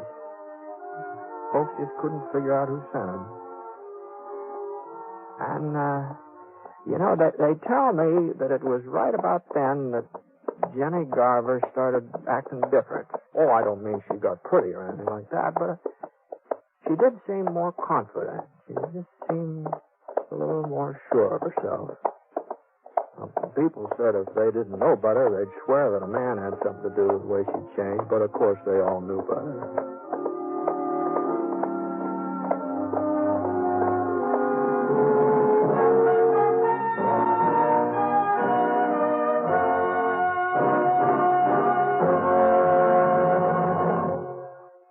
I'd like to take a minute here to remind you about some of the great entertainment in store for you later in the week on NBC Radio. Next Friday night marks the fall return to the air of both the Bob Hope Show and the Phil Harris Alice Faye Show. Both these great comedy programs, formerly heard on different days, now join forces to make Friday night a top listening night on NBC Radio. The new Bob Hope Friday night show will feature well-known guest artists, the music of Les Brown and his band of renown, and the vocal talents of lovely Margaret Whiting. And, of course, Bob will be in there delivering his rapid-fire topical humor. You'll find that the Bob Hope Show is most enjoyable listening each Friday night on NBC Radio. And immediately following Bob Hope, listen to the Phil Harris Alice Faye Show. And Alice has her brother William to keep her informed of Phil's hilarious actions. Also in the talent-filled cast, you'll hear Julius Abruzio and little Alice and Phyllis. You'll hear wonderful comedy every Friday night beginning this Friday night on NBC Radio. Yes, for the best in Friday night radio entertainment, remember to tune where you hear the familiar three chimes for the Bob Hope Show and the Phil Harris Alice Faye Show. Two great programs returning this Friday to NBC Radio.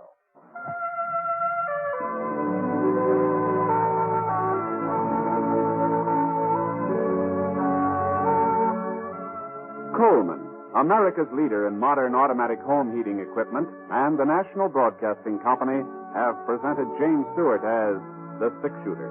Mr. Stewart may currently be seen in the Universal International picture Thunder Bay. The Six-Shooter is an NBC Radio Network production in association with Review Productions. It is based on a character created by Frank Burt, and today's transcribed story was written by him. Special music was by Basil Adlam, and heard in the cast were D.J. Thompson, Jeff Kirkpatrick, George Neath, and Harry Bartell.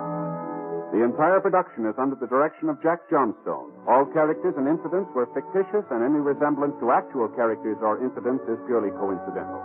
Hal Gibney speaking. Stay tuned right here to the HOJO Radio Network for more of The Six-Shooter. Coming up next. James Stewart as the Six-Shooter.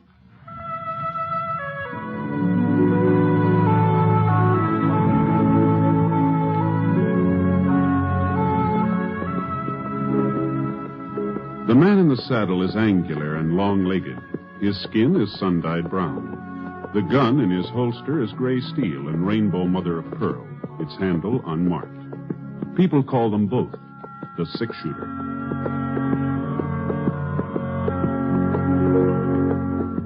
Coleman, America's leader in modern automatic home heating equipment, and the National Broadcasting Company present James Stewart as the six-shooter, a transcribed series of dramas based on the life of Britt Ponce, the Texas plainsman who wandered through the Western Territories, leaving behind a trail of still-remembered legends.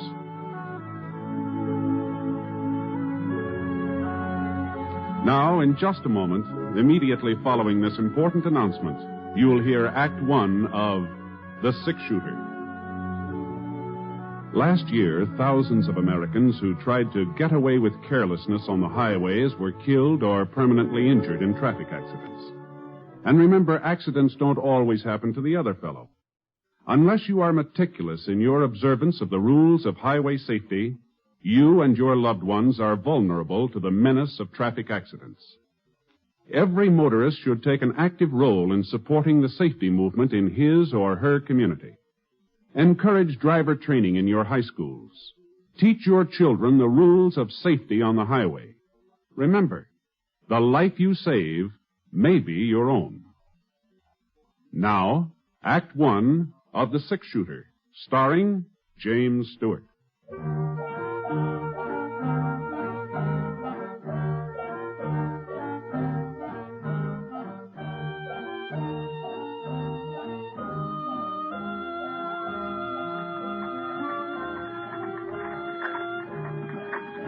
I had a grandstand seat, a rocking chair on the front porch of the Temple City Hotel. Not that there was much to watch. A couple of women looking at the bonnets in the windows of Bradley's Mercantile, and some kids playing mummy peg over in the alley next to the bank, and the checker game in the shadow of a big elm across the street. But it was a couple of days before I was due to pick up some cattle in Atterbury for Mrs. Pritchard, and, well, Temple City seemed as good a place as any to stop over. I was considering taking a little nap when I saw Will. At least that's who I thought it was. He was coming out of the general store carrying a box of groceries. I couldn't be sure, though, because just as he started to climb into a wagon, another man rode up alongside and shut off my view. Well, look who's in town. You doing the marketing, Will? Thought the women usually did that. But I guess in your case, it ain't such a bad idea to switch things around. I was hoping I'd run into you, Temple. 2 of my cows have been killed this week. You mean your wife's cows, don't you, Will? It wasn't 2, it's 3. The boys found another one grazing on my side of the creek this morning. You're going to have to do something about that fence of yours. You won't have no stock left at all. That fence was all right yesterday. Maybe, but this is today. Now, you listen to me, Temple. I figure it's about time you done the listening, Will. I want your wife's ranch. Ain't made no bones about it. She was willing to sell until you came along. She ain't willing now. I'll give you $2 an acre. That's more than a fair price. Anybody will tell you that. We're not going to be shoved off that land, not for $2 an acre or 20. Then maybe I'd better talk to Sarah, seeing as how it's her property. No! No. I'm warning you. You stay away from our ranch and our cattle, or I'll... Well, go on. Tell me what you'll do, Will. I'd be real interested to find out. Come on, Bill. If it was Sarah giving him the warning, I might take it seriously, seeing as how she wears the pants in the family. The wagon moved in closer where I was sitting. I got a good look at him now. He'd changed a lot since last time we met up. He was older. There were a couple of those squint wrinkles between his eyes. Even so, he still could have been more than 23 or 4, seeing as how he was only about 20 when we worked on the West Star Roundup together. Hey, Will! Hey, Will! I thought he'd recognize me, but I guess I'd changed some, too. I wasn't getting aged or nothing like that, but I'd ripened up a bit, I guess. Anyway, Will kind of glanced my way and then drove on. And from the way he was holding those reins, I had a pretty good idea of what he was thinking. This Temple fella, he pushed him too far. And if I knew Will, he was getting ready to do something about it. Well, there was no point in trying to run him down now. We'd probably meet up later. So I went into the hotel and looked around for a place to sit down. The clerk behind the desk was playing a game of solitaire. Howdy, Mr. Ponset. Something I can do for you? No, don't think so. Room all right? Yeah, it's fine. Room's fine. Real pleasure having you staying with us. Anything you'd like, will you? The Black Queen. Huh? It plays on the King of Diamonds. Oh, thank you. Like to look at the Denver paper? It just came in on the stage. No, thanks. Just the same. I was sort of figuring on a little snooze. A little too much racket outside. I know what you mean. Noah Temple's got a voice that carries all right. I could hear him and Will arguing clear in here. Yeah. Don't him out for nothing now, Mr. Ponset. They've been squaring off like that ever since Will moved to town and married Sarah Blake. Oh? Oh, looks like I'm stuck. Good thing I'm not playing at the gambling hall. I'd be out $50. You see, Noah's got the idea of buying Sarah's ranch, and there ain't going to be no stopping him until he buys it. Will he need her land for any reason? Sure thinks he does. Now, if I can just get me the ace of spades. 40 years ago, Noah's grandfather started this town. He owned all the acreage between the foothills and the creek out south. Old Temple City was named for him, as a matter of fact. Is that so? But the old man's son, Fred, well, he wasn't much good. First thing you know, he'd sold off nearly everything his dad had left him. When Noah took over, he swore he'd get all the Temple property back again. Guess it sort of stuck in his craw that Temple's wasn't the biggest outfit in the valley no more. Doggone that Black 7. How's Noah Temple been doing? Well, first folks didn't take him serious. They thought he was just a talker like his father, but he sure fooled them. Today he's got more acres than his granddaddy ever had. There's only one piece of the original Temple setup he ain't been able to buy back.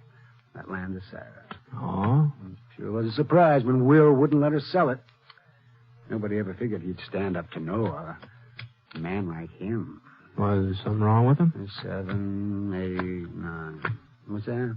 Oh, well, you see, Mr. Ponce, Will's a coward. You see, as he's yellow clear through. He won't ever wear a gun. If there's a posse being formed, he don't go along. And if there's a fight, he lays low. You can call him names, you can insult him. The way Noah Templeton, he just takes it. Gee, that sure don't sound like him to me. You know Will, Mr. Ponce? Used to. A couple of years ago, we worked around up together. Oh, that must have been before he moved to Temple City. Yeah, it's down in Texas. Back there, Willie Techman wasn't afraid of nobody or nothing. And for a youngster, he's mighty fancy with a gun. Techman? That's right, yeah.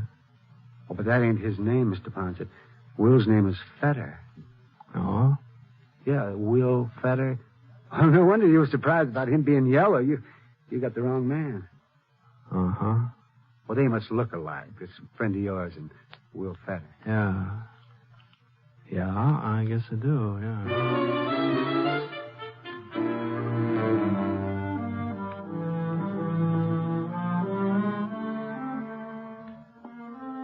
I went upstairs to my room, started to pull my boots off. You know, it's funny. I hadn't been doing anything but sit all day, and my feet hurt worse than I've been walking 20 miles. Oh.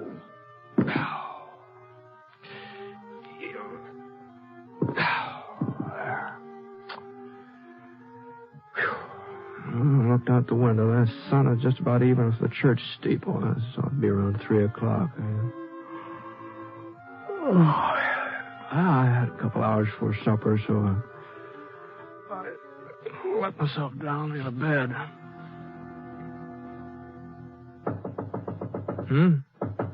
Yeah? Yeah. Well, come on in. Mr. Ponce? Oh, excuse me, ma'am. I didn't know it was a lady. I'm sorry to bother you, Mr. Ponce. Oh, not at all. I wasn't exactly what you'd call busy. Won't you sit down here? Thank you. Yeah, wait, I'll get those boots out of your way. Mr. Ponce, I'm Will's wife. Oh, I'm pleased to meet you, ma'am. Will told me you were in town today. He saw you. And you saw him, didn't you? Yes, ma'am. At least I thought I did. Well, you can't tell anyone he's here, Mr. Ponce. Oh? You didn't come to Temple City looking for Will, did you? Will thought maybe that was the reason. We heard about what happened in Prescott last winter when you came across Bar Cleaver. Yeah, well, you heard wrong, ma'am. I didn't come across Cleaver. He came across me. And as for Will, He's made a new life here. A good life. If he has to go back to prison... Prison? Oh. Well, you knew about the bank robbery in Austin and about him breaking out before... You knew, didn't you? No, ma'am. No, I haven't been back that way since... Then you wouldn't have told the marshal? But we thought... We were sure. What have I done?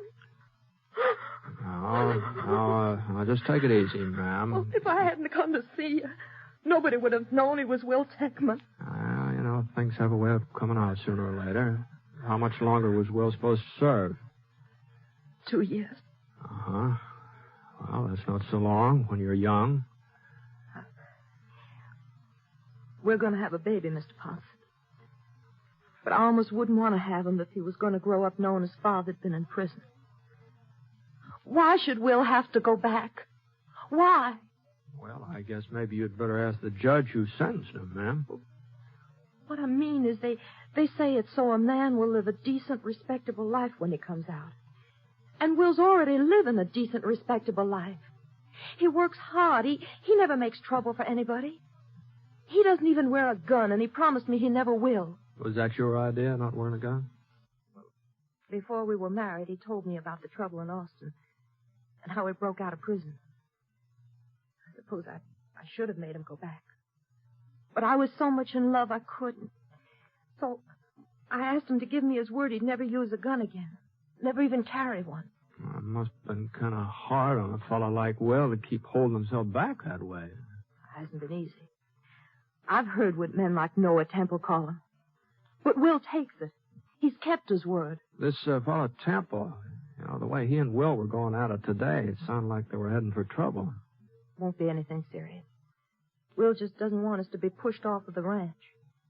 You can't hold that against him. No, there's not. Then you won't tell the marshal over in Atterbury? Or anybody? Well, I don't imagine Marshal Sanders would like me mixing into his business. This is his district. I guess he can take care of it. Anyway, he has so far. But now, look here, Thank you, Mr. Ponce. Thank you. Now, And thanks for Will, too. Wait, Well,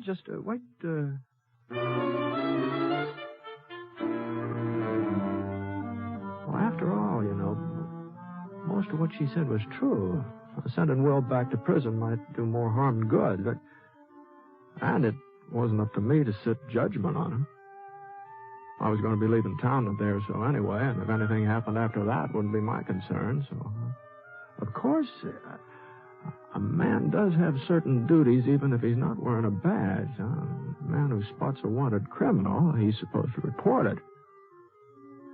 And I always had before.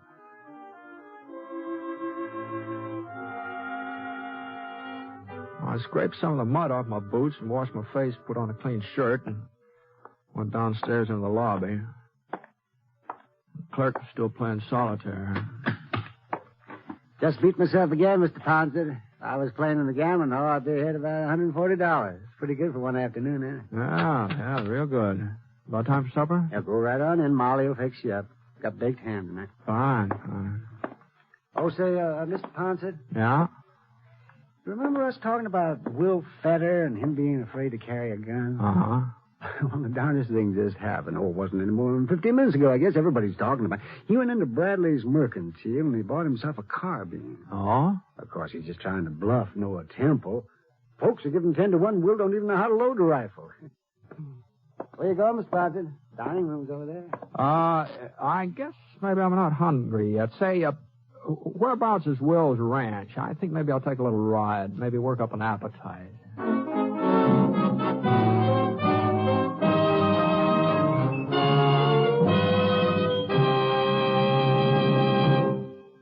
We'll return to James Stewart as the six-shooter in a moment. First, a word from Coleman, America's leader in modern automatic home heating equipment. When winter comes, does your house shrink like this? Well, I guess it's time to close off that back room. There's just no way to heat it. Don't deprive yourself of valuable living space. Get a Coleman automatic heater and enjoy new warmth in the hardest-to-heat room. Get your Coleman oil or gas heater now during Coleman's big bonus sale. You'll get 3 bonuses. A new low price. Yes, now you can get a dependable Coleman oil or gas heater at a new low price. A new low operating cost. Coleman saves you up to 25% on heating bills because Coleman gives you maximum heat from your fuel. And a 32-piece set of Libby safe-edge glassware worth $14. It's free with your new Coleman heater. Get 3 big bonuses during Coleman's big bonus sale. The sale is for a limited time only, so see your Coleman dealer tomorrow. Look for his name in your telephone directory. Remember, comfort costs so little with a Coleman.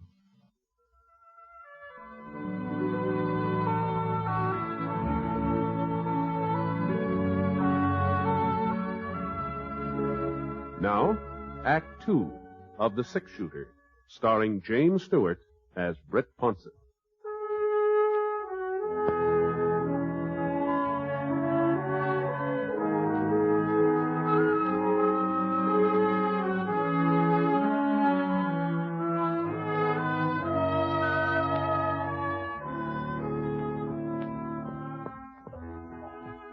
Fetter Ranch was about 2 miles south of town, and from the outside looked neat and comfortable, well kept up. The ground stretching out behind it was good grazing land, though it was worth at least $5 an acre, maybe more. I tied Scar to a cottonwood in the yard and walked up to the door.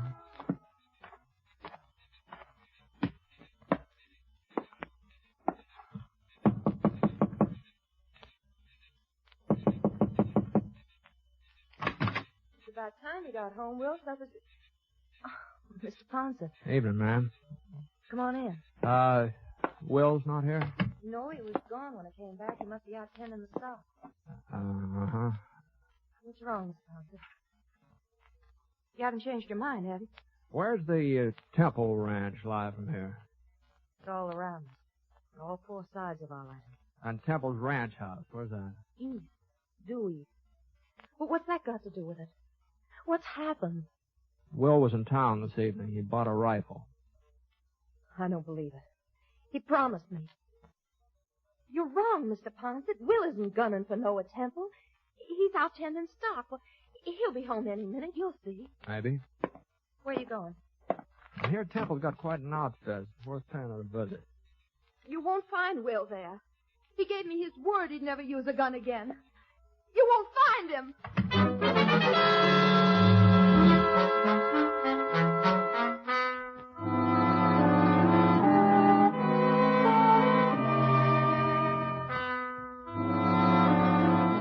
I headed due east for about a quarter of a mile, and when I came to the edge of Will's property, I saw a sorrel tethered to a fence post. Looked like Will had decided to go the rest of the way on foot, so I climbed out of the saddle and looked around. There was a big break in the fence, but the cattle hadn't made it. That barbed wire had been cut. And there were 4 heifers and a couple of steers lying just over the Temple boundary. Well, there just wasn't much question about it. They'd been shot. So I crawled through the opening and went right past a big sign that said, Temple Ranch, trespassers will be shot. I found some footprints. I figured they were Will's.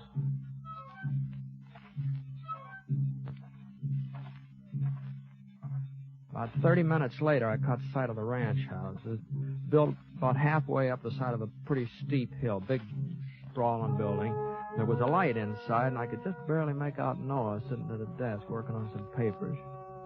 But where was Will? He had plenty of time to get here. And I heard his step and swung around. There was one of Temple's hands pacing up and down near the stable alongside the house. The way he was holding the rifle, it looked like an army sentry instead of a cowhand. All of a sudden, he gave a little gasp. I saw a shadow tighten around his throat. The sentry went down, and there was a struggle. Not very noisy, though. Not noisy enough for Temple to hear it. And then everything was quiet. The shadow stood up. It was Will Tackman.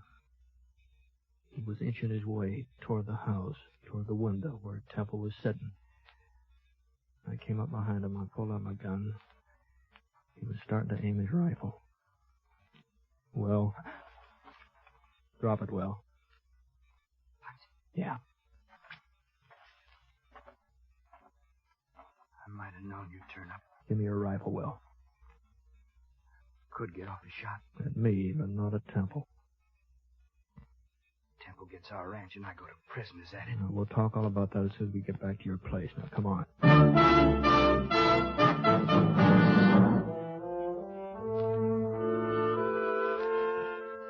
I carried Will's rifle and led the way. About 20 minutes later, we passed another one of Temple's guards. He was dozing, didn't notice it. Still had a couple of miles to go before we'd reach the fence where we'd left the horses. Will was sort of panting for breath. All right, let's rest a minute. Okay. I thought you promised your wife you'd never take up a gun again, Will. Mr. Ponset, You see them dead heifers over by the fence? Yeah. Had a bout wipes I heard of. When I found them, I had to do something. As long as you knew who I was anyway, as long as I was going back to prison, I had to fix it so Sarah wouldn't have the ranch taken away from her. You wouldn't think a piece of land would be worth everybody getting so excited about. I've been shoved around, Britt. Ever since I was a kid, I've been shoved around. Even when I held up the Arson Bank, I wasn't the one who... The one who what? Nothing. Since I married Sarah, well, I've had to take a lot that other men wouldn't put up with because of her and because of her knowing what I was. This thing with Temple got under my skin. I made up my mind to stand up to him. A man's got to take a stand sometime, somewhere. Oh, I'm sorry, Will, but... Hey, what's that? Get down, Will. Yep. We've got you dead to rights, brother. Trespassing. I ain't alone, Temple. Britt Poncett's with me. Ponce? That's right, Temple. I might have known Feta wouldn't come alone. Well, I guess 4 of us can take care of 2 of you. He won't be much use to you, Ponce. Not enough fight. Okay, boys, move in. I could see one of his boys firing from behind a tree behind it. So I aimed at his arm. And the bullet hit him on the shoulder and he lurched forward. That meant only 3 of them now, but they were closer. Will still didn't say anything. He was waiting for me to make the next move. I tossed him the rifle. Thanks, Britt. He got to his knees and started across a little clearing. He was still all right when he died behind a boulder. I knew where he was heading, too. Noah Temple had been shooting from behind a clump of pines about 50 yards back. For a couple of minutes, I didn't get a chance to watch him. Temple's 2 guards were on either side of me now. One of them was more than 8-10 feet away. And I saw the barrel of his carbine rise up from behind the bush. Not only 1 guard left. About that time, it seemed like he'd had enough. Anyway, I moved across the clearing toward the pine trees where Will had disappeared. Pulled up behind a rock. Well, there was Noah Temple. Crouched down low, his gun ready. A little bit of movement in the brush caught my eye. It was Will. He was right behind Temple. And Temple didn't know it. He was looking my way. Will had a perfect shot. I saw Will's finger curl around the trigger. But Will didn't fire. I couldn't figure out what got into him. He didn't fire. And then he threw his rifle to one side and let out a yell. Temple! Temple turned and got off a shot. Well, he was surprised he couldn't do much aiming. And then Will was on top of him, twisting the gun out of his hands. And after that, I saw a fight the like of which I'd never seen before in my life. There, Will hit Temple across the face, and he went over backwards. And then Temple kicked, and his foot lifted Will right off the ground. But before Temple could pick himself up, Will was right on top of him again. And Temple tried to reach for his gun, and Will brought his boot right down on Temple's hand. Temple quit reaching. And then Will backed away and let Temple up again. And as soon as Temple was steady again, Will drove his fist right into Temple's stomach. And Temple's hand flew apart, and he was wide open. Will hit him again, and hit him again, and again. And finally, Temple managed to send his fist into Will's face. And Will looked like maybe he was going to go down, but he still had a fight left to land a right that snapped Temple's head right back. And it was Temple that toppled over, and then I knew he wasn't going to get up again, not for quite a while.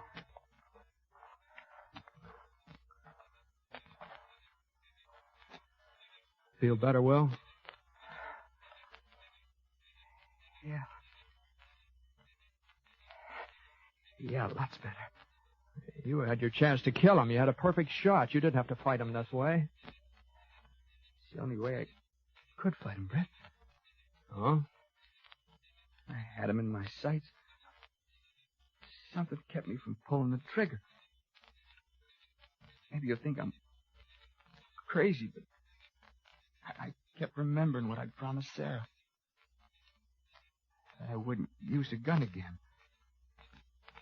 I couldn't pull that trigger, Brett. I just couldn't. Uh-huh. Well, let's see if we can't get Temple here to a doctor. You know, it looks like he needs one.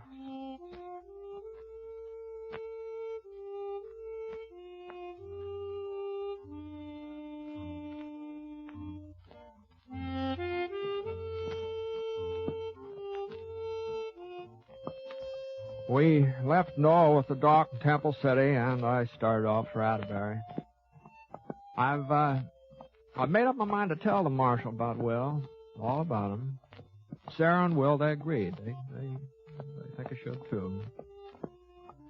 But then again, the way I see it right now, the state of Texas is looking for a gun-toting bank robber named Will Techman, and I just don't think Marshal Sanders would be very much interested in a law-abiding rancher who's called Will Fetter.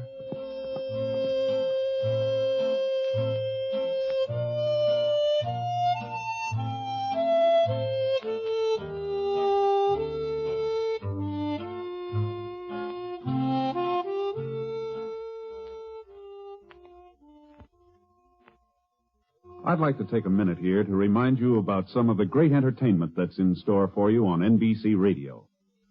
Now, for most of us, Monday evening is a time to relax, sit back, and take it easy. NBC had exactly that in mind when they designed their Monday night of entertainment. You'll want to listen to the delightful music of the Railroad Hour as they resume their fall schedule of popular operettas that have entertained for so many years. Gordon MacRae will be your host and star, and during weeks to come, you'll have many charming guest stars to add to your listening pleasure with their famous voices. And you'll want to relax to the melodies of the Firestone Orchestra and Chorus under the direction of Howard Barlow on The Voice of Firestone. Another great Monday night favorite is the Telephone Hour, with its wonderful program of music directed by Donald Voorhees. Yes, every Monday night, hear these three fine musical programs on NBC Radio.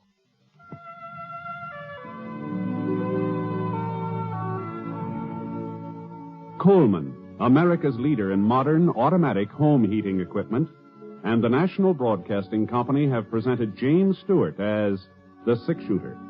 Mr. Stewart may currently be seen in the Universal International picture Thunder Bay. Others in the cast were Michael Ann Barrett, Herb Ellis, Howard McNear, and Will Wright. The Six-Shooter is an NBC Radio Network production in association with Review Productions, and it is based on a character created by Frank Burt.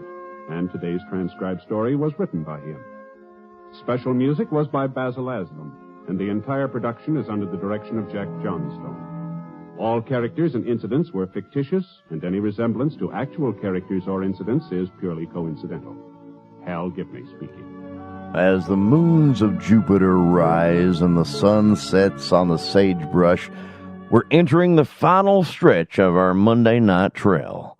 We're joining a frontier gentleman who knows a polite word can sometimes do more than a lead bullet. Though he's ready for both.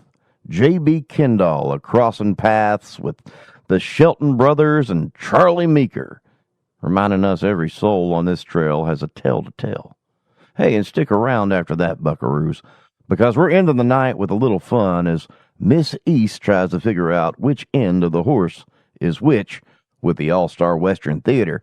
But that's later. Coming up right now, we have 2 episodes of Frontier Gentlemen right here on the HOJO Radio Network. Stay tuned. There's a town in Montana Territory where it's against the law to carry a gun. The sheriff lives by this order, but other men can die because of it.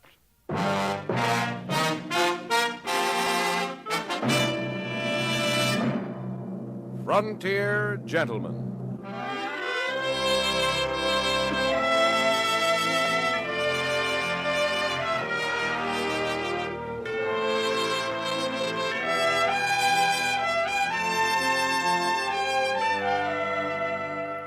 Herewith, an Englishman's account of life and death in the West. As a reporter for the London Times, he writes his colorful and unusual accounts. But as a man with a gun, he lives and becomes a part of the violent years in the new territories. Now starring John Daner, this is the story of J.B. Kendall, Frontier Gentleman.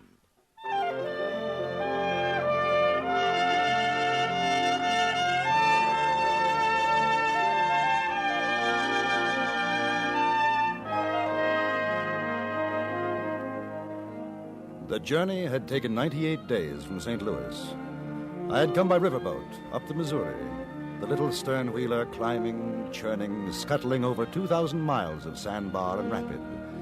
Then into the lonely wastes of another, swifter stream, the Yellowstone, until we finally docked at South Sunday in Montana Territory.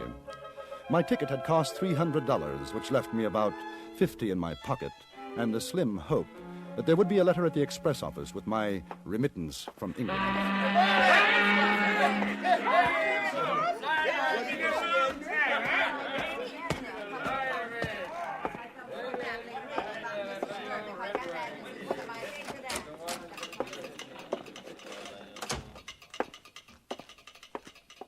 Afternoon. Just in off the boat? Right. I wonder if there's a letter for me, J.B. Kendall. Kendall, any trouble on the way up?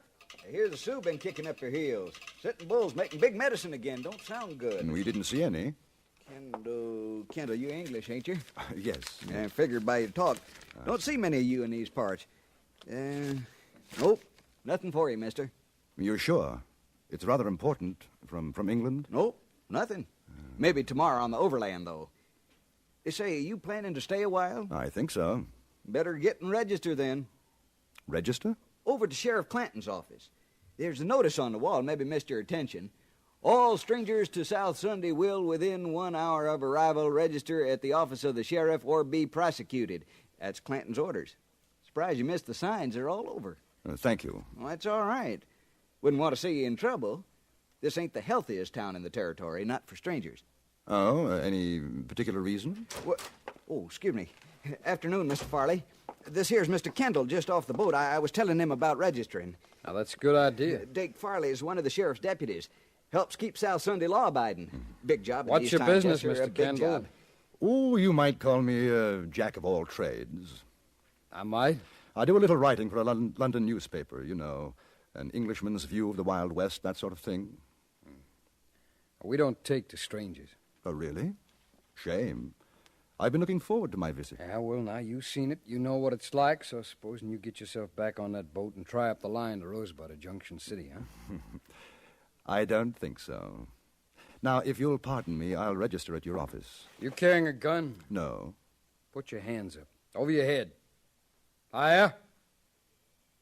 Now, you hold it just like that. Just so. All right. That's your baggage? Yes. Pick it up. I beg your pardon? I said pick it up. Oh. All right, come on.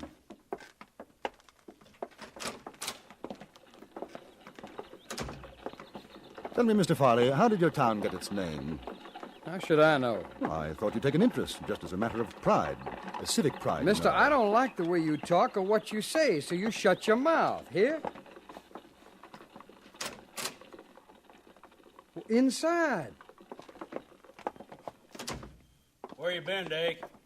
I've been checking on this fella, Frank. He just come in off the boat. He says he's a writer, a newspaper in London or something. He ain't carrying nothing. I searched him. You're Sheriff Clanton? Yeah. J.B. Kendall. I understand I have to register. Yeah. A writer, huh? You want to write about South Sunday? I might. How come? As a matter of fact, the name intrigued me. You kidding? No, not at all. I write about the West, and you're in the heart of it. From what I understand, there might be trouble brewing with the Sioux and the Cheyenne. I'd like to be here if it blows up. What's the name of your paper? The London Times. You ever hear of it, Dake? No. Mister, all kinds come to these here parts. Now, I ain't exactly calling you a liar. That's quite all right.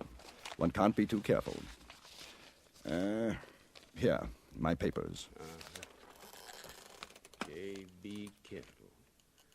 British subject. Yeah. London Times. That's what it says. Here, you see, Dake? Yeah, that's what it says. Any other strangers get off the boat with him? No, just him. Well, you sound all right to me, Mr. Kendall. Now, just you remember, I got a set of rules here. You live by them while you're here. You'll get along. That seems fair enough. No man, except them authorized by me, carries a gun in South Sunday. That way we don't get a bunch of crazy, liquored-up miners and the like shooting up the place. It seems the usual thing for a man to be armed in most places.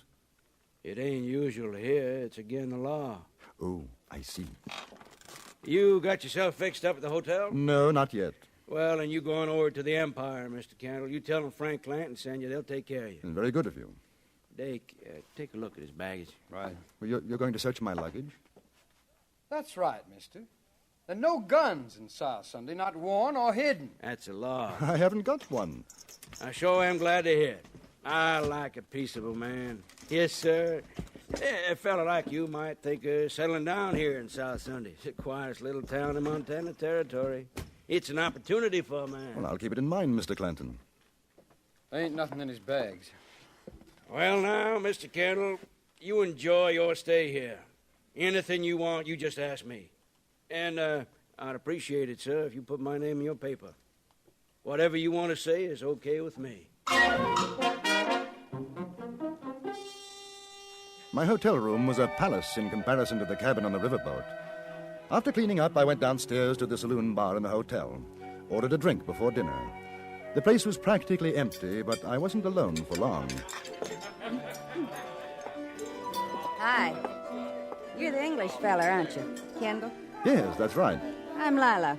I work here. Frank Clanton said be nice to you. I'm being nice. You want to buy me a drink? It's on Frank. Oh, delighted. Bartender... Champagne, Harry. Yeah. Frank says it's not ladylike to drink whiskey. Hey, what'd you do to that man? I never seen him like this. He thinks I'm going to write about him for my paper. Are you? More than likely. You going to write about me, too? If you want me to. I'm Dake Farley's girl. Dake doesn't like you. He got mad when Frank said to be nice to you. Does everybody in South Sunday do what Clanton tells them to do? Sure. Why? Here's a drink. Ah. Well, good luck.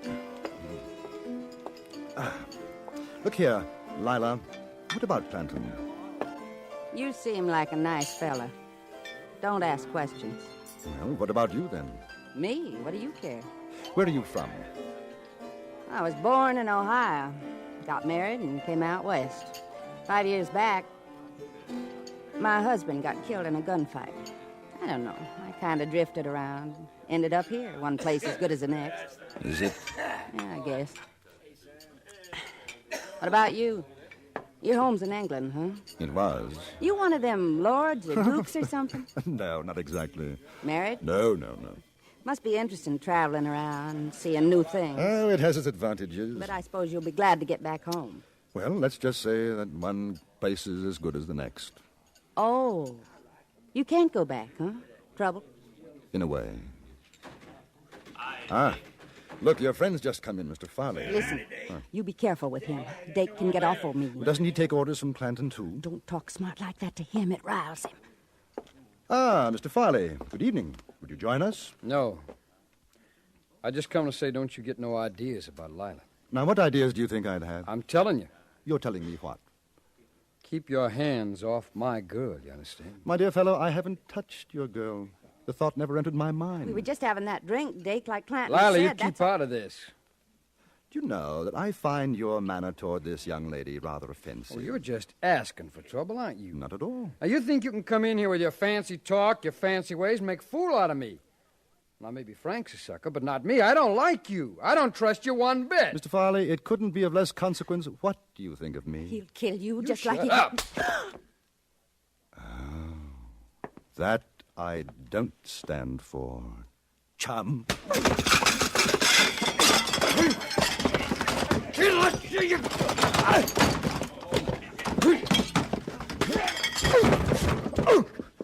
Oh, my nose. Imagine it's broken.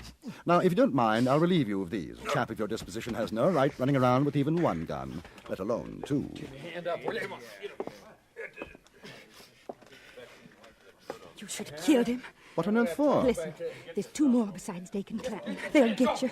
You won't have a chance. I think you better clear out before Mr. Farley stops bleeding. He's not going to be in a very nice mood. Where are you going? Down to Mr. Clanton's office. I've got to have a little talk to him.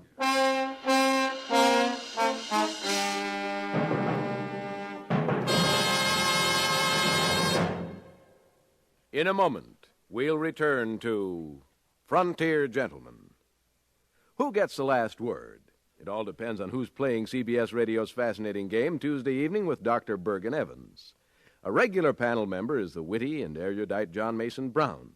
Other guests vary from week to week. This Tuesday, they'll be Gary Moore and Lael Wertenbaker.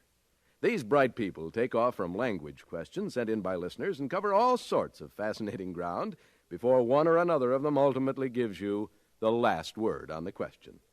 Get the last word this Tuesday when it comes to you over most of these same stations. And now we return you to Anthony Ellis's production of Frontier Gentlemen.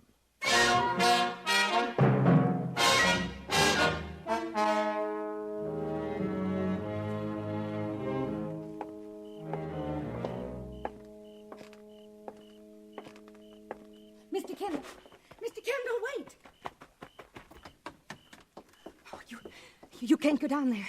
Dake went out the back. He'll have told Clanton by now. They'll be waiting. Well, that's all right. What's the matter with you? You want to die? Of course not. If you're gunning for them... Gunning for who? I'm not gunning for anybody. Then why are you going to see Frank? Well, I told you I would talk to him. Talk? Listen, you've got to get out of town. My dear girl. Don't you know who they are? Should I? You don't know what you've done. Shh. Quick, this way. She took my hand and ran back up the street. We ducked down a narrow alleyway, up a rickety flight of stairs, which was the back entrance of the Empire Hotel, then along a musty corridor, past my room, and into hers. I don't think they'll think of looking for you here. Your friend, Mr. Farley, is going to be quite upset if they do. His name's not Farley. Clanton isn't Clanton. They're the Shelton boys. Shelton? The New Mexico Shelton boys? There's 4 of them. Brothers. What are they doing in South Sunday? Hiding out from Billy the Kid. Dake killed one of Billy's men. Billy swore to get them all for it. That's why Frank won't let anybody carry a gun. How do you know all this? It was my husband Dake killed. Harry joined up with Billy for excitement, I guess. One time he was gone out of town 3 months. I was lonesome. I met Dake. When Harry came back, they had a fight over me. Dake outdrew him. We ran away together. And you thought I'd come after them, that Billy had sent me? They'll think it, too, now. Lila, who made Frank sheriff here? Nobody. There wasn't one when we came. He just took over. Funny thing is, I guess he's a pretty good sheriff. He's quit the old ways and likes it here. Why have you told me all this? I don't know. You talked with me like I was a lady. Indian treats his squaw better than Dake treats me. Maybe I wanted to see you finish him. It's not going to be very pleasant for you anymore. Pleasant? Oh, mister, you got a funny way of saying things. Lila, is there anywhere you could go? Friends? In South Sunday? No, what about home? I mean Ohio. Home. Know what it'd cost to get there? I got no money. But if you could. If I could.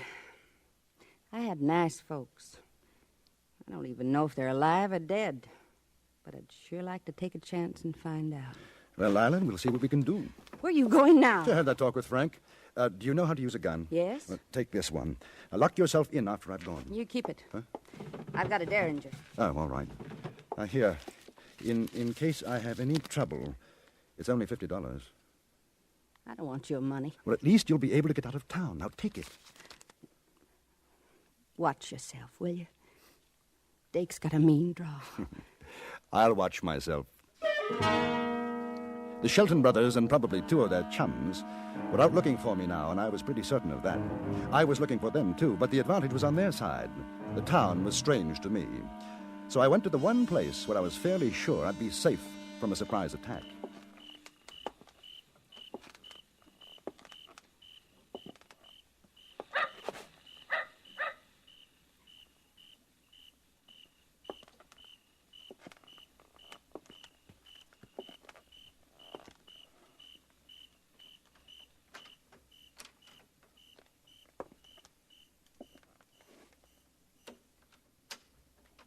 Sheriff ain't here. What are you...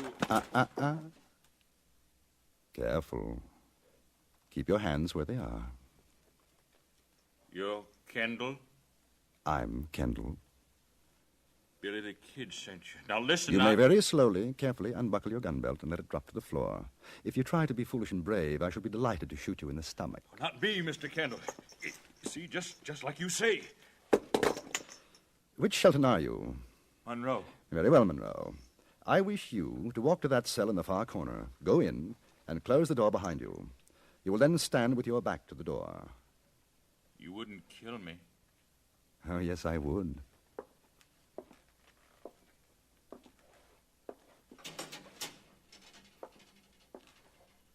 Close it, please. Good. Turn around, please. Now, I'm going to gag you.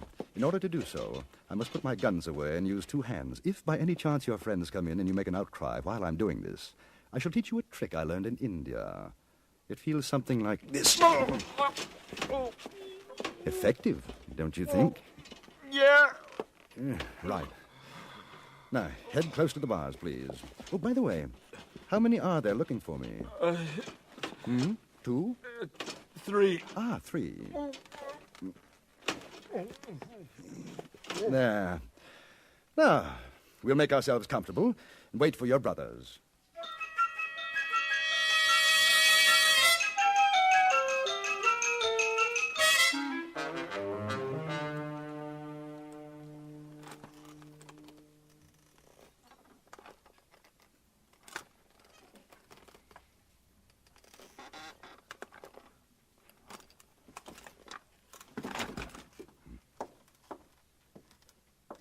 They're coming. Now remember what I told you, Monroe. Not a sound. Hand up! We know you're in there. Blast. Hand up! You hear me? Is there a back door? Come out with your hands up, or we're coming in after you. Let's get that gag off. I can see I'm going to need you. What are you going to do? I'll probably have to end up killing you. Nothing personal, you understand. What do you say, Kendall? Out you come. Open the door and throw your guns out.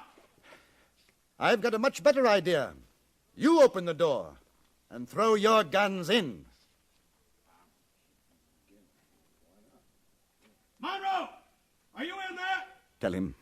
Yeah, I'm in here, Frank. Kendall, you come on out. You couldn't get... This, but I'm afraid I don't believe you. No.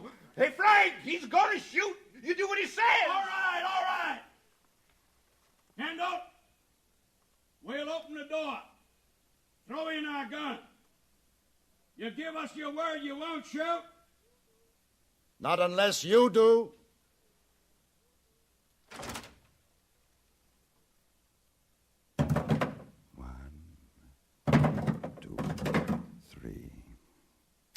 Any more?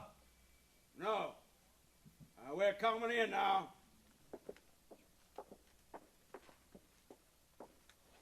Well, a pleasant family reunion. The brothers Shelton. Keep your hands where I can see them, won't you? Now look. The kid made a mistake about what happened down south. Dake didn't mean to kill Lila's husband, did you, Dake? I drew him, that's all. Yeah, that's the way it was. Lila knows it was a fair fight. She'll tell you. Speaking of Lila, I hope she's well. Oh, she's fine. Now, we got no fight with the kid or you. Now, why don't we all go on down to the saloon and have a drink, huh? Talk it over. Me and my brothers have been living a nice, quiet life up here. We don't want to make no trouble. Get him, Dake! My arm! Frank! Completely dishonorable and most unwise. Frank! Any more hidden armaments? You going to kill us? It depends. Mr. Shelton, have you got $500? Yeah, I reckon so. Lila wants to go home. That's about what it'll cost. You have the money here. Yeah, she's safe. Mm-hmm. Well, sure, she could take the boat out when it leaves in the morning. Ain't that so, Dake? Sure she could. Get it.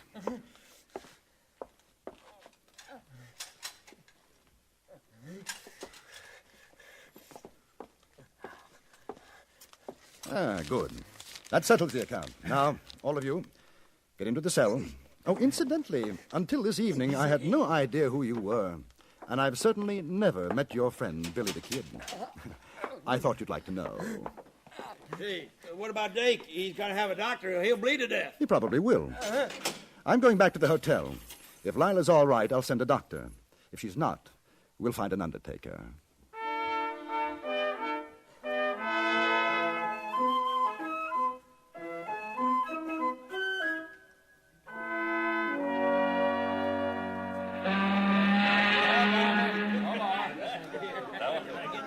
I want to thank you, Mr. Kendall. It's nothing, Lila.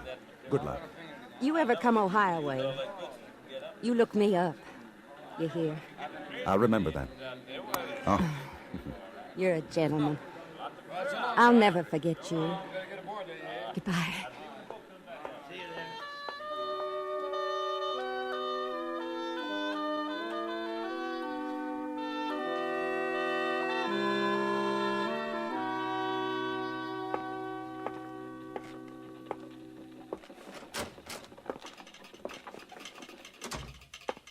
Morning, Mr. Kendall.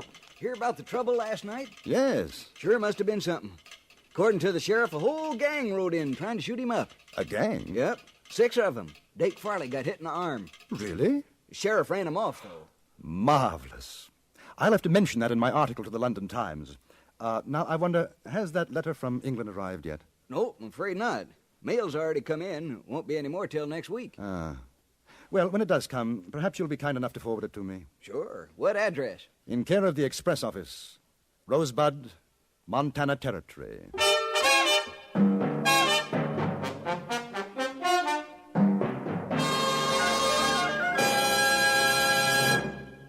Frontier Gentleman was written, produced, and directed by Anthony Ellis and stars John Daner as J.B. Kendall. Featured in the cast were Jack Crucian, Virginia Gregg, Stacey Harris, Harry Bartell, and Barney Phillips. Music was composed and conducted by Jerry Goldsmith.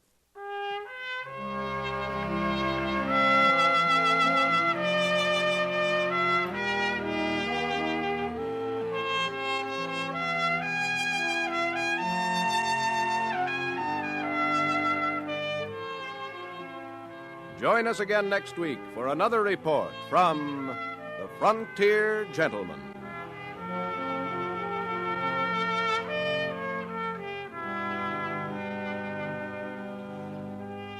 Johnny Jacobs speaking. This is the CBS Radio Network.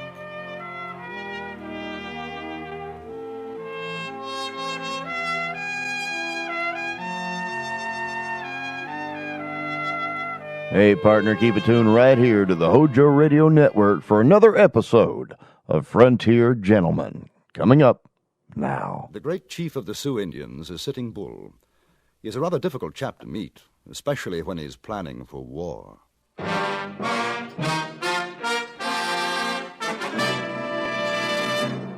Frontier Gentleman.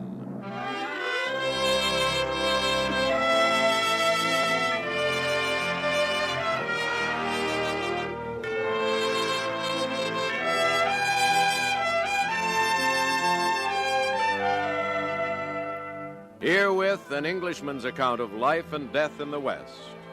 As a reporter for the London Times, he writes his colorful and unusual accounts. But as a man with a gun, he lives and becomes a part of the violent years in the new territories. Now, starring John Daner, this is the story of J.B. Kendall, Frontier Gentleman.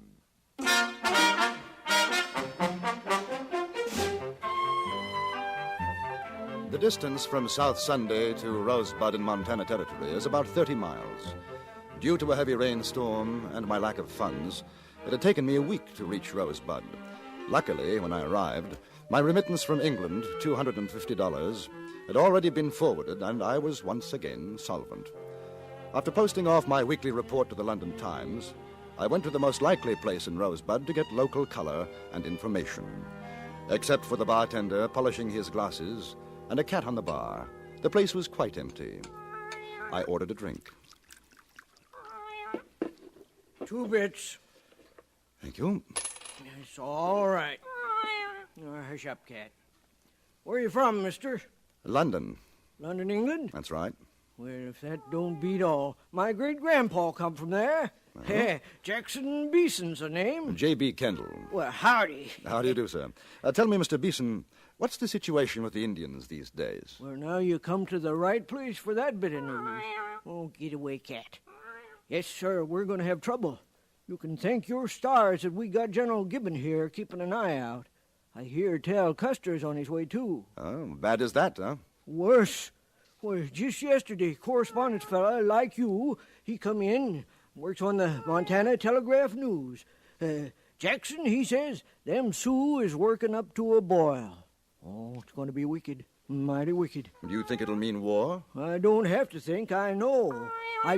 You cat! Get out of here! Go on, get out! Get out! Darn cat's a regular drunkard.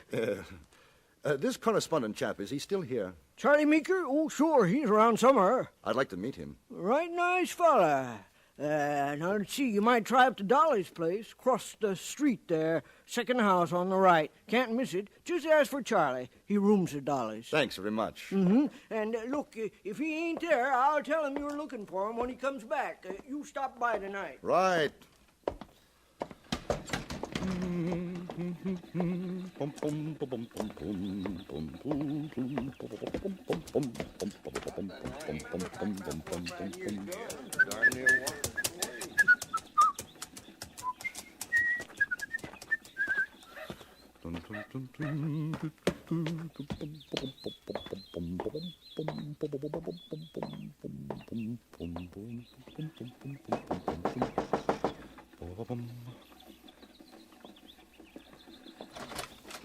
Well, hello, early bird. Good afternoon, madam. This is Dolly's place? Why, sure it is. You come on in. It's nice and warm inside, honey. Yeah, I'm looking for a gentleman named Charles Meeker. Charlie, what do you want with him? Oh, well, I was told I could find him here. The bartender... Oh, Jack Beeson sent you. Yes. Well, yes. all right. Well, step inside. I'm freezing my... Mary! Go wake up Charlie. There's a fella here to see him. I guess you better wait in the parlor. Say, now, I hope you'll forgive the looks of this room. Some of the boys got a little rowdy last night. We haven't cleaned it up yet. Not at all. Charming. You're new in Rosebud, ain't you? Yes. Well, that's nice. That's real nice. I can see you're a gentleman. Always nice to meet a gentleman. Sit down. Make yourself comfortable. Mr. Kendall. Well, Mr. Kendall. You're a friend of Charlie's, huh? No, we've never met. Well, he's a nice boy. He's real nice. He sure never forgets me. Anytime he's in these parts, he brings old Dolly a present. Can I get you a drink? No, thanks, just the same. Hey, you ain't a dominie, are you? Dom? A preacher? Oh, no. Well, I sure do admire to hear you talk. I wish you'd say something else. Somebody looking for me, Dolly? Oh, this here's Mr. Kendall, Charlie boy. All right. How do you do, sir? Well, you got business to talk, so make yourselves at home. It's sure been a pleasure, Mr. Kendall. Maybe you'll call again. Thank you very much. You'll have to excuse me, Kendall. I just woke up. Big night. Oh. And a big head. What can I do for you? I understand you write for a newspaper, Mr. Meeker. Charlie. Yeah, Virginia City, Montana Telegraph News. I know. I do some correspondence myself for the London Times. Hey, I'm proud to meet you. May I return the compliment? Look here. Is it true what I've been hearing, these rumors about a Sioux uprising? Yeah, more than rumors. It's coming. Well, this chief, Sitting Bull, have you ever seen him? Once, a few years back. Big council between one of our government commissions and the Indians. Oh, I'd like to meet him. See him, you know? No, not a chance, not anymore. While ago, maybe, but those Indians don't trust the white man now. I tell you, they're getting ready for war. Is there any way to make contact with him? Probably. There's plenty of Indian scouts, interpreters hereabouts who could, but for a white man, it'd be worth his scalp. How would one go about it? Are you serious? Completely. Do you know where I could find him? I got a pretty good idea. You want a drink? No, thank you. There's talk of a whole lot of Indians moving off the reservations, going up Tongue River country. Might be headed for Sitting Bull's camp. How far would that be? 30 miles, maybe. Now, listen, mister. When the Sioux go on the warpath, the best place for you and me is someplace else. Well, do you think you could find me one of those Indian scouts? Someone to guide me to Sitting Bull's camp? You mean it, don't you? Absolutely. What a story. Interview with Chief Sitting Bull? It's crazy. They'd kill us, sure. No, Kendall, the best thing for you is to talk to some of the old-timers. They'll tell you about him, and then you can send your report in on that. It's a whole lot safer.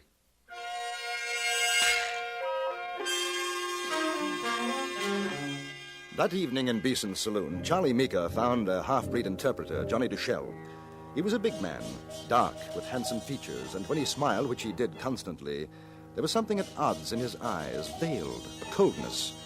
He was playing a game of solitaire, and as he dealt his cards, I noticed that inside his sleeve was a wrist holster. Strapped to it, a derringer.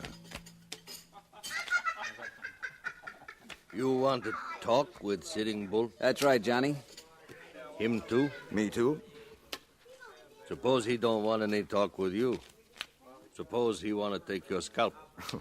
That would be rather awkward. Johnny, how well do you know the chief? How well does any man know another? Charlie says you've done scouting work for General Crook. Well, doesn't that make you Sitting Bull's enemy? Yesterday I scout for the soldier. Tomorrow maybe I fight with the Indian. Who knows? Yes. Well, the point would seem to be, whose side are you on if you do guide us? If I do this thing, you put your trust in me. I see. Well, what do you say, Johnny? Can you take us to him? Black ace on the red 2. Yeah. You got $50, Silver? Kind of high, isn't it? Sitting Bull, one big chief. You want me to take you to Red Cloud, Crazy Horse? Maybe cost less. What do you think, Kendall? I'm not sure. Maybe you find somebody, do it for less. He'd take you to Indian, cut out your heart, huh? Johnny's all right. 25 apiece would be worth it. All right. When, Johnny? Tomorrow. Fine. Take no guns. Hey, wait a minute. Indians see you with guns, they say you coming for no good. Without guns, in peace. No guns. It's sort of risky, isn't it, Johnny? Not with me, along with you. What time? We meet outside the state station. 6 o'clock. See you then. Well, then you better give it to me right now. There, then. All right.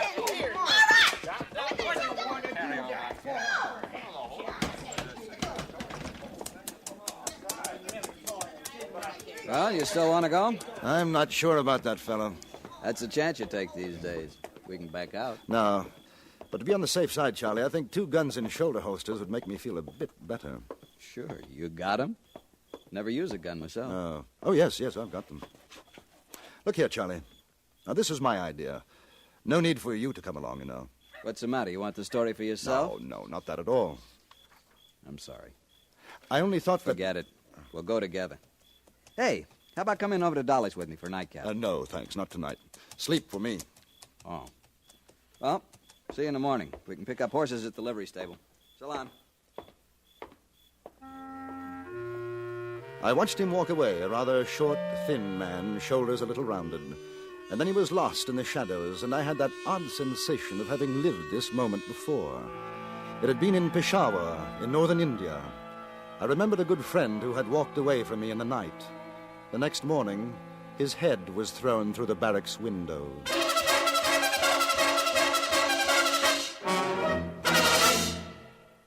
In a moment, we return to Frontier Gentlemen.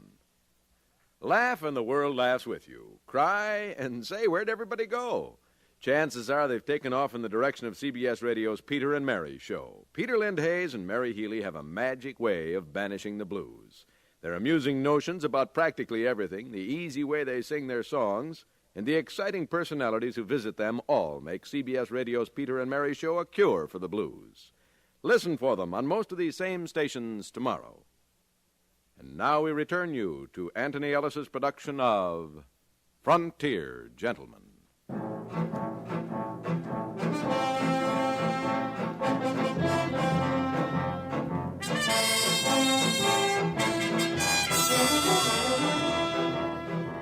The morning was gray, a bit windy. We left Rosebud at 6 o'clock and rode steadily toward the southeast. I could see no sign of a gun on our guide, Johnny Duchelle, but his bulky jacket could have hidden an arsenal.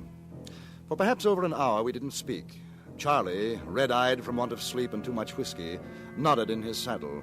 The half-breed traveled a little ahead of us, cautious, watchful.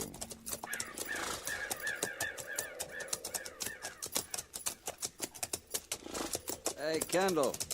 Yes? Never drink Dolly's rot gut. I won't.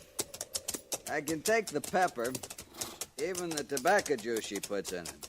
But that whiskey... You know, we had a cure for your complaint in India. Oh? Curry powder, ginger, a snake's head, preferably a cobra, a big spoon of sugar, stew the whole thing in a pot of strong tea, and then drink it down. Exactly. It's a miraculous cure. You'd probably end up chucking the whole mess out the window, but you forgot your headache. What were you doing in India? Army, mostly. Officer? At one time, captain. See much fighting? Enough.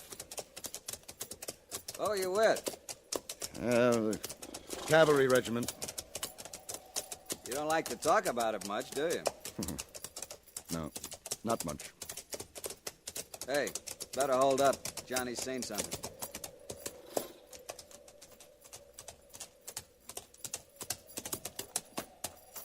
In timber. Cheyenne, I think. You stay. I talk to them.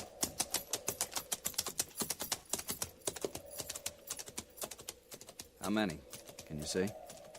5 or 6. Might be others in the woods. Hey, you know something funny? I'm scared. Think about your headache. No, thanks. Too close to my hair. You ever see a scalp man? No. But I shouldn't worry. The tribesmen do much nastier things to get their trophies in India. Johnny must know them. Look. All very friendly. Hello. They must have given their blessings. You think so? Either that or Johnny's made an arrangement with them to cut our throats. He looks happy enough. That tall wolf and his braves. They will ride to the council. Tell of our coming. Glad to hear it. We go on now. Johnny smiled, turned away, and we rode on. I had the distinct feeling that he knew exactly what he was doing, and we didn't. Another hour passed. If there were more Indians about, we didn't see them. The terrain was becoming more rugged, and when we reached a narrow stream, Johnny called a halt. We rest the horses. All right. I think I'll get myself a drink. Water, that is. Funny, we haven't seen any more Indians, Johnny. They all at great council. You seem pretty sure we won't be attacked. I told Tall Wolf you come in peace. Possibly there are others beside Tall Wolf who won't feel as he does. Possibly. We see at the council. Well, you're not worried, though. I am not worried. You're smiling. Good for a man to smile. Depends on his reason. I smile because you paid me $50 silver to bring you here. Tell me, Johnny, what will it cost to take us back? The cost to you will not matter. I think you will not be going back. He made a slight movement with his hand, and a derringer appeared in it. For a moment, I had forgotten his wrist holster. He was standing no more than 4 feet from me, and I didn't move. If you've ever seen what a 41 derringer can do to a man, you'd understand.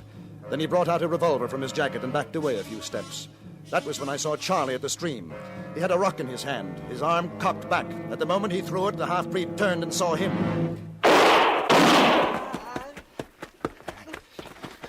Where are you hit, Charlie? Chest. Boy, that feels worse than Dolly's rock gut. He is not dead? No, I'm not dead, you stinking breed. You, Kendall, take off your jacket.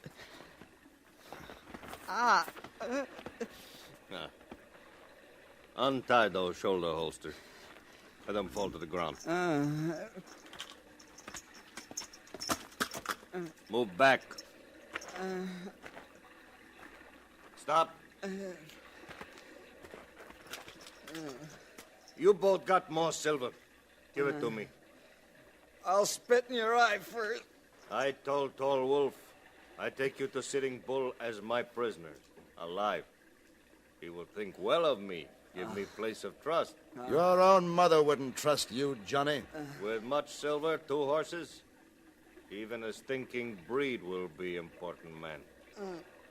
Give it to me. You'll find a bag in my jacket.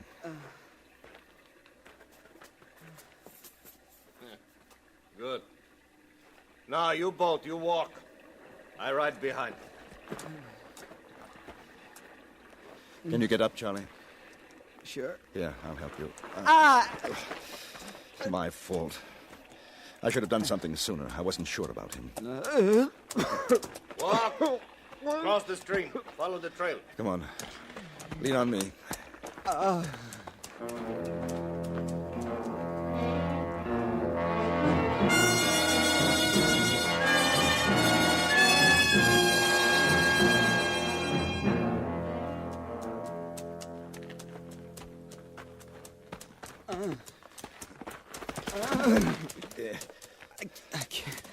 I can't go on, little boy. He is dead. Let me put him on a horse. He called me stinking breed. Let him walk. He can't. He's done in. Then you carry him. Let him rest for a minute. A minute. Charlie, can you hear me? Listen to me, Charlie. The trail narrows a few yards along. There's a slope on our left. Do you hear me, Charlie? Yeah. I'm going to let you fall. If I can get him to take his eyes off me, there's a knife in my boot. All right. Good luck. All right, Charlie. Up you come.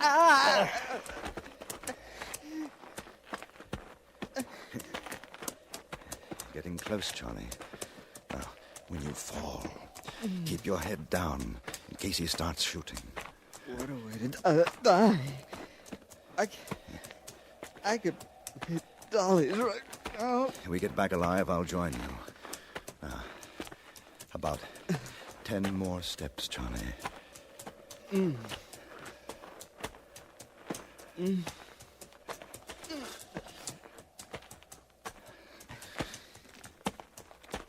Now, Charlie.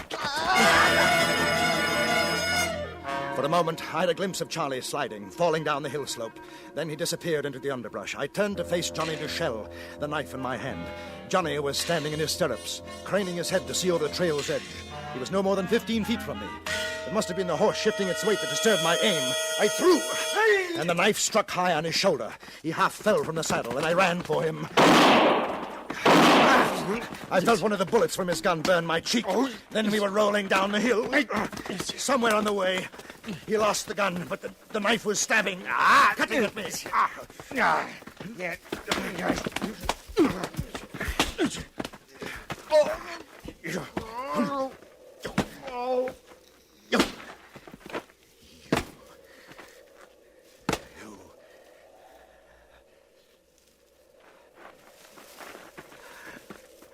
Charlie. Charlie. It's all right. It's all right, Charlie. He's finished. He's finished. Something tells me we don't get to see Sitting Bull today. Better luck next time. Hey, Kendall. Whiskey's paid for. But I owe Dolly for room and board. It's only...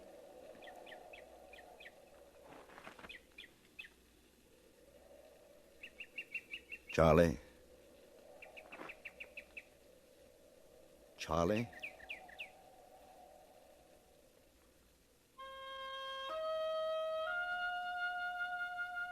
I took Charlie back to Rosebud, to Dolly's place.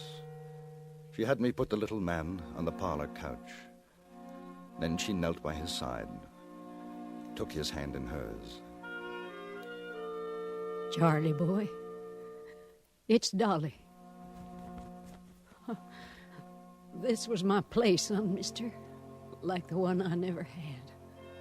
My good, bad boy. Dolly misses you, Charlie boy.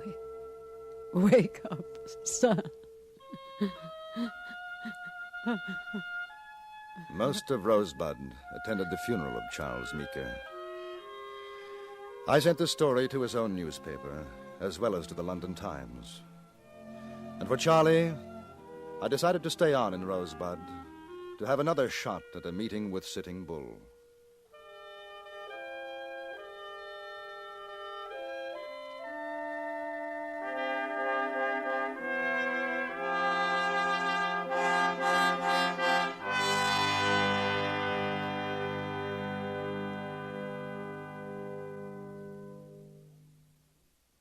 Frontier Gentleman was written, produced, and directed by Anthony Ellis and stars John Daner as J.B. Kendall. Featured in the cast were Jeanette Nolan, Lawrence Dobkin, Harry Bartell, and Junius Matthews. Music was composed by Jerry Goldsmith and conducted by Wilbur Hatch.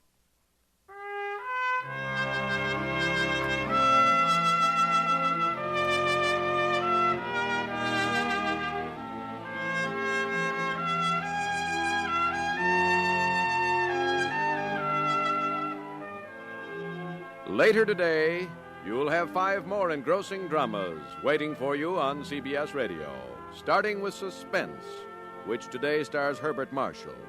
You can look forward to plenty of action and plenty of thrills with yours truly, Johnny Dollar, the FBI in Peace and War, Indictment, and Gunsmoke. For good listening, keep listening to CBS Radio. Now, stay tuned for the Ford Road Show, which follows immediately over most of these same stations. Join us again next week for another report from the Frontier Gentleman. Johnny Jacobs speaking. This is the CBS Radio Network.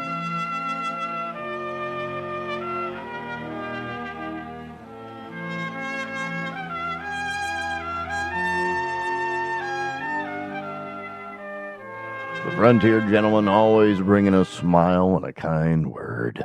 Coming up next and finishing out the show, we have the All-Star Western Theater with Miss East Goes West. Let's have a little laugh with Gene Rogers. Coming up next on the HOJO Radio Network. The bakers of Weber's Bread present your All-Star Western Theater.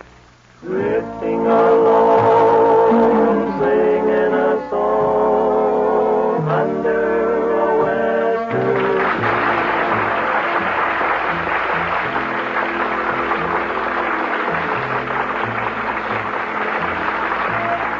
From Hollywood comes your All-Star Western Theater, starring America's great Western singers, Foy Willing and the Riders of the Purple Sage.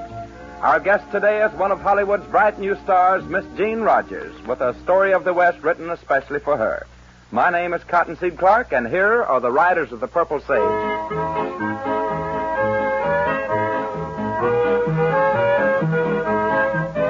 There's an old prairie schooner wending its way over the Santa Fe Trail, with its captain and crew pushing on, going through over the Santa Fe Trail. Anchors away at each break of day. Old Captain Kidd never did it that way. There's an old prairie schooner wending its way over the Santa Fe Trail. Pioneering 49ers sailed away in mighty liners over the sagebrush sea. Sailed away to far-off lands, to the rolling, burning sands, out on the lone prairie.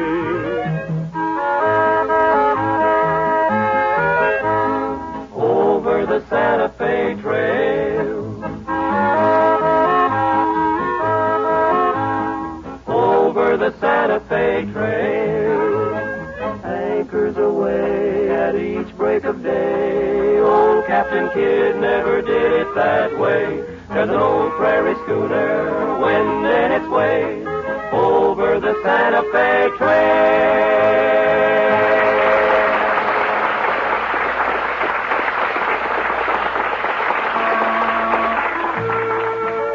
We hear a lot about the romantic cowboys of the Old West, but little is said about the cowgirls who lived on the great cattle ranges. Yes, sir, the women had a lot to do with the winning of the Old West. While the men were installing law and order on the great frontiers, their women folk were making homes out of rough shacks and ranch buildings. Those women knew the value of good food for their men folks, just as do the women of today. That's why Weber's Bread is so popular, because Weber's Bread is good food, good bread. When a modern housewife buys a loaf of Weber's Bread, she knows she can depend on its goodness and quality. She knows that every single member of her entire family will enjoy the longer-lasting freshness and flavor of Weber's Bread. Buy a loaf of Weber's Bread tomorrow. You'll like it.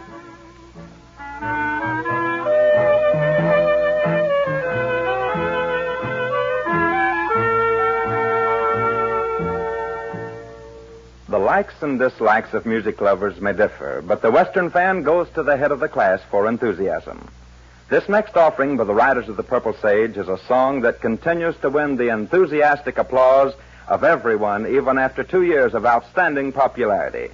We know you will be pleased with their rendition of Oklahoma Hills.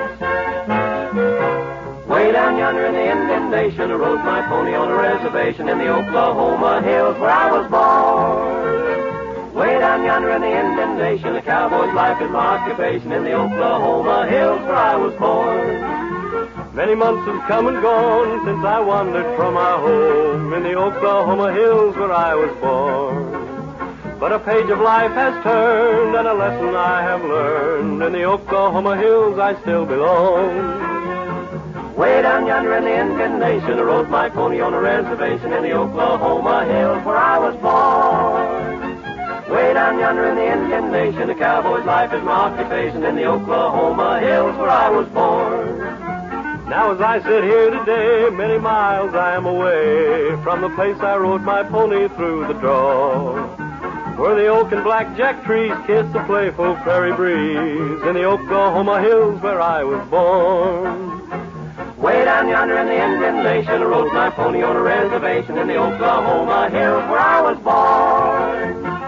Way down yonder in the Indian Nation, a cowboy's life is my occupation in the Oklahoma hills where I was born.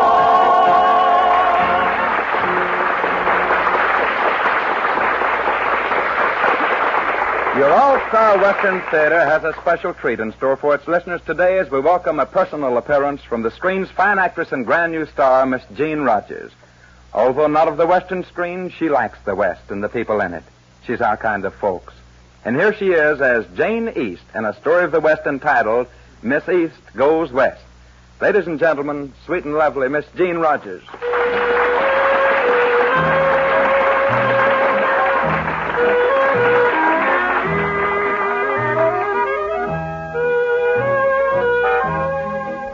At the turn of the century, before fast automobiles, streamlined trains, and airplanes reduced the size of our continent from a neighborly point of view, people were quick to form opinions of others by the state or section of the country from which they came.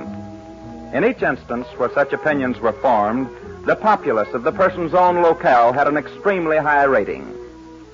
Jane East anxiously wondered just how she would be accepted as her train slowly churned its way across the nation from her Boston home to a newly inherited world known as the Bar J.E. Ranch near the small cattle town of Star City, Texas. Excuse me, ma'am. Is this seat taken? No, it's quite all right. Oh, thank you, ma'am. You going far? Quite a distance. I'm going to Texas. Well, now, that's mighty nice. I'm going there, too. I'm a rancher down there. I suppose that's what you'd say I am. Well, that's about the last thing I figured you for. I'm really not. You see, my grandfather left the place to me more than a year ago. Where is it located? Near Star City. I know right where it is. That's a prosperous cattle country. It hasn't proven so for me. The ranch has been losing money the past year, so I'm going out to investigate. Well, who runs the spread for you? A cousin of mine. He's been a rancher all of his life. Well, I reckon I've heard everything now. An Eastern are going out west to operate a ranch. What's your cousins and all the hands going to think about the idea? I don't know. That's what I'm wondering. What they're going to think about the idea.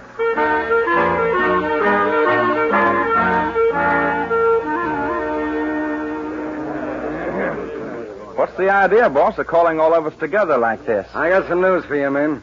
Is everybody here? Yeah. Well, that new hand Hartman isn't around. Must have gone into Star City. Oh, it isn't important to him anyhow. You ain't going to tell us some more of our cattle are missing? Worse than that as far as I'm concerned. You boys are going to have a new boss. A new boss? What are you talking about? Now, as most of you know, when old Grandpa East died, he left the Bar J.E. layout to my cousin Jane from Boston. She got our last annual report showing losses for the year. She decided to come out and run things herself. She's due here on the Star City Local tomorrow noon. Well, what do you know about that? I'll declare. Well, look, Bob, now, it's all right, but she's a woman and she's an Easterner. Yeah, you can't even understand how they talk. Yeah, they always say cont and shant and Yeah, stuff and like women that. don't know nothing. I quit. Yeah, that goes for me, too. I ain't taking orders from nothing with a dress on, especially from Boston. Now, fellas, take it easy. Let's hope it's not as bad as it sounds. She better not be coming around my kitchen shack and telling me how to cook. I'll tell her off, I will. Yeah. It might make things a little inconvenient for her if we decide... She might decide to go back home and let me run things if I can get this spread straightened out of the hole, see? In other words, we give the old girl a full-grown dose of ranch That's life. the idea. That's what I call a right pert idea. After all, I've worked hard to make a go of this place, haven't I, boys? Yes, sir. With all the cattle thieving that's been going on, there ain't nobody could do any better, could they? Well, what does this cousin of yours look like, boss? I've never seen her. I don't know anything about her. More than likely some old nosy biddy in a hoop skirt. Well, she better steer clear of my kitchen. Women ain't got no business on the ranch unless they're married to the boss, and then they're a dang nuisance. Did I hear somebody say they're getting married? No, Hartman. I was just going over some business with my regular hand. Well, sorry, boss. I didn't mean to interrupt. Oh, on second thought, I've got a chore for you tomorrow. Sure, what is it? My cousin, a Miss Jane East from Boston, will arrive in Star City at noon. Take Baldy and meet the train. Now, just a doggone minute there, boss. Leave Baldy out of this. I don't want no part of that old maid cousin of yours. She won't bite, Baldy. And Hartman, you better take the new buckboard. Okay, boss. Baldy will leave about 11. Good night, fellas. Good night, Phil. And, boss, you don't seem to like this new hand much. I don't like to get too friendly with a new man until I know who they are and what they are. Well, he seems like an all right guy to me. Yeah? Yeah. We'll see how he works out.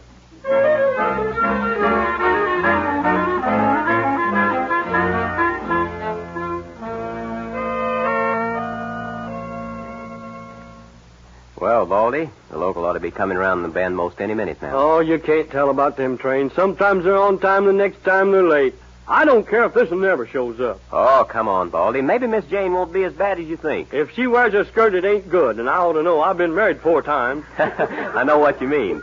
But here's hoping everything will work out all right between the two of you. Well, now, that's right nice of you to sympathize with me like that. I've been wanting to ask you, Baldy, why is it the boss don't seem to like me? Oh, Barton ain't much on strangers. After he gets to know you better, I think everything will be all right. Well, I can't see what being a stranger has to do with it, as long as I do my work. Well, there's been so much rustling going on the past year that he don't put much trust into nobody. Mm-hmm. Hi, Baldy. Meeting the train? Hi, Scotty. Yeah, meet the darn fool old woman from Boston. Yeah, laugh, you. Here she comes, Baldy. I was afraid of that. I'll tell you, Bill. I think I'll just wait in the buggy. You meet her by yourself. Oh, no, you don't. I'm not too keen on women folks myself. Yeah, I'm glad to hear you say that. I'm going to learn to like you. I wonder what the old gal looks like. Oh, she's probably got 3 chins and 2 stomachs. Got what?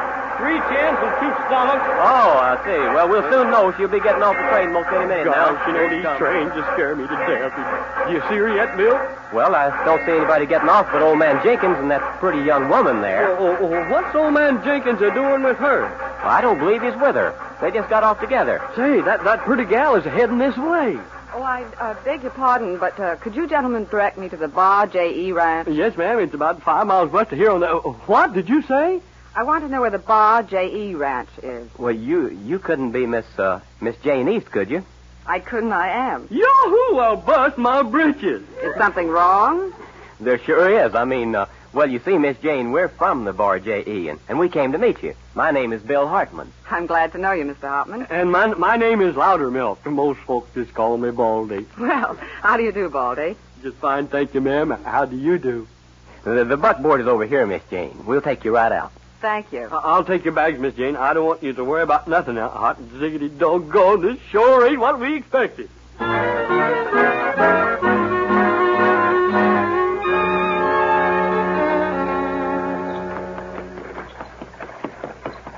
You see, Miss Jane, I'm new at the ranch, so I can't rightly say how everything is. Oh, I was just asking to make conversation. After all, you boys haven't said very much since we left the railroad station. Well, I reckon it's because we didn't expect anybody, that is, anybody like you. Is that so? Just what did you expect? Well, someone with... With 3 chins and 2 stomachs. Yeah, 3 chins and 2 stomachs. Yeah, Well, I hope I didn't disappoint you. Oh, you sure didn't. Of course, Baldy here just naturally don't like women. That is a lie. I like all women except them I've been married to. There ain't nobody that appreciates a good, pretty woman more than I do, and if you ask me, the rest of the boys are going to really be surprised when we get you home.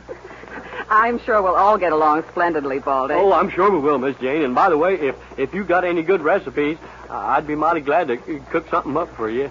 Hot diggity dog, will I churn up a mess of victuals for you. I reckon we can look for Baldy to really put on the dog with his cooking now. Well, I ain't one to brag, but you ain't going to see no bones under the skins of them cowhands I've been cooking for her. Hey,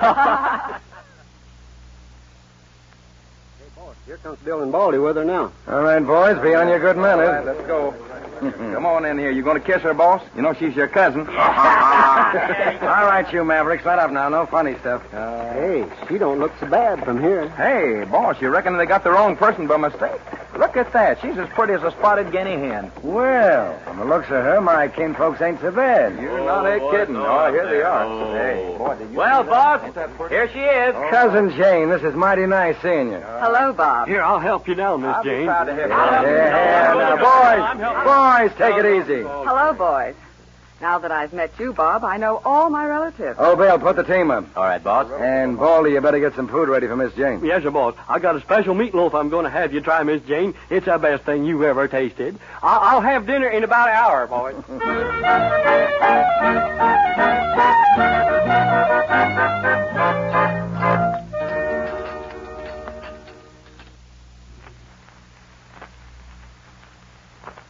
Well, he was right about the food. The soup's the best he ever made. It's delicious.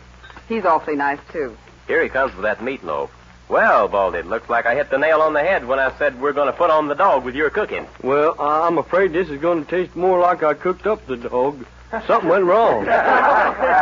He's just modest, Jane. Here you are, dear. Help yourself. Thank you.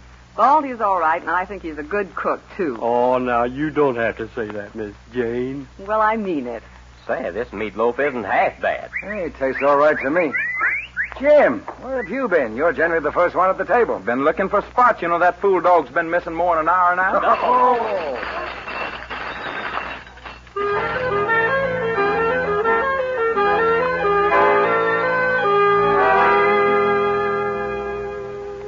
Well, Jane, I suppose you'd like an accounting of the ranch activities? Yes, Bob. You know that if we continue at a loss as we have done in the past, then something is going to have to be done about it. Perhaps you have the answer. But operating at a profit is mighty hard when cattle thieves hit a herd as hard as they've hit ours. But it's been going on for so long. Isn't there some way to put a stop to it? Yeah, it's easier said than done. Hasn't anything been done to combat the rustlers? We've done everything we can. After all, I put my men against those killers. They wouldn't stand a chance. Besides, it happens that I value the lives of those boys more than I value your cattle. I'll agree to that, but it seems to me that something can be done about it. If you brought any ideas along from Boston, I'd like to hear them, Jane. I'm afraid you're being sarcastic. No, it isn't that. Look, Jane, when a dozen rustlers start towards your herd bent on killing everybody that tries to interfere, there's only one thing to do. Run for your life. Believe me, that's what my men have instructions to do. They're my friends. But, Bob, it just doesn't make sense. Can't you hire gunmen to help fight them? And do away with the men who's been with us so long? No, not me. If you want to make such a move, you'll have to take charge yourself. I'm afraid you've been reading too many Western stories, no doubt. When was our cattle raided last? About a week ago. We got 42 head of our best stock. In dollars and cents, that's a lot of money. Who was tending herd at the time? Why, I was riding herd myself. I always do whatever I ask my men to do. Well, Bob, that's noble of you, but I'm going to take some action. Huh? What do you intend doing? Call all the boys together. First of all, we're going to have a little meeting.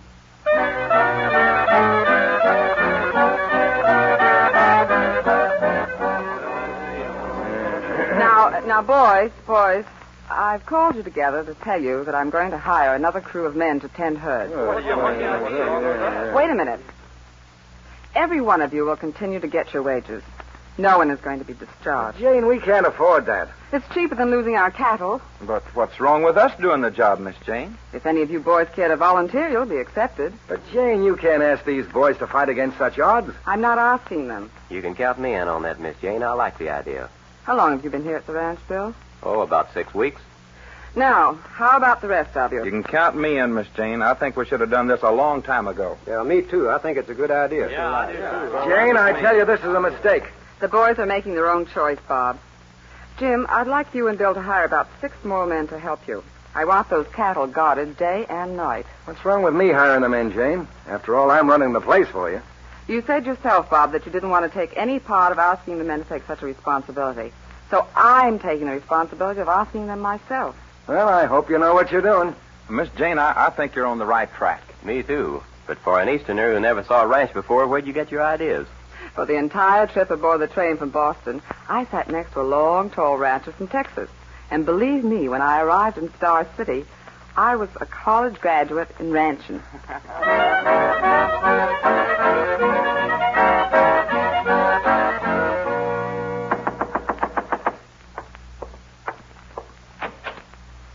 Why, hello, Bill. Howdy, Miss Jane. What brings you here at this hour of the night? I'd like to talk with you for a few minutes. Sure. Come on in. Thank you. Sit down. What's on your mind? Miss Jane, you've been here almost 6 weeks now. And since we put your plan into operation, not one attempt has been made at stealing your cattle. I've thought of that. You know, I wonder if the cattle thieves have been warned that our herd is being well guarded. That's what I've been thinking. Then what do you have in mind? I have a plan. I'll go over and talk with all of the men. You send for me, Jane? Yes, Bob, I wanted to talk to you. Oh, what's on your mind? The boys have been on the job constantly for many weeks now, and we've had no disturbance from rustlers. Yeah, it looks as if they've let up on us for a spell. I was thinking, since a large part of our stock is in the pens ready for shipment, suppose we have a couple of men guard the herd in the north section and let the other boys go to town. They need a little rest and recreation. Jane, that's a right good idea. I'm sure it'll be safe. I'll tell the boys. I've already told them. Bob and Jim volunteered to stay on the job. Shouldn't you have told me before you took action? I didn't think it was necessary. You weren't here, and the boys were anxious to get into town early. Well, if you ask me, things in town are going to be mighty hot tonight. I may ride in and see they don't get into any trouble. Splendid. Yeah, then I'll leave right away, Jane. I want to stop by the Circle C and have a talk with John Casey about our next shipment. Then I'll join the boys in town.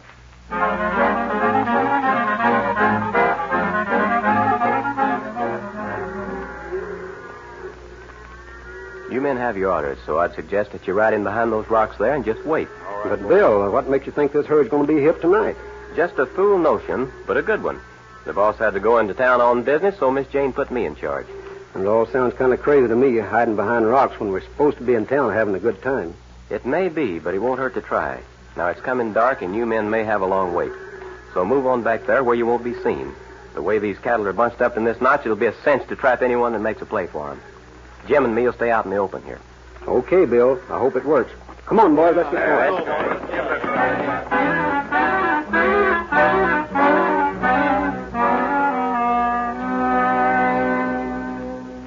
Well, it's going on 11 o'clock and nothing's happened yet, Bill. Yeah. We might be barking up the wrong tree. You ride over and see how the boys are doing. All right, I'll be right back. Jim, wait. Here comes someone. Yeah, I see him. Back behind this brush, quick. All right. All right, start reaching. I'll do nothing of the kind. Miss Jane, what are you doing here? Well, I hadn't heard from you in several hours, Bill, and I was getting worried about you. Wasn't you worried about me, too, Miss Jane? Well, yes, I mean that I was worried about all of you. Oh. Miss Jane, you better ride back to the ranch. If something does happen, this is no place for you. I'll be all right. Where are the boys hiding? Behind those rocks over there. If rustlers do show up, they'll come right past them, and we'll have them trapped in this notch. Hey, Bill, look. Beyond that herd, there by the edge of the thicket. Well, company has come. That's them. Miss Jane, move back in the thicket there. You're in danger out here. I'll do no such thing. I said get behind it, and I mean it. Now you get can't going. tell me. Come on, get. Of all the nerve. Now, don't make a move, Jim. They'll get as close to us as possible before they make their play. Well, they've already passed the rocks. Good. That puts them between us and the other men. If they know they're trapped, they'll give in. Shall I give the boys a signal now? Wait just a minute. Now, fire your gun. What? Okay, come on. Come on, Jim. We've got them where we want them. Let's go. Come on, I'm right with you. Come on. All right, reach, all of you. Get them up. Now, pull off those bandanas. Come on, every one of you. Come on, pull them off. You two partner off with it. We want to see what you look like, too. All right. Come on, off with it. Go. It's the boss, Barton. Well, hey. What do you know? Well, boss, looks like this is your bad night. All right, Hartman. I give up. We had to find you out the hard way, Bob. You mean you suspected this, Jane? For quite a while now. When your grandfather left the bar J.E. to Miss Jane instead of you figured you'd steal what you didn't inherit. I might have known you had a hand in this, Hartman. I haven't trusted you since the day I hired you. You're a fine one to speak of trust. All right, boys, take him into town and lock him up until morning. Okay, boss. Tell the sheriff I'll be by and take him to headquarters. Good. And what do you mean by headquarters? This. Well, bust my buttons, Bill. You're a ranger. That's right. I've been working toward this rustling band for a long time. And when I hired out as a hand on the bar J.E., I hit the nail right on the head.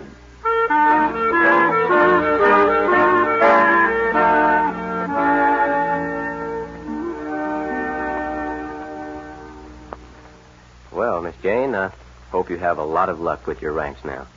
I'd feel a lot better if I had you as a foreman. There's nothing I'd like better except, Except being a ranger? Well, that wasn't what I was thinking. But we'll let that do for the time being. I'm going to miss you. Do you really mean it? More than anything. In that case, I've got to send a telegram to headquarters. What do you mean? I think I'd rather be your, foreman.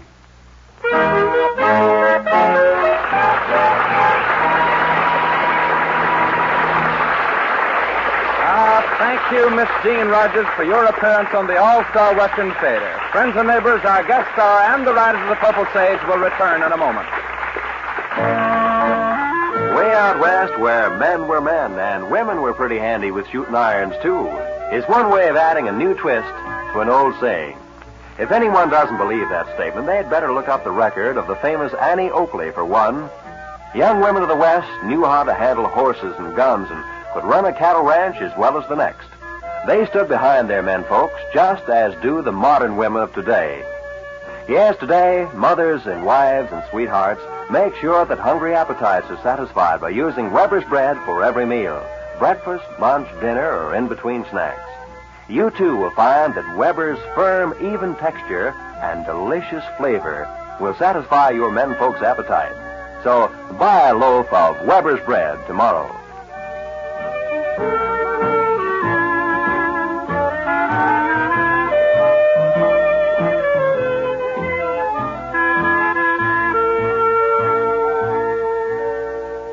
And now, friends and neighbors, here is Foy Willing with our guest star, Miss Jean Rogers.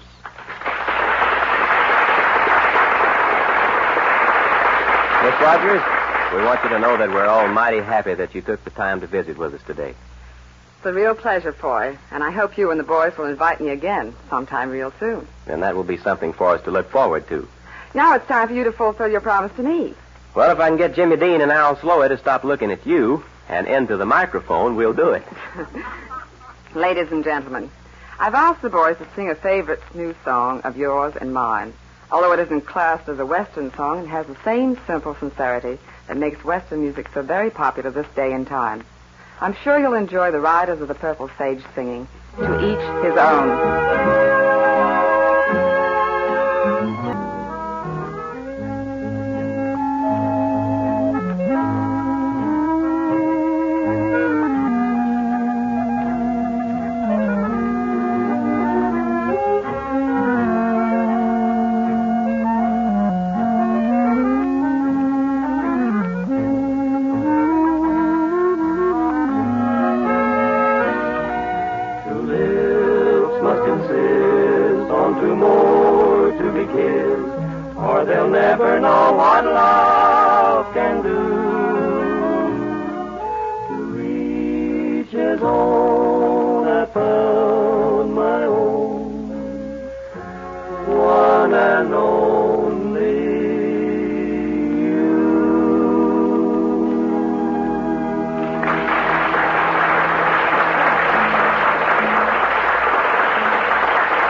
From Hollywood, you've heard your All-Star Western Theater, a V.M. Bear production starring Foy Willing and the Riders of the Purple Sage.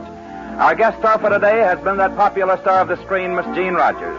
My name is Cottonseed Clark. Miss Rogers has been currently starred in the Paramount production Hot Cargo with William Gargan and Philip Reed and Republic's Gay Blades. The Riders of the Purple Sage may be seen in Republic's all-color Western, Out California Way.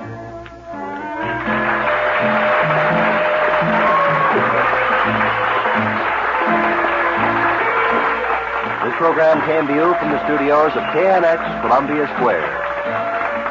KNX Los Angeles, Columbia Station for Southern California, by transcription.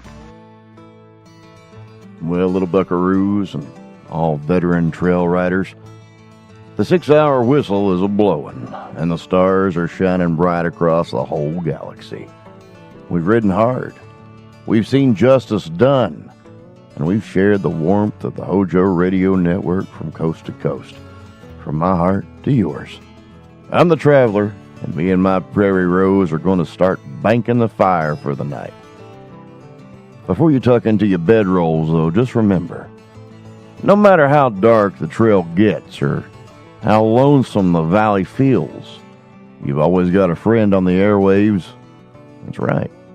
You're part of the greatest network in the universe, and we're proud to have you riding alongside with us. Keep your spurs shiny, your heart true, and your dial tuned right here. This is the HOJO Radio Network signing off. Happy trails, partners, and may the great architect lead you home. Good night, folks.